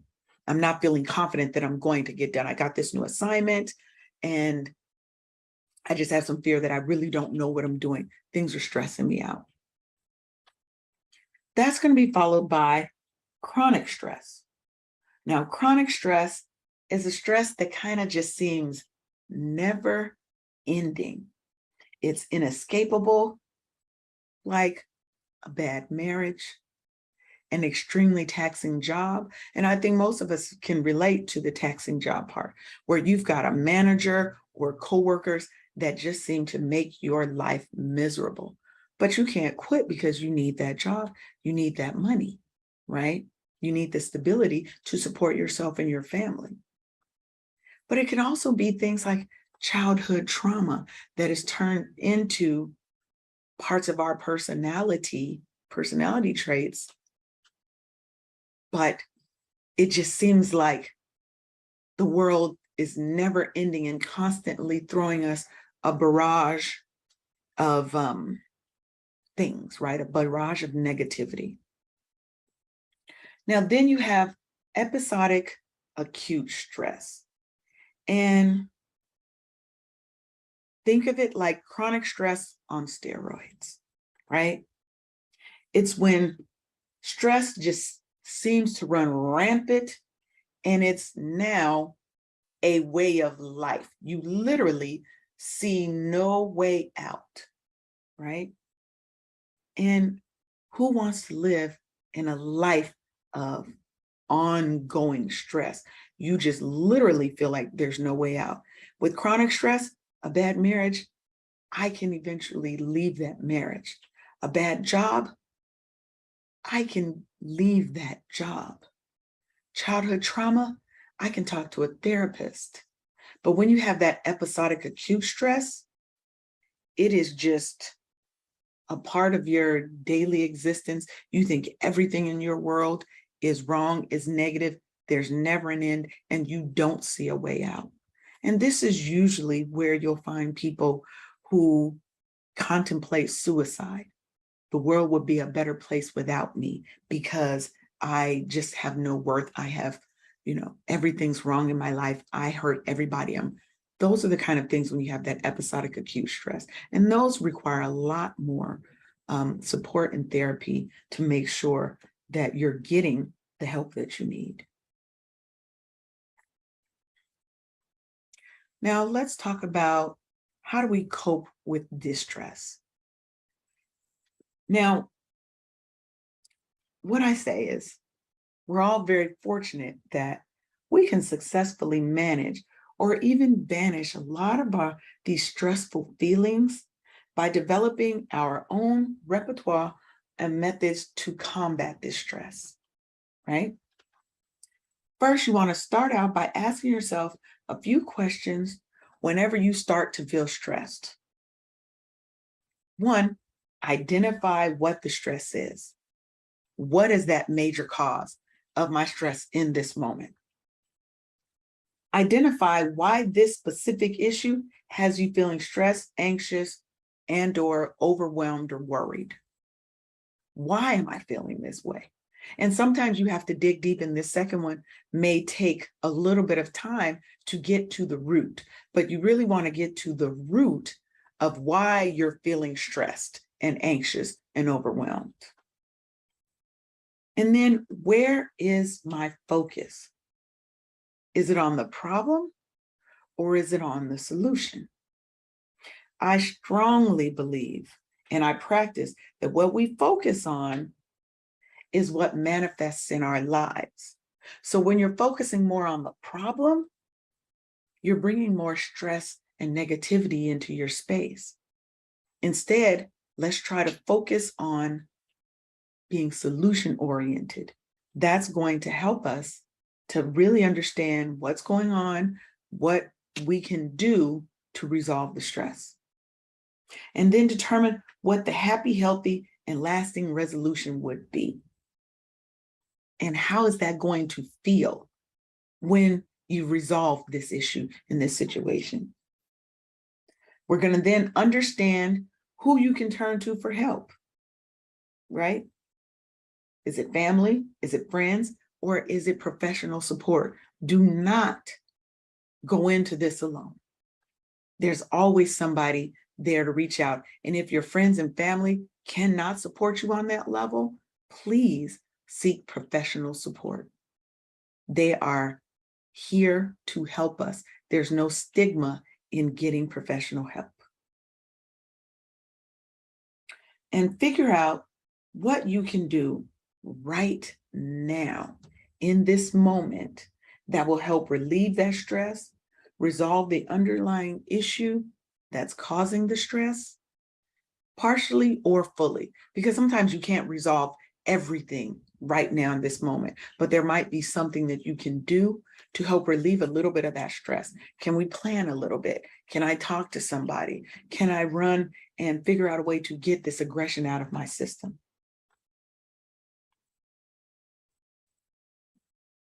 Now, what do you do to relieve stress?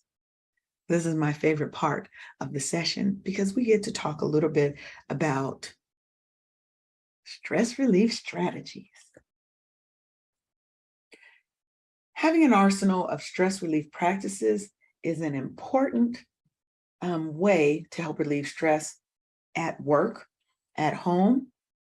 And I want to give you some ways that you can kind of fill your self-care toolkit with some stress relieving practices.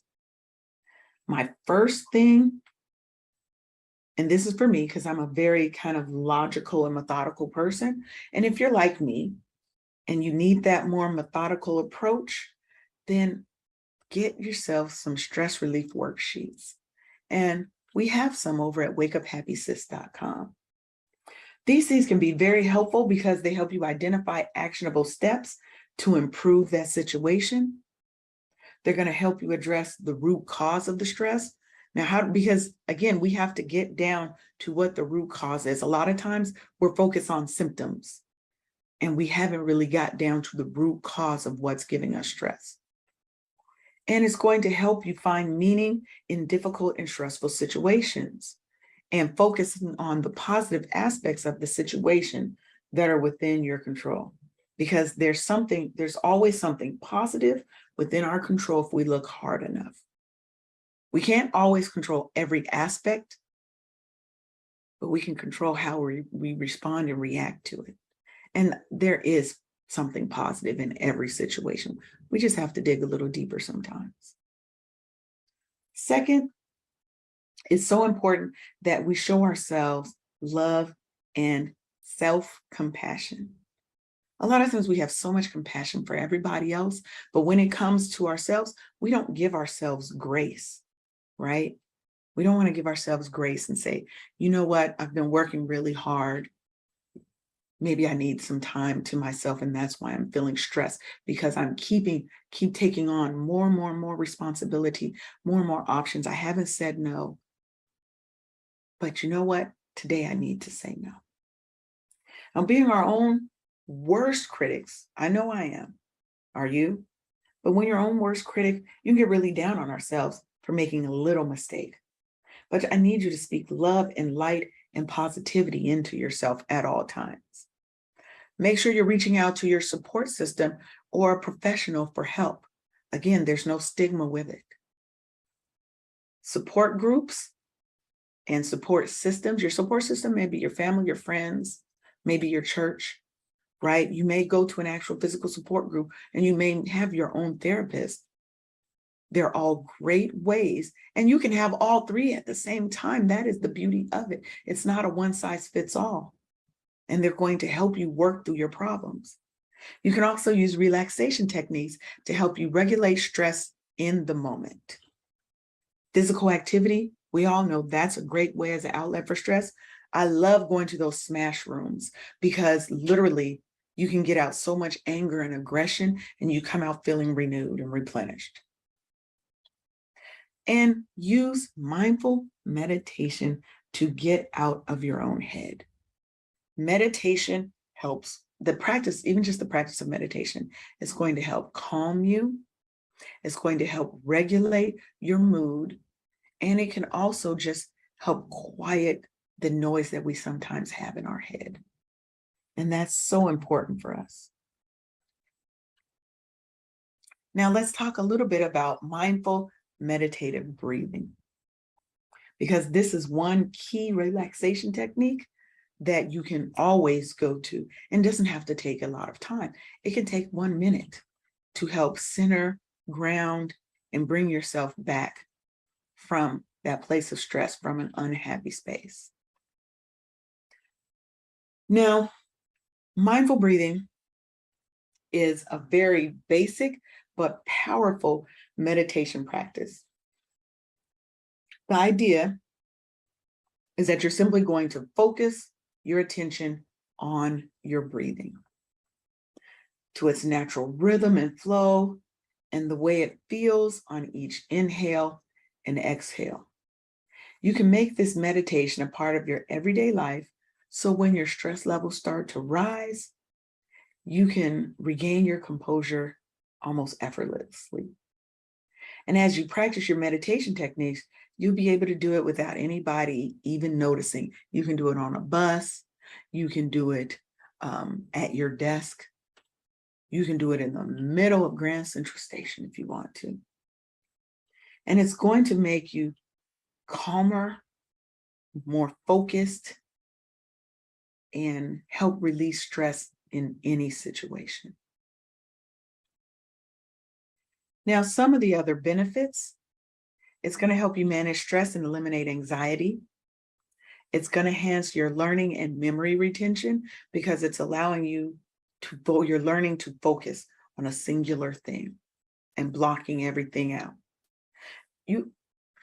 I love this next one because it can really help you put a stop to pessimistic thinking. We all have, what they say, you have millions of ideas and thoughts that cross your mind. So obviously there's going to be a lot of negative ones in there. But when you have a mindful meditative breathing practice, you can help stop those things because you know how to recalm, regain your center and your focus at any time. It's going to help build your mental capacity, focus, and accuracy. It's going to help you better regulate your body's reaction to pain, stress, and fatigue. And when I tell you this works, when I have pain, I suffer from back pain, and I will literally breathe and focus that breathing energy into the spot where the pain is. And it really can help you reduce and relieve stress and pain. It's going to help tame negative emotions because you are going to be more aware of your body, your mind, your emotions, and your reactions to the stimuli coming into you. It's going to help you create fulfilling relationships because you're not going to be so snappy at people. What do you want? What's going on? You're not going to have that because you always know how to go back to center, right?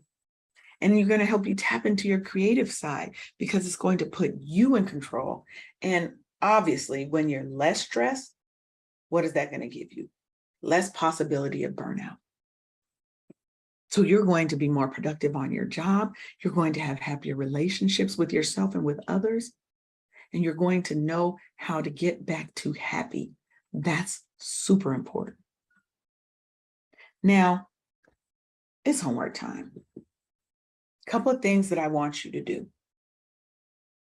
I want you to create a morning ritual that helps you get focused, charges up your energy, and starts your day off with a bang, right? And in that morning ritual, put in some of the stress relieving strategies that we talked about, right? Meditative breathing, 1 minute, 5 minutes each day, each morning will help you calm, center, refocus, shed the energy of the night before, and start your day off beautifully. And then I want you to try that morning ritual tomorrow. And you can hit me at Dulce and Lay on Instagram and even tell me how your ritual went. I want you to choose an affirmation and put it on your mirror. One that relates to you not being stressed, one that relates to you being happy, healed, and whole. Put it on your mirror, on your refrigerator, on the wall, and every time you pass it, stop, do a 1 minute mindful breathing, and meditate on that affirmation. And then I want you to get up and move your body for at least 5 minutes. Meditation and yoga go hand in hand, baby. And just try some basic yoga poses. You don't have to be super flexible, bendy. That'll come in time. Now I want to round this out with a 1 minute meditation. This relaxation strategy is going to take us, obviously, like I said, less than 1 minute. And if you'd like to give it a try, please join me. You're going to start by sitting in a very comfortable position. You can close your eyes, but it's not required. Excuse me. I just have found that for me, when I'm trying to focus and clear everything out, it's easier for me if I close my eyes. So we're going to begin by taking a deep breath and hold it in for 5 seconds.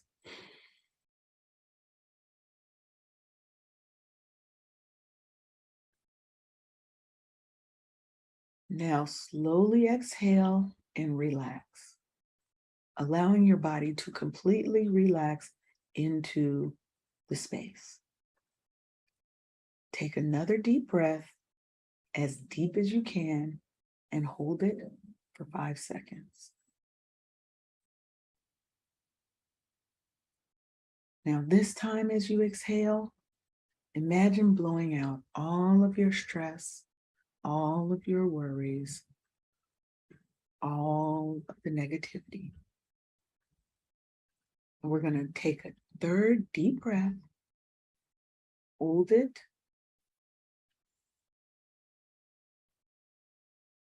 now as you exhale, blow out any last bits of that stress.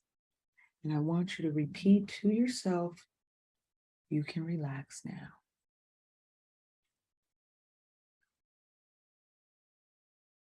Now open your eyes, and you've completed your first mindful meditation. Now, whenever you become stressed, just stop and take in those 3 full deep breaths. And on each exhale, I want you to let go of a little more stress, a little more negativity, a little more toxicity. Make sure at the end that you tell yourself you can relax now. Because you're not just saying it to say it. You're giving your body a directive, and your body is going to listen. Now, hopefully, after completing that, you felt really good and a little bit of renewal. Whenever I do that, and again, I do this every morning, every single morning, but whenever I do it, I just feel better, because on each release, I literally go like this,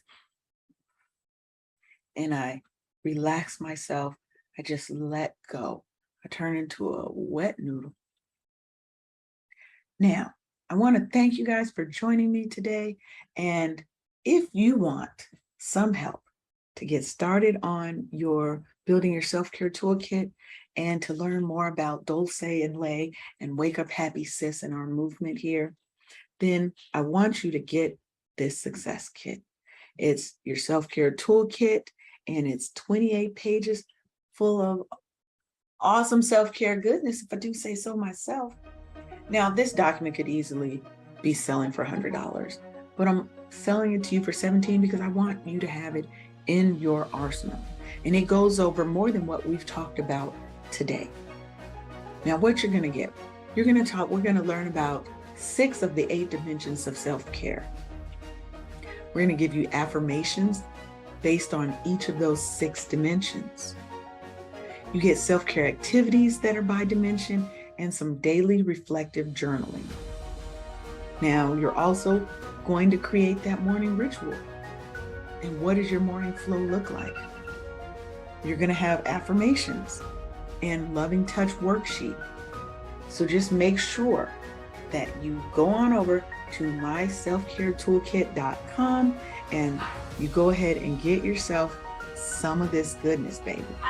myselfcaretoolkit.com. Thank you and have a blessed day.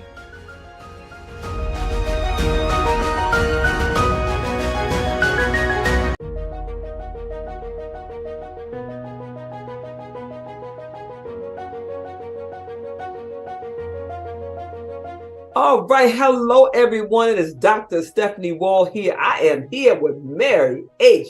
Davis. Baby, her thing says Women's Level Up Network. All right, so Mary, tell the people what you do and who you serve, and more importantly, how do you help women to succeed, or people? All right, thank you for having me.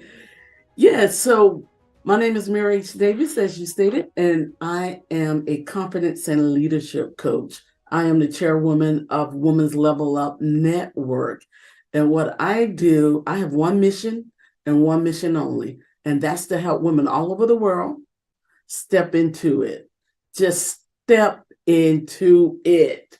Step into their passion, step into their dreams, step boldly into their careers, step boldly into entrepreneurship, step into their wealth aspiration. Whatever it is, I have the strategy and the confidence to help them step into it. How do you help, Mary? You know I'm loving this because I live to help women to boldly stop hiding behind their old selves. So you in my lane, and I'm loving that. Tell me this: how do you help these women to step boldly? Well, one of the ways that I do that is I help them build confidence.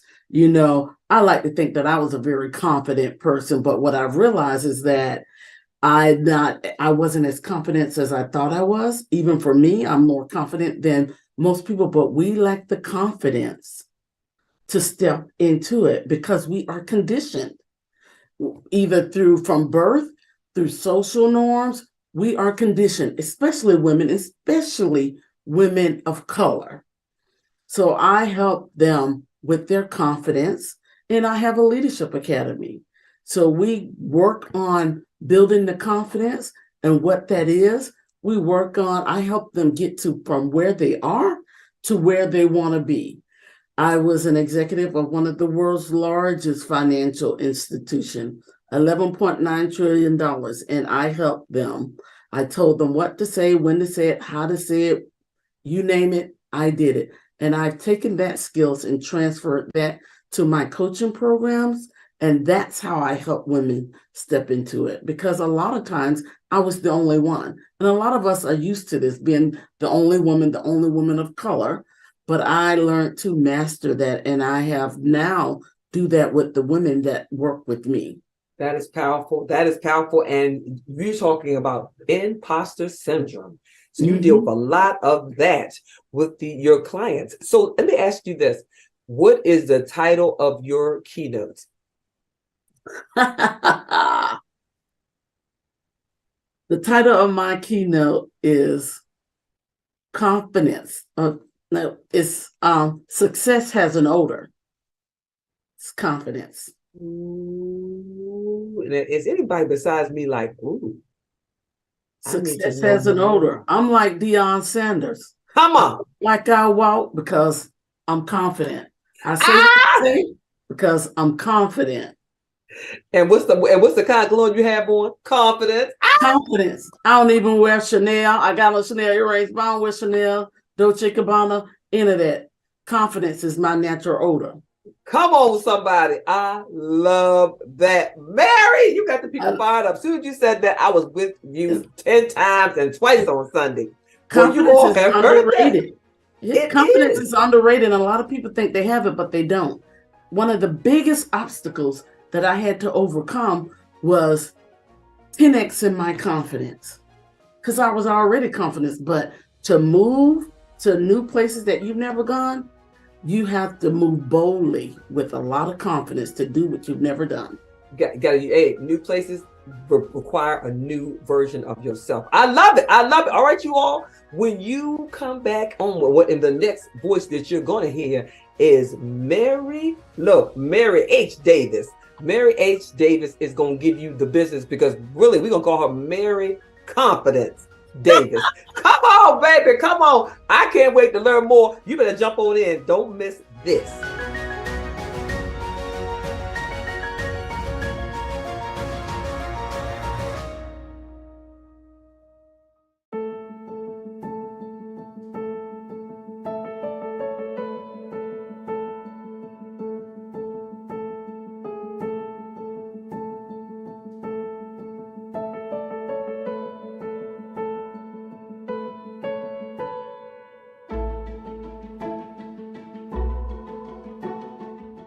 Hey.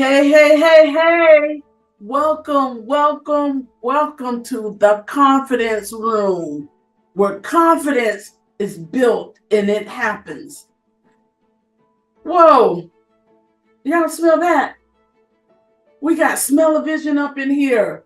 You can smell it through the stream. Wait a minute. What is that smell? That is the sweet smell of success. And I want to talk to you today about confidence, the natural odor of success. Every time I think about my dreams and I'm working on my aspirations, every time I feel stuck, I do that self-talk to myself and think about what I learned from my college professor during my freshman year. It was a quote by William H. Johnson. If it is to be, it's up to me.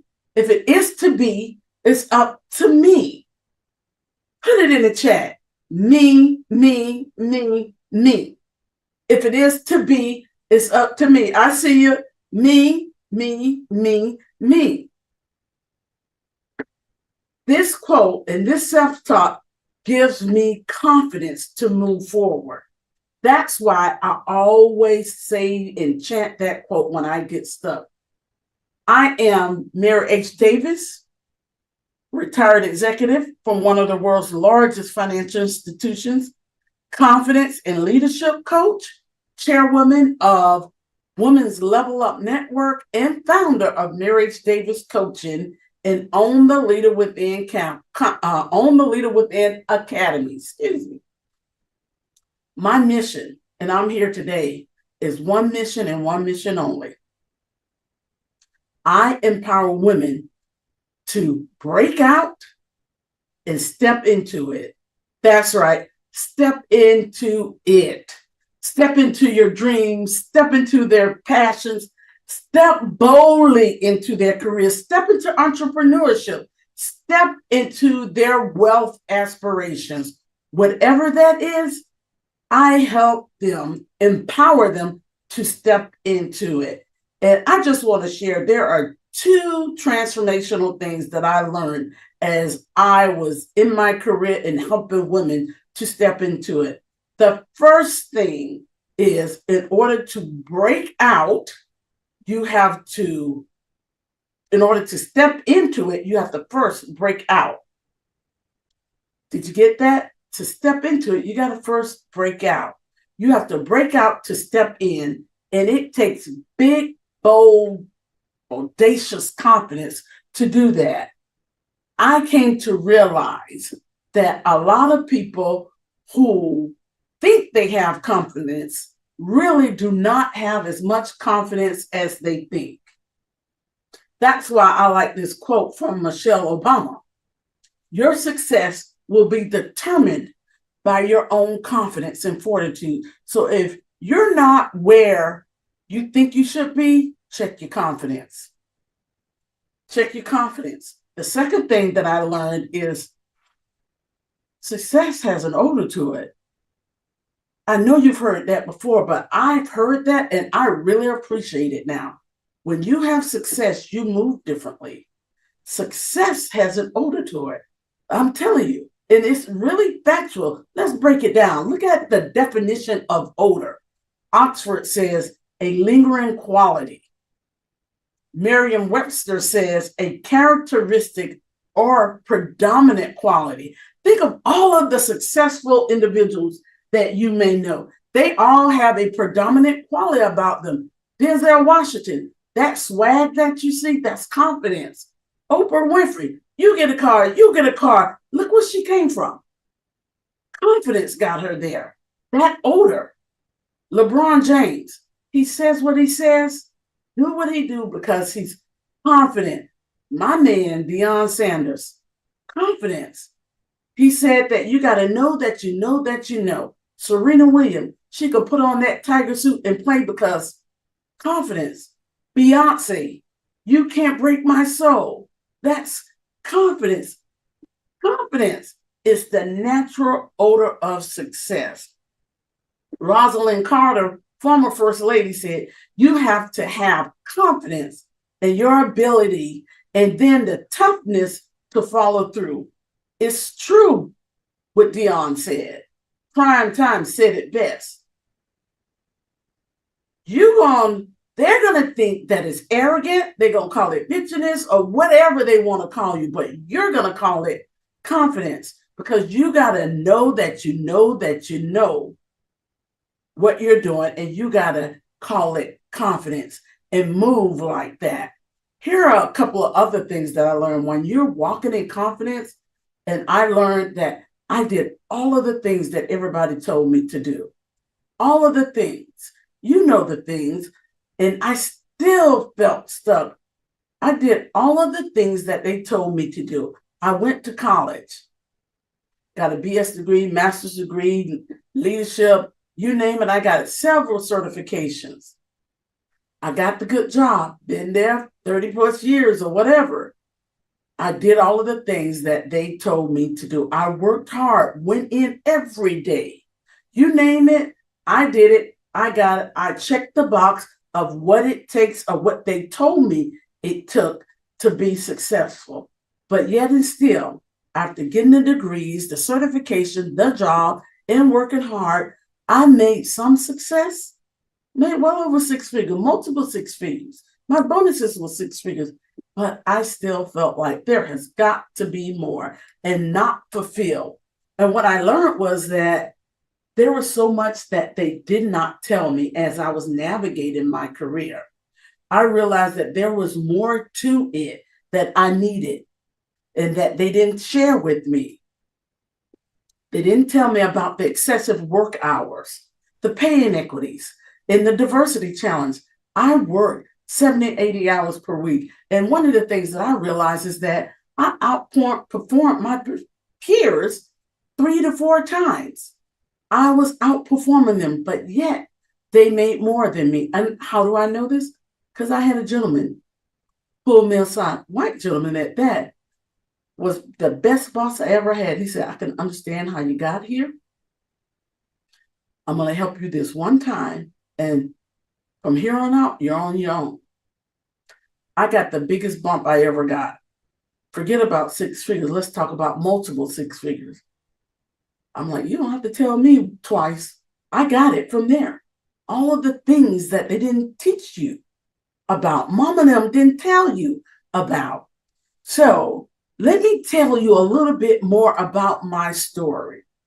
Like I told you, I work for one of the world's largest financial institutions. That organization was 11.9 trillion in asset. I say that because the quantifying it makes it real. That speaks to the magnitude of it all. And what I did for that organization, I like to say, like the puppet master. I told them what to do, how to say it, how to fix it, and how to serve it up so that they can keep it going. I was the fixer. If there was a problem, they dropped me in the middle of it and I would assess and I would fix it. I started doing what it took to get in, fit in to get in. And I thought from there that I would be able to change the game, to make a difference. But the excessive hours took a toll on me. I had to even schedule a bathroom break. I scheduled my meetings for 50 minutes so I could have a 10-minute bathroom break between meetings. I went without eating many days. All of that started to take a toll on me. And I was slowly but surely losing just a little bit of my identity. Can we say identity in the chat? Then I started feeling sick and tired. I was sick and tired of feeling sick and tired. And I was having this conversation with my brother. I have 5 brothers. And one of them said, you are making a lot of money, but they're pimping you. And I'm like, did he just say that? Yes, he did. And that's when I realized what Oprah said. You got to step out of the history that is holding you back. But I like to change it just a little from what Oprah said. You got to break out to step in because it is like being in bondage. You got to break out from what mama and them told you. You got to break out from what other people are projecting on you. You got to break out of the lies that you tell yourself. Break out from dealing with being treated less than. Break out from getting paid less than what you're worth. Clearly, you deserve more. That's what happened to me in 2020. I broke out. COVID gave me plenty of time to think about the things and what I was doing and to take action. During 2020 was a rough year for all of us. You know, COVID happened, but I also lost my grandmother during that time. While it's sad, but something good came out of it because I remember what my grandmother taught me. During COVID, she and I did a 30-day devotional, Joel Osteen 30-day devotional. And you know what I did at the end of that 30 days? I signed my first lease on my office space. Yes, I did. Didn't have my organization set up, didn't quite know what I was going to do, but I knew I was breaking out. And I told myself, if I'm good enough to do it for an organization that's 11.9 trillion in asset, I know darn well I can do it for myself. That's what I learned in 2020. 2020 was my breakout year and where I started to step into who I really am. And that's what I want to do for other people. Step into your purpose. Step into my identity. I boldly stepped into my own business. Step into entrepreneurship. Oprah Winfrey said it best. Step into the story, the new story you are willing to create. But before you step in, you got to know how to step in. You don't just get there. You need to build that confidence. And I want to share 3 strategies with you. 1, 2, 3 strategies that will start you to 10x your confidence so that you can step into it. Strategy number 1, know your worth. I mentioned to you, I work for an organization that was over 11 trillion in assets, the complexity of it. You need to be able to qualify, quantify what you do and to have discussions about it. So strategy number 2, social capital. You need to start building social capital instead of just simply networking. Networking is getting the name. Social capital is strong relationships. Social capital gives you access to people, access to information. And then last but not least, you need to understand the pivoting process so that you can pivot from where you are to where you want to be. That's right, I said it. Did you catch what I said? Pick up what I'm dropping down. Pivot is a process, not an event. And you need to understand how to navigate through that process to build the confidence that you need, to have the swagger that you need, because confidence is the odor of success. And what I want to share with you is a free gift so that you can start building the confidence that you need. Go to freegiftmaryhdavis.com and get your free gift to start building your confidence instantly.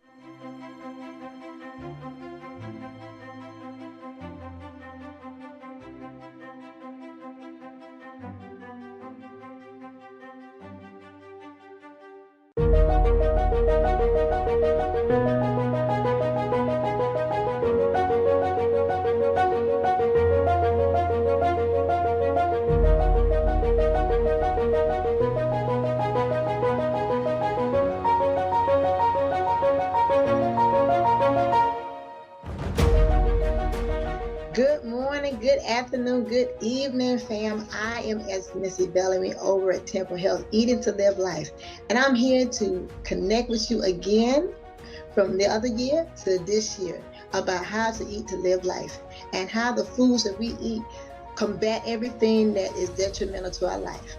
But first, we have to start with what we eat. And what we eat with this, right?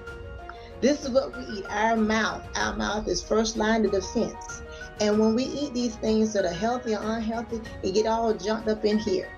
And the best line of defense is what they always say. Brush your teeth, change your toothbrush every 3 months, floss and all that good stuff. And gargle, definitely, this is a good one. But the thing about when we eat those things and we put those things on our skin and in our mouths, especially in our mouths, one of the most important things is that we need to make sure we floss, we gargle, we brush. Now, be honest, no one eats and nobody flushes and flosses their teeth every time they eat. So you have to remember that it's always good to wait at least 30 minutes before. And the reason why I'm saying that how important it is because the things we put in our mouth like gargle has a lot of things that are in there. And a lot of times we don't take the time to look at the ingredients. Now, this is a healthy type of mouthwash. It costs about $9 in any health food store. And so when you look for this symbol right here that has the butterfly non-GMO, that's what you want to count on. Now, the reason why I say that also too, because the chemicals that's in things that you don't even realize will start destroying us. So even at the title, as I say, are you eating it or is it beating you? Now, when you start looking at some of the labels and some of the things you're eating, even some of the things that you're in the cabinet, you want to always look for this. This is the nutritional facts, and it tells you everything's in here. The sodium, the salt, the sugars, and all the things. And when you get down here, it tells you all the other things that's mixed in there. And the things that we don't even look for is that this thing right here at the bottom where it says contains a biochemical engineering ingredient. And that's what makes us sick. And this is what we go to when we're sick. And of course, I know the food tastes good. I know. But this is what we end up eating. These things we get at the store. And they say, even some of the ones you see here and the ones that aren't here, those things are detrimental. And they have the same thing, as I said, contains bioengineering food ingredients. And those things start destroying your cells and molecules. And you're going to have to take these medications. This you're going to have to start taking. But guess what? God already have a better medication for us besides laughter and sleep and all the great things that God has given us. These things are also healthy. These are medicines. Believe it or not, the flavonoids, the vitamin C, the vitamin A in these things, they are so healthy. And when we put it in our everyday diet, it's such a huge impact. And it will keep from having to go to the doctor, keep from having to be an ER junkie like this one here, this one. Yes, I was an ER junkie and I was a surgical technologist. And even though I had the knowledge, I still didn't apply it. And I still kept going to the ER. So you can change this for a Fitbit and then just keep growing and growing and learning more and more. And I will teach you that on the next segment. But when you begin to eat those things, you'll begin to eat these kind of things. These are earthen foods. So sometimes if you can't get the fresh ones, you can get the canned ones, but you still got to look at this sodium, because sodium, to be honest, when it comes to the amount, 2,300 milligrams is how much is really for all adults. But we go over it a lot of times with this breakfast, lunch, and dinner and in between. And that's where we get messed up at. And then you're going to have to go to this. Again, I'm telling you, fam, you're going to get this when I teach you. When I teach you, you have to go back to the Miralax and all the other Pepsidae, ACs and ADs and all those things that help combat the stomach. But the stomach is so important to make sure we take care of. All the cultures in there and the things that we need to do to make sure it's on point. That's what we need to work on. And I know we in a hurry and the drive-through is easy and fast. And I get it. You don't have time, but you have to make time or you're gonna run out of time. And we don't want to run out of time. God has many, many things for you to do. Lots of work for you to do. He has stored things and stirred great things in you, the talents, the gifts, the shares, all those things in there that are in you. But it's hard to do it if you're constantly in the ER, at the doctor's office, at the clinic, at the therapies. These are all mine. It's 50 of them plus. And after I went through some trials and tribulations and hearing the voice of God, I learned that his medicine is best, because the Bible says the earth is the Lord's and the fullness thereof. So these things grow out of God's garden. Eat them in their natural state. And I know even some people, they have the fruits and vegetables and they slice them and dice them. But then when they do their salads and they do other things, which is good to eat, but it's what you put in the salads, what you put in the vegetables when you stew in them. So using meat products, pork and, different things like that, I like those type of things, but it's not healthy. And when we get to a mindset that we are learning how to come to eat, to live life in a combative state, fight to eat, to live life, you'll be on Skate Street. And that pleases the Lord. And you can do all those great things that he's stirring up in you. All those great things. Because the doctor's going to be checking your heart. You're going to be checking your stomach. You're going to be checking all these different things. And you'll have less and less visits when you eat to live life. God says, you are the apple of his eye. It says it in Psalms. You are the apple of his eye. And he wants you to shine, Jewel. He wants you to do that. But in order to do that, we have to eat to live life. And I know people say, oh, that's rabbit food. Oh, that's nasty, nasty, nasty. Who said medicine's supposed to taste good? Medicine may not taste good, but it is good for you. Hamburgers and French fries and all those things, you eat them every day. All that stuff builds up into your intestines. And that's what we're going to talk about on the other projects. So make sure you stay tuned. Okay, it's very important. You can see the continuation. Make sure you bring your notebook, and it's very important to stay on task and stay on course, because I'll help you guide you through the 50-day, the 100-day, 150-day course, so that you can be on the winning side. And that's what God wants, us to be on the winning side, his winning side, so that you can minimize all these visits. Don't be an ER queen, ER king like I was. We want to make sure we eat to live life, because he is our king and we want to serve him wholeheartedly. So I want you to also check this out. Now, we all go to the gas station, right? Okay. All right. So whether you drive a van, if you drive a low rider, or you drive a fast car, we know what kind of gas you need, right? So if you driving this and you put that 93 and you're supposed to put 87, guess where you're gonna end up at? You're gonna end up going to the shop. This shop is gonna have to take care of the engine. It's gonna break everything down, build it back up, and they say, oh, it's about 200, or not 200, it might be 1,500. It might be, it's way out your budget. Now you got to decide how much that's going to cost. Do I have enough money? And if you don't have a budget, well, you're going to have to dig in and find somebody to give you some money. Now you got to prepare. Now you're out of a vehicle. You have to borrow and beg for somebody to come get you, or the Uber, whatever you want to call it.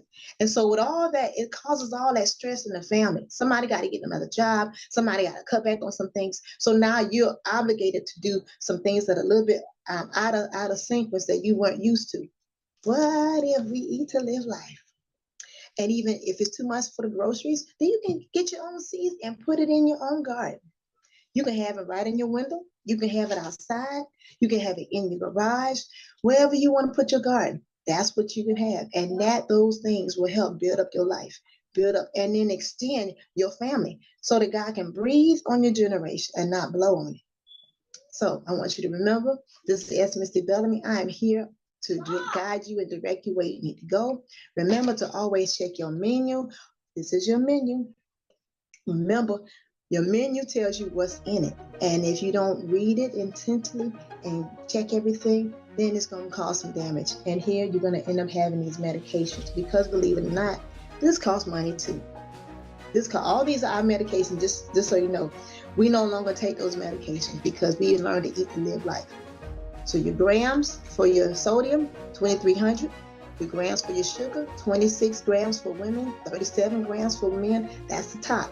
But we know we go over that. So we have to make sure we stay below the level so that we can eat to live life and God can use us and be pleased. Because he says in 1 Corinthians 10:31, whether you eat or whether you drink or whatever you do, glorify God. Let those things we do with our hands, our mouth, our feet, let those things glorify God. And for that, he will be pleased. So I am Mr. Bellamy, Temple Health, Eating to Live Life. And I hope and pray I look to see you on the next flip. All right, so make sure you get your notebook ready, okay?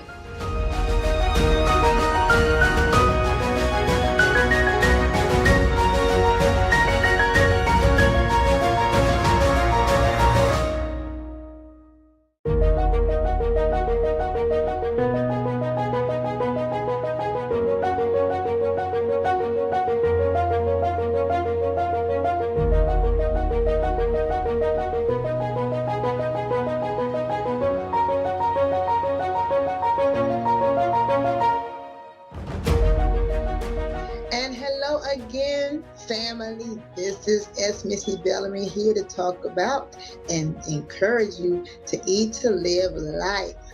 Now, before we get started, be sure to get your notebook, okay? Because it's going to be real full, and I want you to miss a step, okay?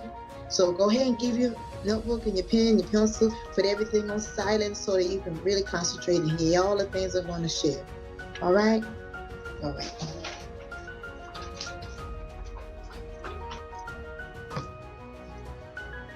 All right, y'all ready? Okay, very well. So we're gonna start with first things first. Eating to live life, as you can see these behind me, huge combative to operate in your body.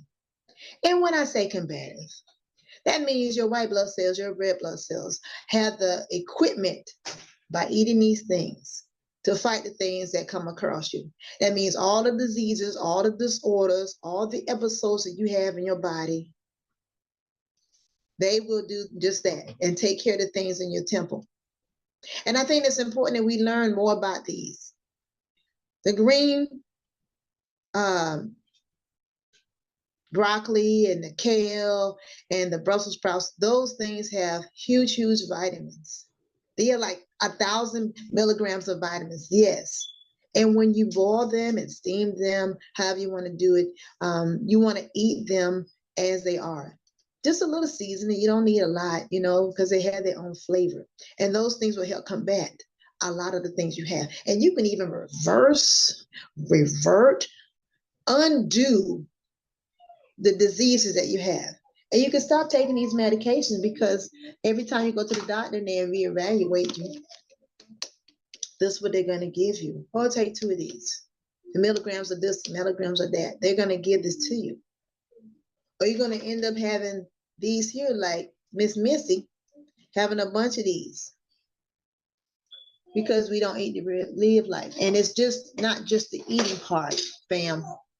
It's a whole total package. Your emotional, your social, your psychological, your mental, your dental, very, very important. As I shared with you all earlier, the dental, the mental, the psychological, the mental, the behavior, the emotional, all those things cause weight on your body, weight on your cells, your molecules, your vessels, your veins.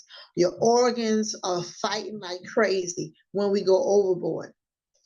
So even as I said earlier, with the sugar that we eat, the sugar that we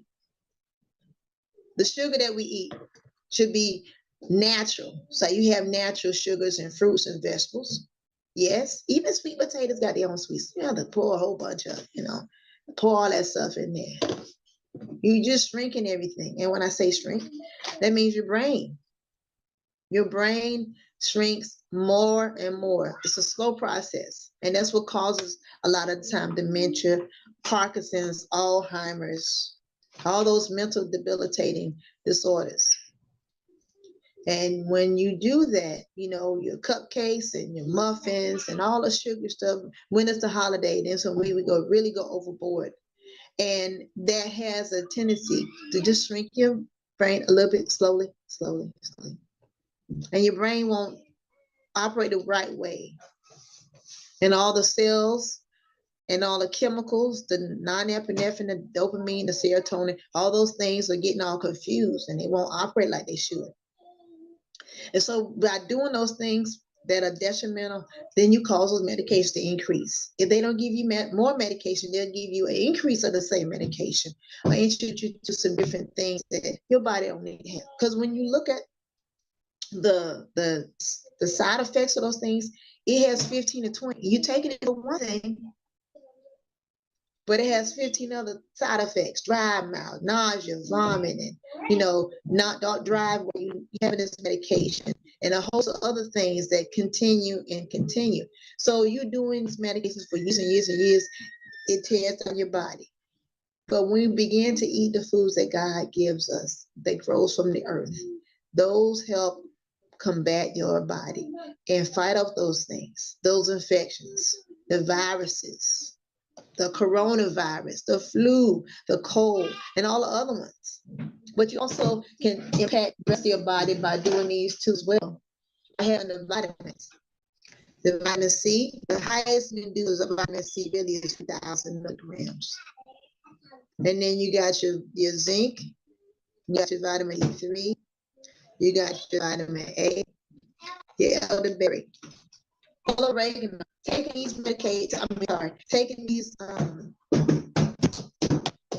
taking these types of multiple supplements, vitamins, those are so powerful, believe it or not. And then counter it with the foods that have the vitamin C, the vitamin A, the greens. The beans also are huge. The greens are huge. They are huge to combat the things in your body. So these beans, whether you get the dry version is absolutely much better. Because when you look at these have other chemicals to preserve it. And most of the time, the sodium always gets us. The sodium is what gets you, because 2,300 milligrams is a lot. But when we keep eating other stuff and eat breakfast, lunch, dinner, and snacks in between, like I said on the other video, that's when we go overboard. If you go into a particular restaurant, if it's Chinese food or if it's steaks and things like that, then it's already going to be 800 milligrams, and then the sauce you put on it. So then you have your cows, you have your beef, you have your chicken, and those things, they feed these animals. with such disrespect. They have them in confined spaces like they're prisoners. And with that, they also give them foods that help beef them up. This right here will give you a little example. This chicken has been outside in fresh grass and sunshine and scrapping and scratching like they supposed to. And this chicken to get to this side takes 5 to 6 days. This chicken over here, they don't go outside. They don't get any exercise. The only sunlight they see is when they are outside going to the supermarket. See how big they are. This is probably the ones that we like to eat.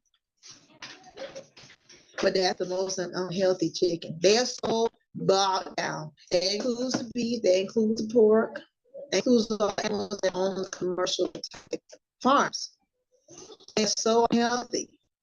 They can barely move because of the foods that they're giving them and the ingredients that they put in the foods that they eat, which is corn-based. It incorporates them to be unhealthy. They can barely walk because the food that they eat is feast of the fast. This feast of fast of the time for them to build. When they're supposed to take a certain amount of time, they want to get back in and out on the supermarket line and into our bellies. And then we get sick because we ate what they ate. And we didn't realize, well, I gotta have my chicken. I gotta have my protein. Well, it's protein in beans, believe it or not. It's protein in peas. It's protein in berries. You don't have to eat the protein from beef, chicken, pork, fish. Yes, they taste absolutely great, especially during holiday. But at the same time, flip side, all this is in suffering. It suffers. And this is such a huge, huge, huge impact. And it absorbs everything. It's like a sponge. And we have to take care of it as we nurture. So anytime you start having the headaches, then you drink enough water. You have to drink enough water. And when I say enough, half your body weight is how much you're supposed to drink. If you want to spruce it up a little bit, slice up some cucumbers, or slice up some kiwi, slice up some celery, and that'll help boost up your water intake and fill those vessels like they're supposed to. Because you want to have a healthy body. Nobody want to be bound. No one wants to be bound. You're a prisoner of your own foods. The foods are keeping you bound because the foods, the way they taste. Yes, it tastes good. Almost fought somebody with a piece of cake. Almost fought somebody with a piece of cake. And it dawned on me 2 years later. I shouldn't have had that mindset. You know, I had last piece and they saw it and they was going to eat it. Actually, they did eat it. And when I found out, I was about to fight this person. Roll my sleeves up. You ate my piece of cake. Now, girl, what's going on with that? Food has power over you, and it's not supposed to be that way. Medicine has power over you, but don't have to eat that way. The foods we all eat that has power over because God is all powerful. He has the ability to reverse things. Yes, we want to continue to pray and praise God because He is the ultimate one who gives us power over the enemy, power over things that have tried to take over us. But if we don't come back to things that are trying to take us out with the food He's given us, this is going to be a long uphill battle. Long. So even not just the foods, even some of the things we put on our arms. When you look at your ingredients of and I know sometimes we kind of cut off funds, we got to get some deals so we're not having everybody run away from us like we a skunk. We have to eat the right things as well as put the right things on our skin. When you look carefully at your ingredients or your deodorant, whether it's solid or the spray or the one you dip your finger in and put on your finger under your arm, has aluminum. Look at it. There's aluminum. And I know people think, well, that's a lot of money. That's a lot of money to spend on all these, biodegradable and organic stuff. And how much is it gonna cost? How much is it gonna cost for you to have all these things that the doctor's gonna give you? It's gonna cost some money. It's gonna cost some money. It's gonna cost you so much. Your insurance is gonna be so much. You got the rest. I shared with you and retired surgical technologist. And I've seen so many surgeries, and having to wear a mask for a long period of time and changing out, it was just really detrimental, really hurting to see this same patient coming in for a different thing or working on all parts of the body. Now, ma'am, okay. I didn't say that to her. That is my observation. But the fact is, seeing her, seeing the rest of them that came in kind of frequent, whether it was for dental surgery, they had their stomach tucked and things like that, and making your body work harder than it should. It's just like those chickens. Those chickens had asthma. The ones who eating the foods that were not healthy. Call them GMOs, genetic modified organisms, lab food. And when they eat them lab food, you eat the lab food when you eat it. Let me get an extra piece of chicken right there, the extra leg, the extra quarter. If you was to get on a 50-day challenge, which I'm going on at the end of this video, if you was to get on a 50-day challenge, I guarantee you, not only will you feel better, your skin will look better, you'll feel 100% better, you'll be thinking, and you won't need no clog, won't need no cloud, no anything over you. You also lose the weight and gain confidence. You'll maintain the weight, but it is a mindset. You can't just do the 50-day challenge and then go back to your old weight, because that weight and that stress going to come right back on you. It's going to come back on you. So you want to change from this to the 50. And you got to exercise too. That is also another way to combat your body with the diseases and disorders that you carry. None of us should ever go to the grave with these diseases. That should be a challenge for you to not pass away from the diseases and disorders you have. I challenge you, Emily, to try God's way. Is it going to cost some money? Absolutely. Because guess what? How much it's going to cost you? It's going to be priceless. And you'll be so absolutely great and satisfied at the end result. Because believe it or not, at the time we have in this world is so limited, and we waste so much time doing those things. Eating fast, quick. And it's gonna cost you. Believe it or not, if you go 4 times a week, 4 times in a week, you've already spent like $8 or more. At the end of the month, $300, $400. At the end of the year, $36,000 to $4,000. 2 years is $42,000 or $48,000 you have used in fast foods, and it benefits you none. And one of the top reasons to eat these types of fast foods, even the oatmeal for your breakfast, one of the top reasons to eat these types of foods is because it helps push out any lingering foods that were in your body and help maintain lubrication in your body, lubrication in your bowels. And so this, where this comes in, this is your small intestine, large intestine. Okay? And when we eat the foods that grow in a God's garden, it helps push all that stuff out. And then there's no lingering. There's no buildup of fecal material left in and just eating and rotting away. That's what colon cancer comes in, intestinal cancer, stomach cancer, all yeah. So it sits right on top. This is your stomach. It sits right on top. Come down with your esophagus, and you already have acid in there. And that's what I was telling you earlier in another video. The other video share about the foods we eat. and processed. You got like 3 layers here of your stomach. And you can see on the inside, there's a lot of juice here. And when we eat the wrong type of food, they get stuck here. They don't move out, they don't push, they're supposed to. But when you eat fibrous foods, the greens, beans, mushrooms, berries, onions, seeds, and nuts, when you don't eat those types of foods, it just sits there. Now, again, as I'm tired of technology, and we've done a lot of these EVs and colonoscopies, and we've done those, and people have to take this type of material in order to clear it down. It's called Miralex.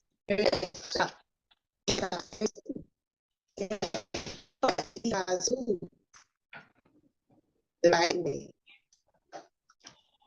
Your body will be in tip-top condition. So when we eat those hamburgers and French fries all the time, and sugary stuff, we give to the children because it's quick, fast, give them, go ahead, here. And then there's a problem. Now, they are a victim, and they have to go to the doctor, and guess who has to take them? You. But your stomach is 80% of your immune system. If this ain't taken care of the right way, it's going to mess up everything else. All your organs will suffer. You believe it or not, they suffer. When you do these types of surgeries, we found polyps. Might be malignant, might not be, maybe cancers, may not be, but we see something. And that's the foods that we've been eating that are not good. Yes, these cereals are good, but again, you have to learn, as I shared, looking at this here. This would tell you what's the ingredient in these things. Your sodium, your sugars, the salts, cholesterol. When you get to the end, because a lot of cereals have them, it says contain bioengineered chemical ingredient. And why do you put that in B? We're trying to be healthy. We see a healthy cereal, and you pay attention to that. I don't know how many times I've been back to the store, like, I need to take this back because I cannot eat this. It has an ingredient. Because again, if I'm gonna go back to those medications, I might have to end up getting. And we want to eat to live life. We want to have emotional, stable, everything kind of calm down. Because all that thing overworks the entire body. Every time you start stressing, it affects everything here. Nobody wants to be a kidney dialysis. Nobody wants that. You have to get a lung transplant. These are important. Nobody wants to have bad cancer. Nobody wants that. The skin, you get the problem stuff on your skin, and you still have to be careful what that is. And even more so, your liver, vital. You don't mess with this. This does so much for the body and pulls a lot of the waste and trash out along the pancreas, kidneys, the stomach, as well as, all those things in this class. All those things are trash compactors and remove all that trash that is left in the body. But when you begin to really have a mindset, I'm going to do this for the Lord because He's given me another chance. This is not our temple. He's given this on loan. When someone gives you something to hold on, listen, can you hold this for a minute? Or can you hold this until I get back? We want to take care of whatever that is that they have been encouraged us to take care of. They have entrusted us to take care of this. So God is entrusting you to take care of this temple. So that's why the temple steward comes into play. You want a temple for God. And He wants to be the best temple steward ever. And He does not want us to have these episodes going back into the ER, urgent care, doctor's care.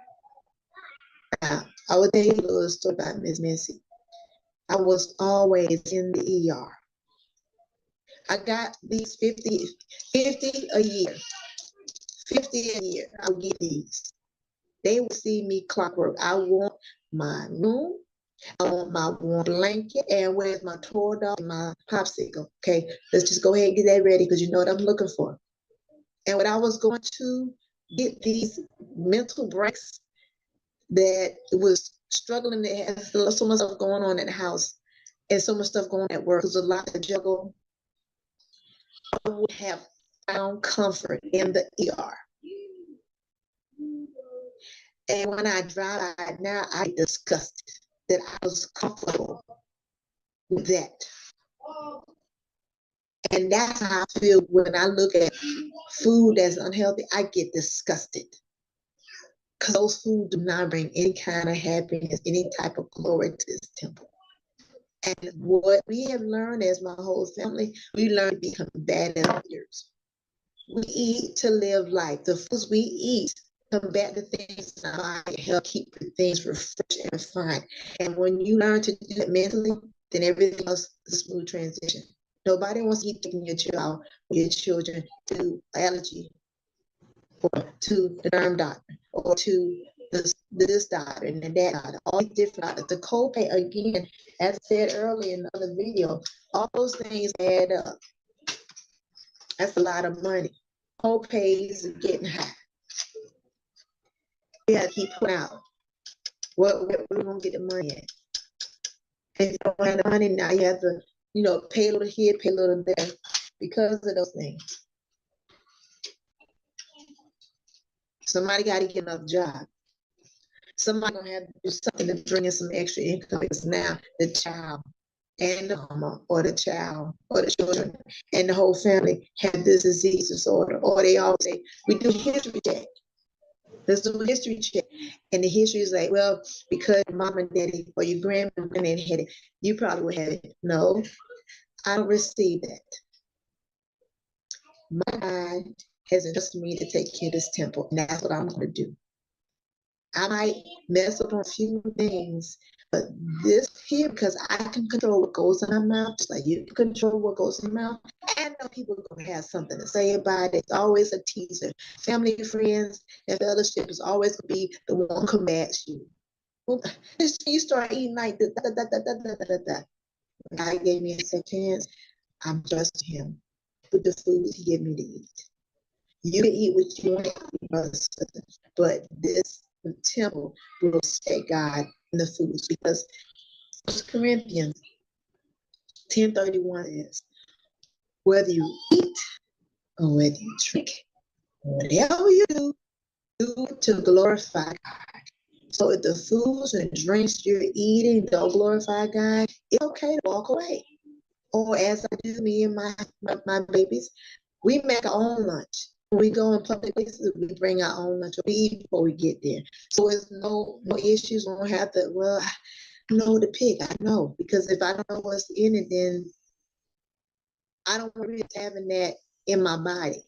And I start to feel a certain way in my belly, whatever the case may be. But having that mindset, that's why I have to start in mind. It has to start in mind. Because if you can go to any place that you want to go to, whether it's friends, co-workers, and you already have a sound mind, then that's going to tempt you. Because the smells, olfactory memory, the smells and seeing, that's how they do advertising for all the different McDonald's, Burger King, Chick-fil-A, Zaxby's. They bank on memorizing that smell and where you were when you ate that fry or you ate that burger or whatever it could be. They're basing, that's how they do advertising. That's how they get you. That's how they get you. You might not be so excited when you see like a bunch of, like I get excited when I see radishes and onions, like, oh, my favorites. Because I know it's going to do a great thing in my body. But when I see McDonald's, Burger King, they got some salads and things like that, but what's the lettuce? The lettuce come from? Is it organic? Is it commercial? When I go to the grocery store, I'm looking for organic. They said, what's a lot of money? Well, as I said, I explained and shared with you, there's a lot of money deal with fast food and also drive-thrus as well as curbside service. And we all like to eat, but I'm eating to live life. And I'm doing my best even with emotional calmness, because that also combats a lot of things in your body in a bad way. And so for even with women and men, the lymphatic system is so jumped up with stuff leftovers that why those organs are called earlier. It comes out of your skin. And so one of the best ways I've learned in this journey is to get one of these lymphatic brushes. Now you can get it from, Walmart, you can get it from a Bed Bath & Beyond store. And I get through with one that's dry and one that's wet. And you start at the bottom of your feet all the way up to your sides and all the areas, and you end it right over your heart. So you brush it up. You bring it here, you brush it here, you bring it here. Everything that you brush it upward stroke. Then you get in the shower and you take your shower. And you pat yourself down. So believe it or not, it helps to move out of the joint. You can't see, but it's there. And when you do it repeatedly, you reduce a lot of information. A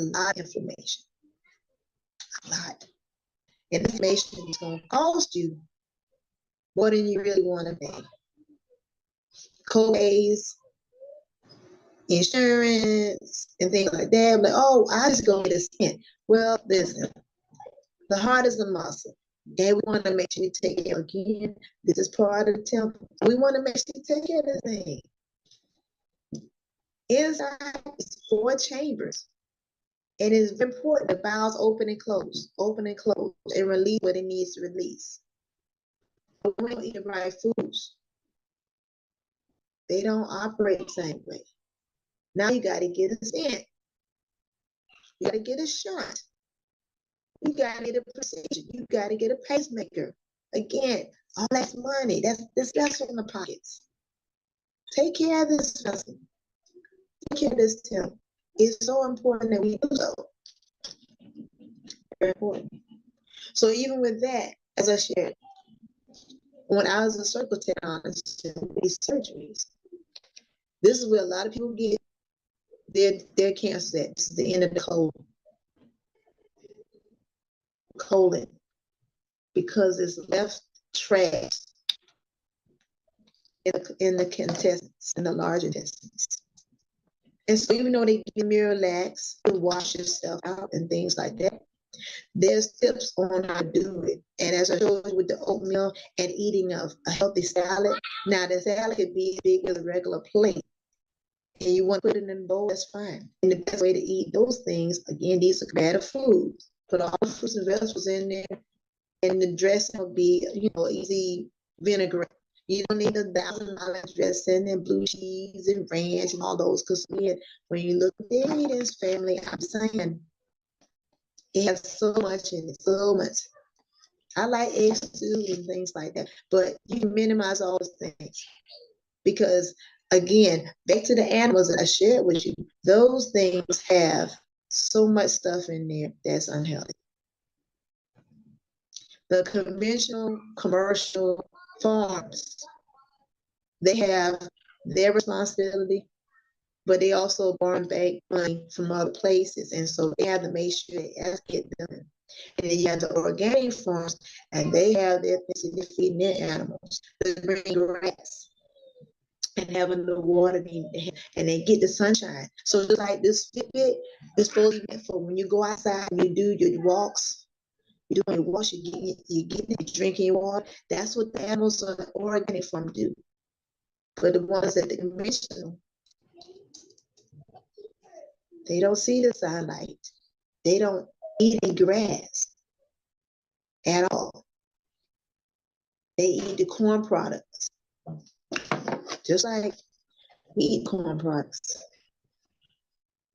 The ingredients, sometimes, and when you look carefully, it has this in it. Ground up from different companies, but the chemical in is called glyphosate. And that's what they put in cereals and dry products. You would think that, look, okay, it's a healthy food. Again, I'm gonna keep going. This is so important that we get this. Look at your ingredients, what's in it. It takes much time, it's messy. You had nothing but time. You don't waste it on getting in a hurry of getting something quick. The children need something, they give them some sugary food. No, because that's gonna cause their brain, that's gonna cause their body its stomach is going to get aggravated because the stomach is not meant to have those sugary foods. If you go back in the Bible days, the food they ate was from the earth. And as time went on, you're going to add things, and, hey, we can eat this. But the things were from the earth. As time went on, they start stripping the medicinal part of it and then break it off. That's where the medicines take the name on it. That's where they came from. They come from the earth, but they stripped away the medicine part of it, the medicinal part of it, and added other stuff in it. That's why it has many side effects. If you eat the actual vegetable or fruit or the herb that it came from without stripping, then it wouldn't have the same side effect. But yes, you look at your ingredients on your vitamins, on your medicine, that's your name on it. Yeah, it does a part of, if it's, drying up your mucus. What's the side effect? You feel like you're in the Sahara Desert, you feel so dry. It does part, but it also leaves residue. But when you eat God's garden food, there's no type of residue like that. I mean, you eat onions, you eat too many things or something is not good. So you have to have balance. But if you have a medication that's your name on it, comes from the earth. It gets stripped away like a banana and give you what you want to have. It does the job, but at the same time, not good. Yes, I know. Listen, I used to be on a lot of medication. That's why I was always in the ER. I'm ready for my fix. And when I went to the ER last time, our doctor said, after I shared all the things that was on my heart and things, he said, we're not going to treat you. What kind of ER is this? I'm ER queen, don't you know that? It must have meeting, email or something. I don't know. But I'm like, I'm supposed to get my fix, my Torah, my this, that, other, my warm blanket, my room with lights off. I got 4 hours of sleep. But what you need to do is go outside and get some fresh air and walk for 10 minutes.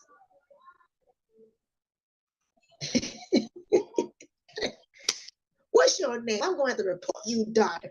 How are you not going to treat me? But he meant that. And I left without any medication. So I thought that was going to be the last time. And it was an episode before, after that. And I had shared this with my apostle.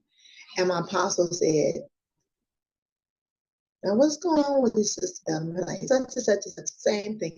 I'm having these things like going on. It will always happen clockwork every Saturday, Sunday night. Like it was like clockwork. Like this thing was kind of come over me like that. And what I was having was a panic attack.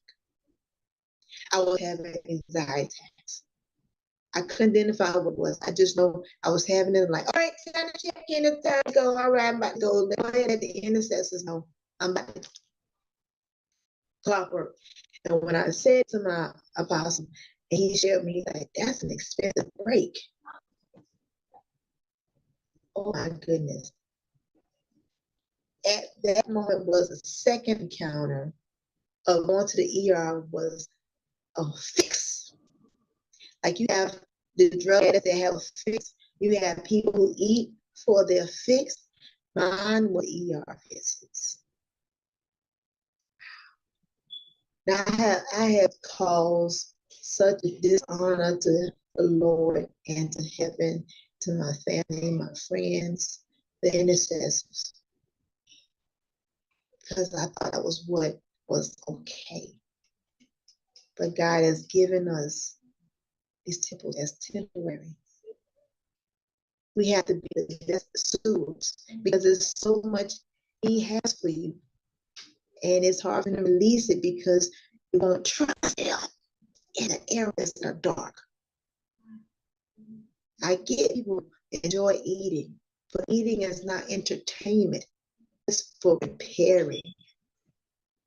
That's what you should be eating is to repair, replenish, revive, restart, rejuvenate the body. These foods have a lot of power in them. And that's what we're supposed to be eating to rejuvenate our bodies. You don't want to be victims. You want to be victims. We want to be victims in Christ Jesus. There's many things in kingdom that is for you to do, but it's hard to do if we are always in prison. Food is for repairing, combating. It's not to be used for entertainment. I get it, it's good. Sister so-and-so makes the best, sister so-and-so, all that good stuff. But to really be honest, those foods are detrimental to our life. That's what we have to learn to eat to live life. Your emotional and social and mental and dental all have to be regulated. As I shared earlier, your teeth suffer the most. They suffer the most. They suffer the most. Because you see all these holes? These are cavities. This is what your intestines look like when you don't do the flushing, the fiber foods. Yes. Colon cancer, cancers, obesity, heart disease, they're on the rise. Whether you had a shot or you didn't have a shot, they're on the rise. And when you have had an episode with COVID or flu or whatever the things, your diseases make it that much easier for you to be combating much more. Where you used to take your medication, now you got to be in the hospital. That's how it is. That God does not want you to be in the hospital. We have to be no longer victims, but victors in Christ Jesus. In order to do that, we have to eat to live life. Remember, symbols are on borrow. And when we closed our eyes for the last time, we wanted him to say, well done, thou good and faithful servant. You may enter in. But we got to do it here in our mind. These foods are healthy. Yes, people gonna call, they're gonna talk, they join you, they're gonna, hey. Are you with your body fat? Are you at a healthy weight? Before you start picking and poking fingers, be careful. Because you might be the one, I might be the one to call to pray for, because now you're back in the hospital. So from the lymphatic brush I shared to the deodorant we should watch for, again, the aluminum foil. The ingredients in aluminum foil is in a lot of the things that you put in your body. And yeah, even the salts. Salts is 2,300 milligrams. That's what you're supposed to have. But who's going to look at all those numbers? No one. But if you know what you're supposed to eat, it makes it much easier. And keep from coming inside of the doctor's office. When you go to the gas station and you know you're supposed to be 87, you wouldn't put a 93 in there. No. You wouldn't put it in there. Because this kind of car, most likely, will be a 93. S car, you need 93. But if you have a low rider or just a regular car, you probably need like an 87, 89. Nice car. So you got to get some on the right stuff. Get some on the right stuff, it pleases the Lord, and He will reverse those things that combat your body. You want to make sure you drink your waters, you do your exercising, you get your sleep, because that's another way to repair the body is good sleep. 6 or 7 hours plus, great. Your body has to have time to repair itself. Your waters, even if it's better to drink, let that be your only source of fluids. I know we like to have sweet sugar and soda and uncarbonated, things like that. But even the juices, you got to be careful with that. As I've been told by Dr. J, it's better to eat the fruit, not drink it. Because all the nutrition is in it. See, when they start killing all the vegetables or whatever type of smoothie that you're going to eat or drink, they take away the medicinal part. So it's better to eat with the skin because the skin is all the nutrition. Of course, the meat of the apple is great, but nutrition is in the skin of it. So we want to make sure we eat right. We want to drink right. We want to laugh. That's another fact. The Bible says, a cheerful heart is the best medicine. So how many times you laugh today? Did you laugh today? You intentionally laugh. Because that's another medicine. Sleep is a medicine. Food is a medicine. Balance. All balance. Don't spend your money no more on fast foods. Foods that bring detriment to your body. You want to eat the foods and buy the foods you want. You can make your own garden table. Yeah. Just some seasons, some carrots, and some cucumbers, and some peppers, and watermelon, different things that are healthy and eat those. Now, don't go and get the food in there and the food in there. That is just spit off the minds. That way it's good flavor. If you put something in there, I would suggest getting turkey bones. Put it in there for flavor. Or bone broth. That's good for give it as the pot liquor, as I'm told. Those kind of things help build up body. And eating it every day. Condition your mind by conditioning your body. God, we absolutely please. We gotta do the other stuff too now. Gotta drink the juice, 100% juice. If you gonna drink them, look at the ingredients. Again, I'm telling you, fam, you're gonna get it. You're gonna get it. These ingredients are huge. And when you learn to look at it and study it and know what to look for, you'll be all right. You'll be great. And it'll please the Lord and your family. Well, what's you doing? You're looking, you're glowing, you got the things going on. I'm eating their life. Ask Miss Bellamy to talk me, teach me, and she can teach you too. And she can teach you. Your whole family can be rid of those diseases that they don't have to pass down from generation to generation. We don't want generation curses. We want generation of blessings. And so we eat and grow as God has for us to do, to please Him, and the generations behind you will be pleased. So I just thank you for this kind of opportunity to just sit and soak all the things that I'm sharing. And much more. As I said, the 50-day challenge is going to be awesome.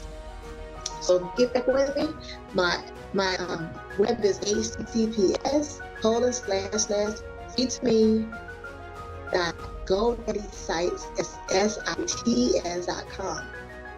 And you can check me out also on Alignable and LinkedIn. And I hope to see you, and I pray that you stay encouraged. Be blessed and blessed. Remember, God loves you and He wants you the best ever to have.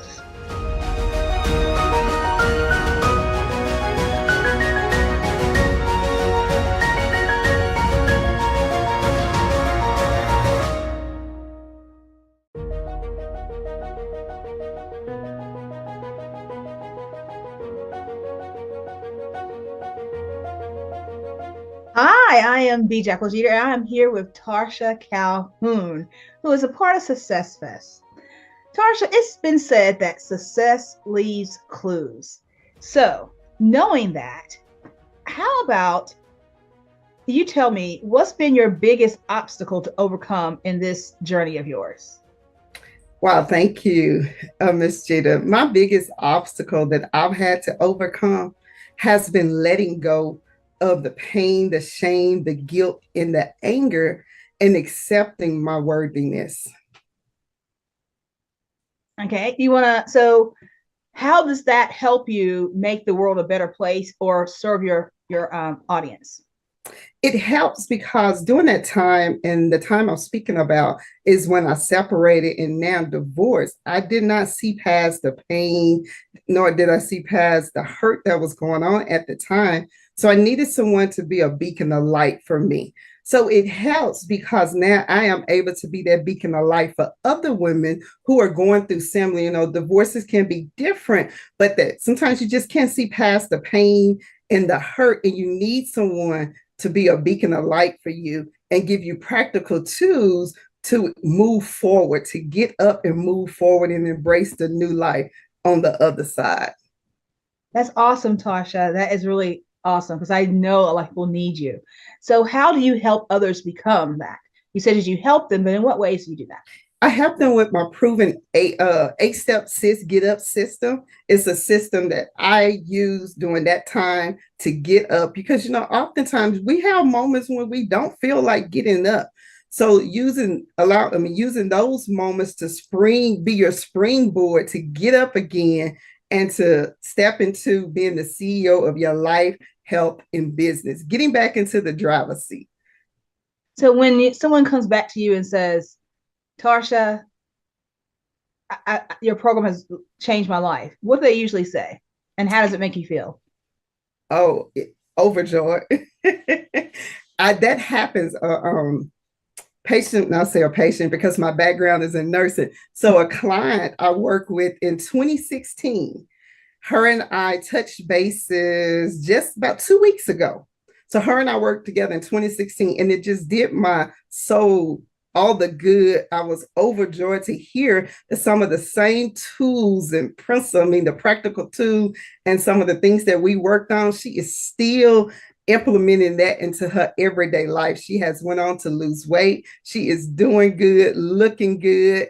And so it just makes me feel great. It really humbles me and let me know that this work is needed and that it's not in vain.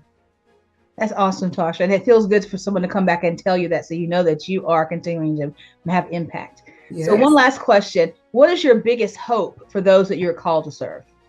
Now, my biggest hope is that these women will know that they are whole, that they're worthy, that they are healing, that they are one woman, that they are loved, extraordinary, and can co-create the life that they deserve. That is my biggest hope for them, to always know that they are enough and everything that they need is on the inside of them. That's really powerful. I want to thank you, Tasha, for sharing this time with me real quickly. And I wish you all the success in the world. Thank you. Thank you as well.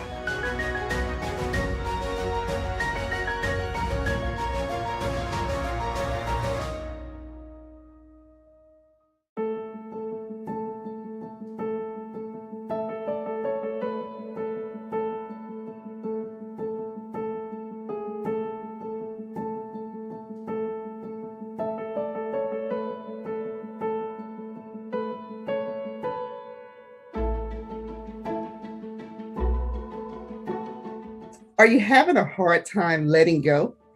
Do you feel like your whole life is falling apart?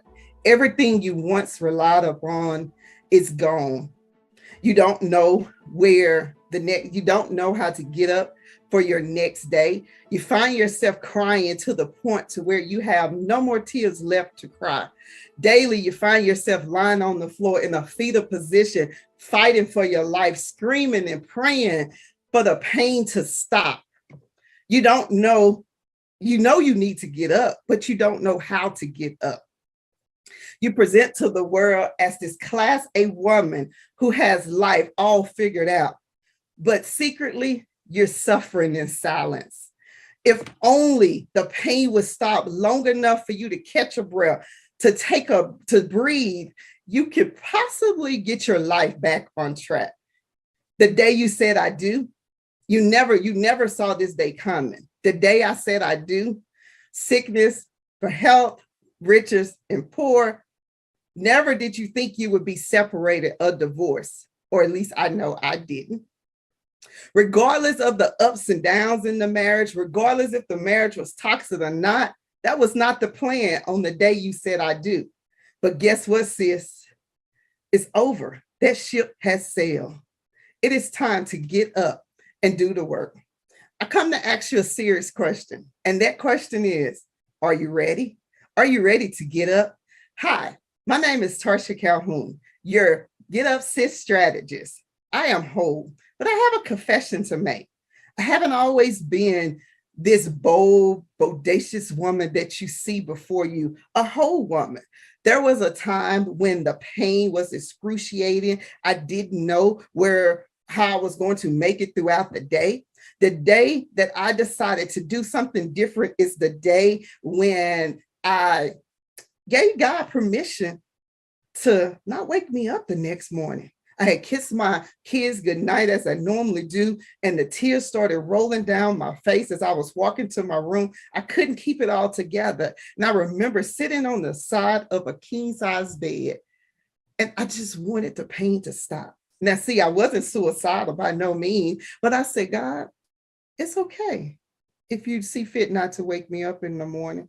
But something happened between those words going out my mouth, landing on my ears, because before my head touched the pillow, I sprung forward, speaking life. I began to speak life over my body. I began to speak life over my mind. I began to speak life into my finances, over my children. And that was the start of the sis get up moment. Can you relate? If you can relate, put in the chat. I can relate. I can relate. Sis, get up. Sis, get up. You see, oftentimes the pain can get so bad to where we feel that the only way out is to not get up the next morning or to numb the pain with drugs or sex or alcohol or food. But that's not it. I come to let you know that there is life beyond divorce. You see, divorce is only the end if you choose. It's all about perception. I know for me and many other women, divorce was the beginning of something new. I love the life that I'm creating now. And as a result of being able to be that beacon of light for others, I want to be the beacon of light for you as the coach was for me during my time. You see, when speaking life over me, it woke up my hopes and dreams and the woman I once was, the woman I desired to become so badly. I am her now. Sis, it is time to get up and do the work. Repeat after me. I am whole. I am worthy. I am healing. I am one woman. I am living life consciously. I am extraordinary. Everything I need is inside of me. I am enough. There is no time like now to get up. Now stand up.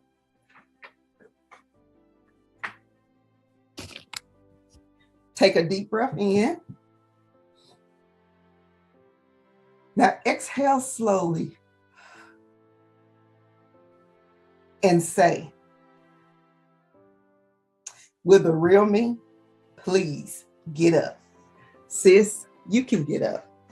I'm here to help you. We have work to do. Let's connect. Text the words get up to 214-833-7012. I have a gift for you. And that gift is healing and purpose after divorce. God, thank you. Remember, life is to be lived on purpose, for purpose, with purpose. Sis, it's time to get up. We have work to do.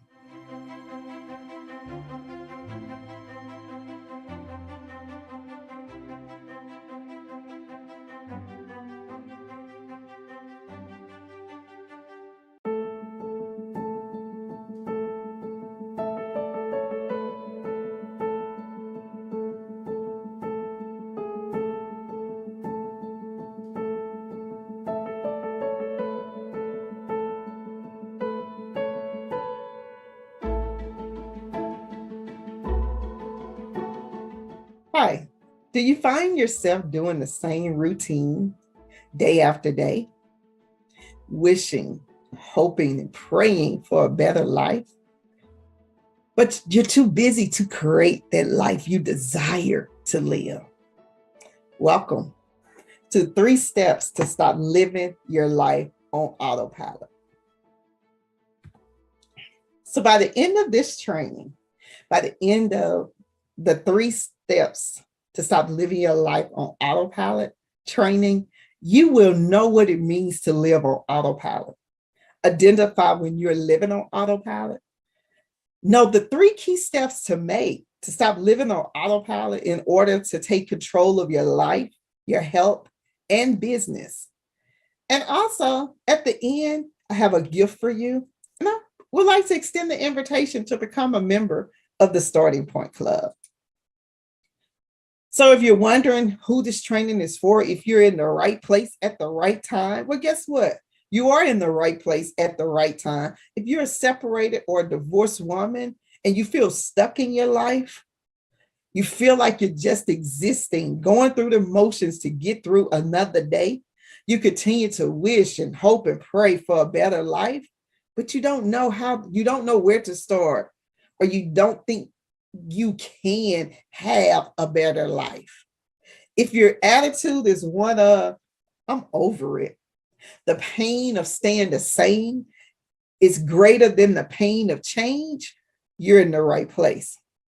If you're ready to move forward in life, and if you're ready to start living a life and falling in love with the life that you have created, falling in love with you again, you're in the right place. You know, Albert Einstein said, there are 2 ways to live. So we have a choice in the matter. You can live as if nothing is a miracle, or you can live as if everything is a miracle. You decide. Do you choose to live as if nothing is a miracle? That's living your life on autopilot. Or do you choose to live as if everything is a miracle? That's living your life with intention, living consciously. So I have a quick video I want to show you.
So what did you notice in that short clip? Did you notice how in the beginning, the black creature or the monster was very small in size? And as the guy who represent you, me, all of us, and many of us at one point in time of our lives, the routine, as the guy continued to with the same routine, not giving any thought to his day, the late nights, the long hours, the smoking, the binge eating, the drinking, all of this stuff just to get through the day, the sleeping in, the snoozing, the monster or death, if you will, begin to grow. To the point to where it started doing the things for him that represents our routine. So it represents when our routine conquers our lives and everything becomes automated. We continue to do the same things without even thinking about it or questioning it.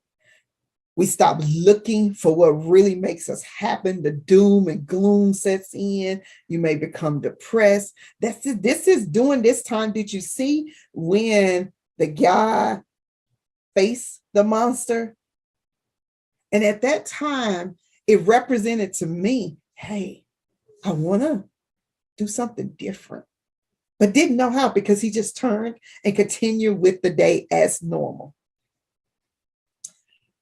So my question to you is, are you living life on autopilot? Because what's really sad is that oftentimes we don't know that we're living our life on autopilot, especially when it comes to doing something that has to be done daily, going to work, running your business, taking care of kids, dropping them off at school. There's so many things in our lives that we do that becomes a routine to where we don't even realize the routine has taken over us. We stop living our life. We wish for more, but we don't go after the more. We don't live with zest and intent. But that's going to change today as a result of this training. After this training, living your life on autopilot would no longer be your story. Stop the video again. So you may be wondering, who is this woman talking to me? My name is Tarsha Calhoun. I'm your sis get up strategist, and I have a confession to make. See, I haven't always been a whole woman. I haven't always been a woman who lived life consciously, paid attention. At some point in time in my life, a few years ago, I began to live life on autopilot. I didn't feel worthy. I had started the healing journey. I was showing up in different women's and silos of who I am. In some spaces, I showed up as the nurse. In some spaces, I showed up as a mother. In some spaces, I showed up as a businesswoman, a career woman, just all kind of woman of faith. Everything was in silo. I wasn't living life consciously. As I stated, I was living life on autopilot. I didn't even realize that I was on autopilot. I didn't feel extraordinary. Honestly, I didn't feel good enough. I didn't feel like I was enough, despite the accolades, my degrees, certifications, and all my accomplishments in life. Still didn't feel good enough. Can you relate? Everything that took place that led up to my separation and now divorce caused the fire that once burned inside to burn down. The fire began to starve for oxygen. Every argument, every negative word, every night that I went to bed mad felt like gallons of water being poured, dumped, not really poured, but just dumped onto my fire. To the point I felt like I was drowning with no life jacket, and I swim like a rock. But that was a final straw. This particular bucket of water caught me off guard. I wanted the divorce. I was so mad I made a decision. And at that moment, I thought I had made the right decision because the freedom that came with it. But the next day, it felt like a ton of bricks. I started to question, did I make the right decision? Maybe I should have stayed in that life, that routine, living life on autopilot a little bit longer because I was familiar with that. Because now the rug had been ripped from under me and the life I once known, it was gone. But it wasn't until the day the pain was so excruciating and I sat on the edge of my king size bed after giving my children a good night kiss and telling them I'll see you in the morning. I gave God permission to not wake me up the next morning. You see, I wasn't suicidal. I just wanted the pain to end. I was okay if God did not see fit to wake me up the next morning.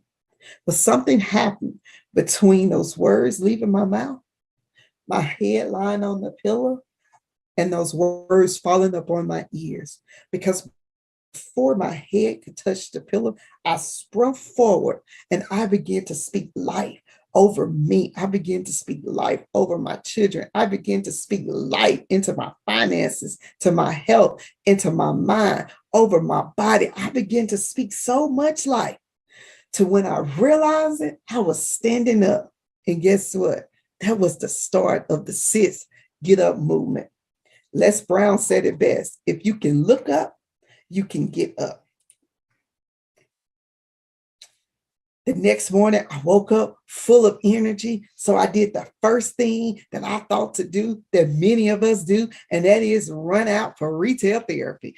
I wanted the outside to look as good as I felt on the inside. But guess what? I funded this retail therapy with my credit card.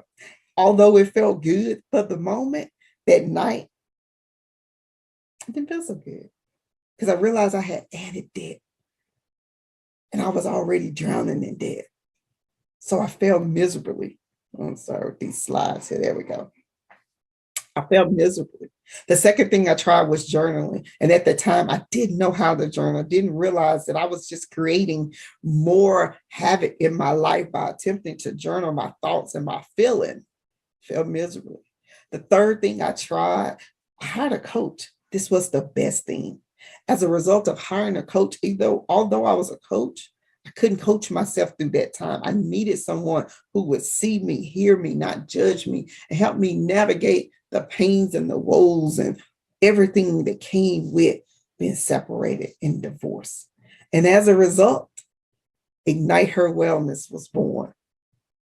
Ignite Her Wellness is a company that is for the total woman, total transformation for the total woman. She's training and coaching and consulting. And as a result, you will get up because we have work to do. And see, now you see this woman who is before you as a whole woman. And I know the same can be for you. So let's jump into the 3 steps we need to stop living our life on autopilot. Because oftentimes, when I think about this, we have a tendency when we're living our life on autopilot, we have a tendency to think that a situation is so bad that the only way out is to not wake up the next morning or numb the pain with pills and alcohol or sex or food. Have there ever been a time in your life when you felt like the pain was unbearable and you wanted to give up? Well, I'm here to tell you, don't give up. There is hope. And after this training, you will be standing up and excited to live the life that you desire.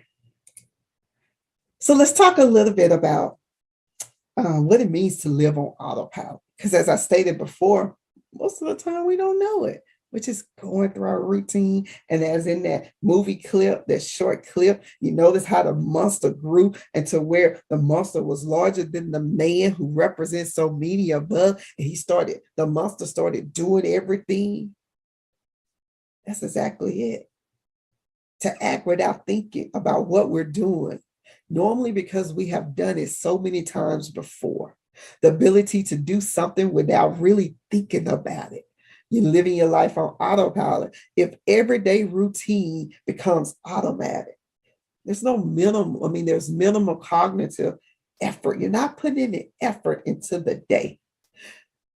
Oftentimes it's referred to as being zoned out. It's like walking zombies. We're just zombies going through our life. That is today.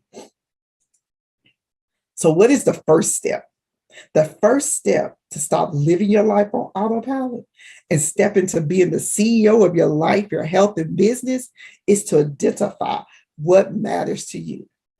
This is how you rid the people-pleasing syndrome. In order to identify, I want you to take some time, sit with yourself and ask, what matters to me? What are my core values? Because as you do this, what it's going to do is help you say no quicker, sooner, faster, because the things that are asked of you, if it doesn't matter to you, then automatically you will say no, to where your no's become more than your yes, and your yes are intentional yes, because it matters to you.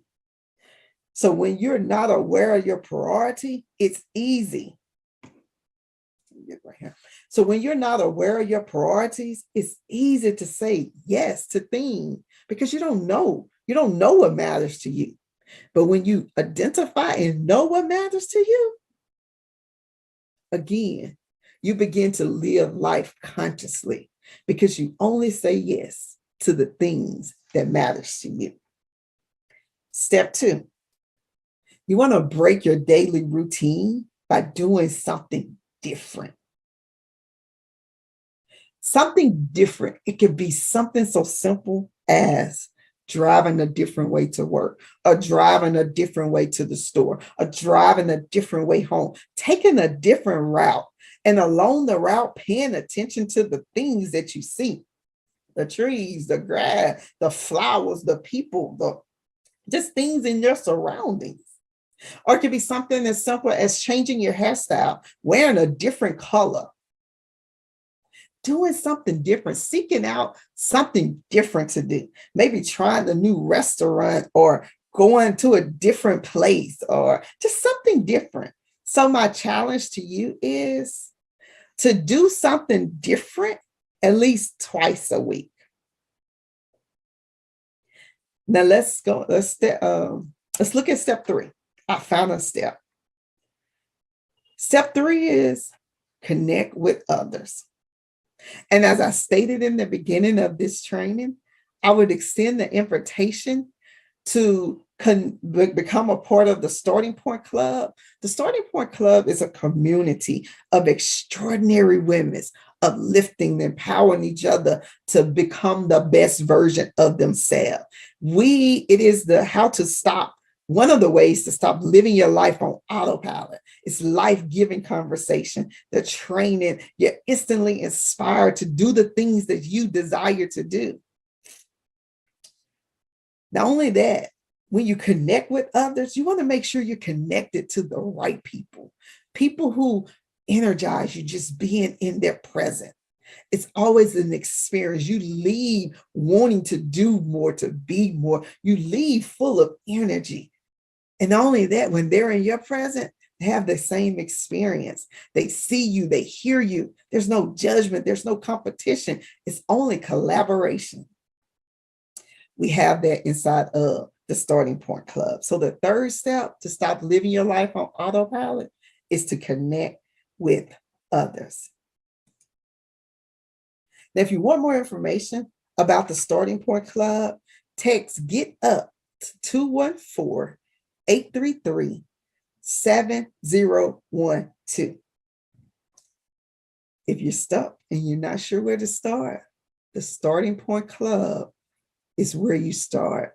Text GET UP to 214-833-7012. Now let's stay connected. I'm going to pause and give you a chance to take a picture of this slide.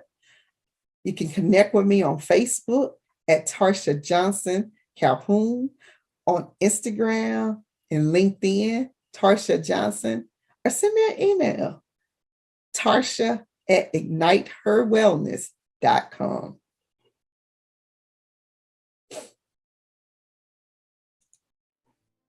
And the last thing, I have a gift for you. I want to thank you for tuning into this training. And as a result, hopefully something has been said, the steps you will put into action to stop living your life on autopilot. My gift to you is a complimentary Sis Get Up Clarity Chat. Go to sisgetup.net to schedule your chat. Let's talk about it. And I have a second gift. At the end of our chat, I will gift you with my Healing and Purpose guide. Healing and Purpose After Divorce guide that gives you step-by-step how to move forward in life.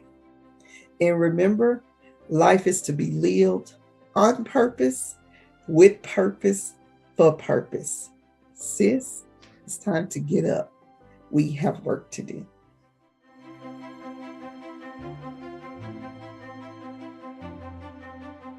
It has been an amazing first day of SuccessFest 2023. I hope you all have taken away something valuable and will carry it with you into tomorrow. Remember, success doesn't happen overnight. It takes focus, dedication, and hard work and your desired goals.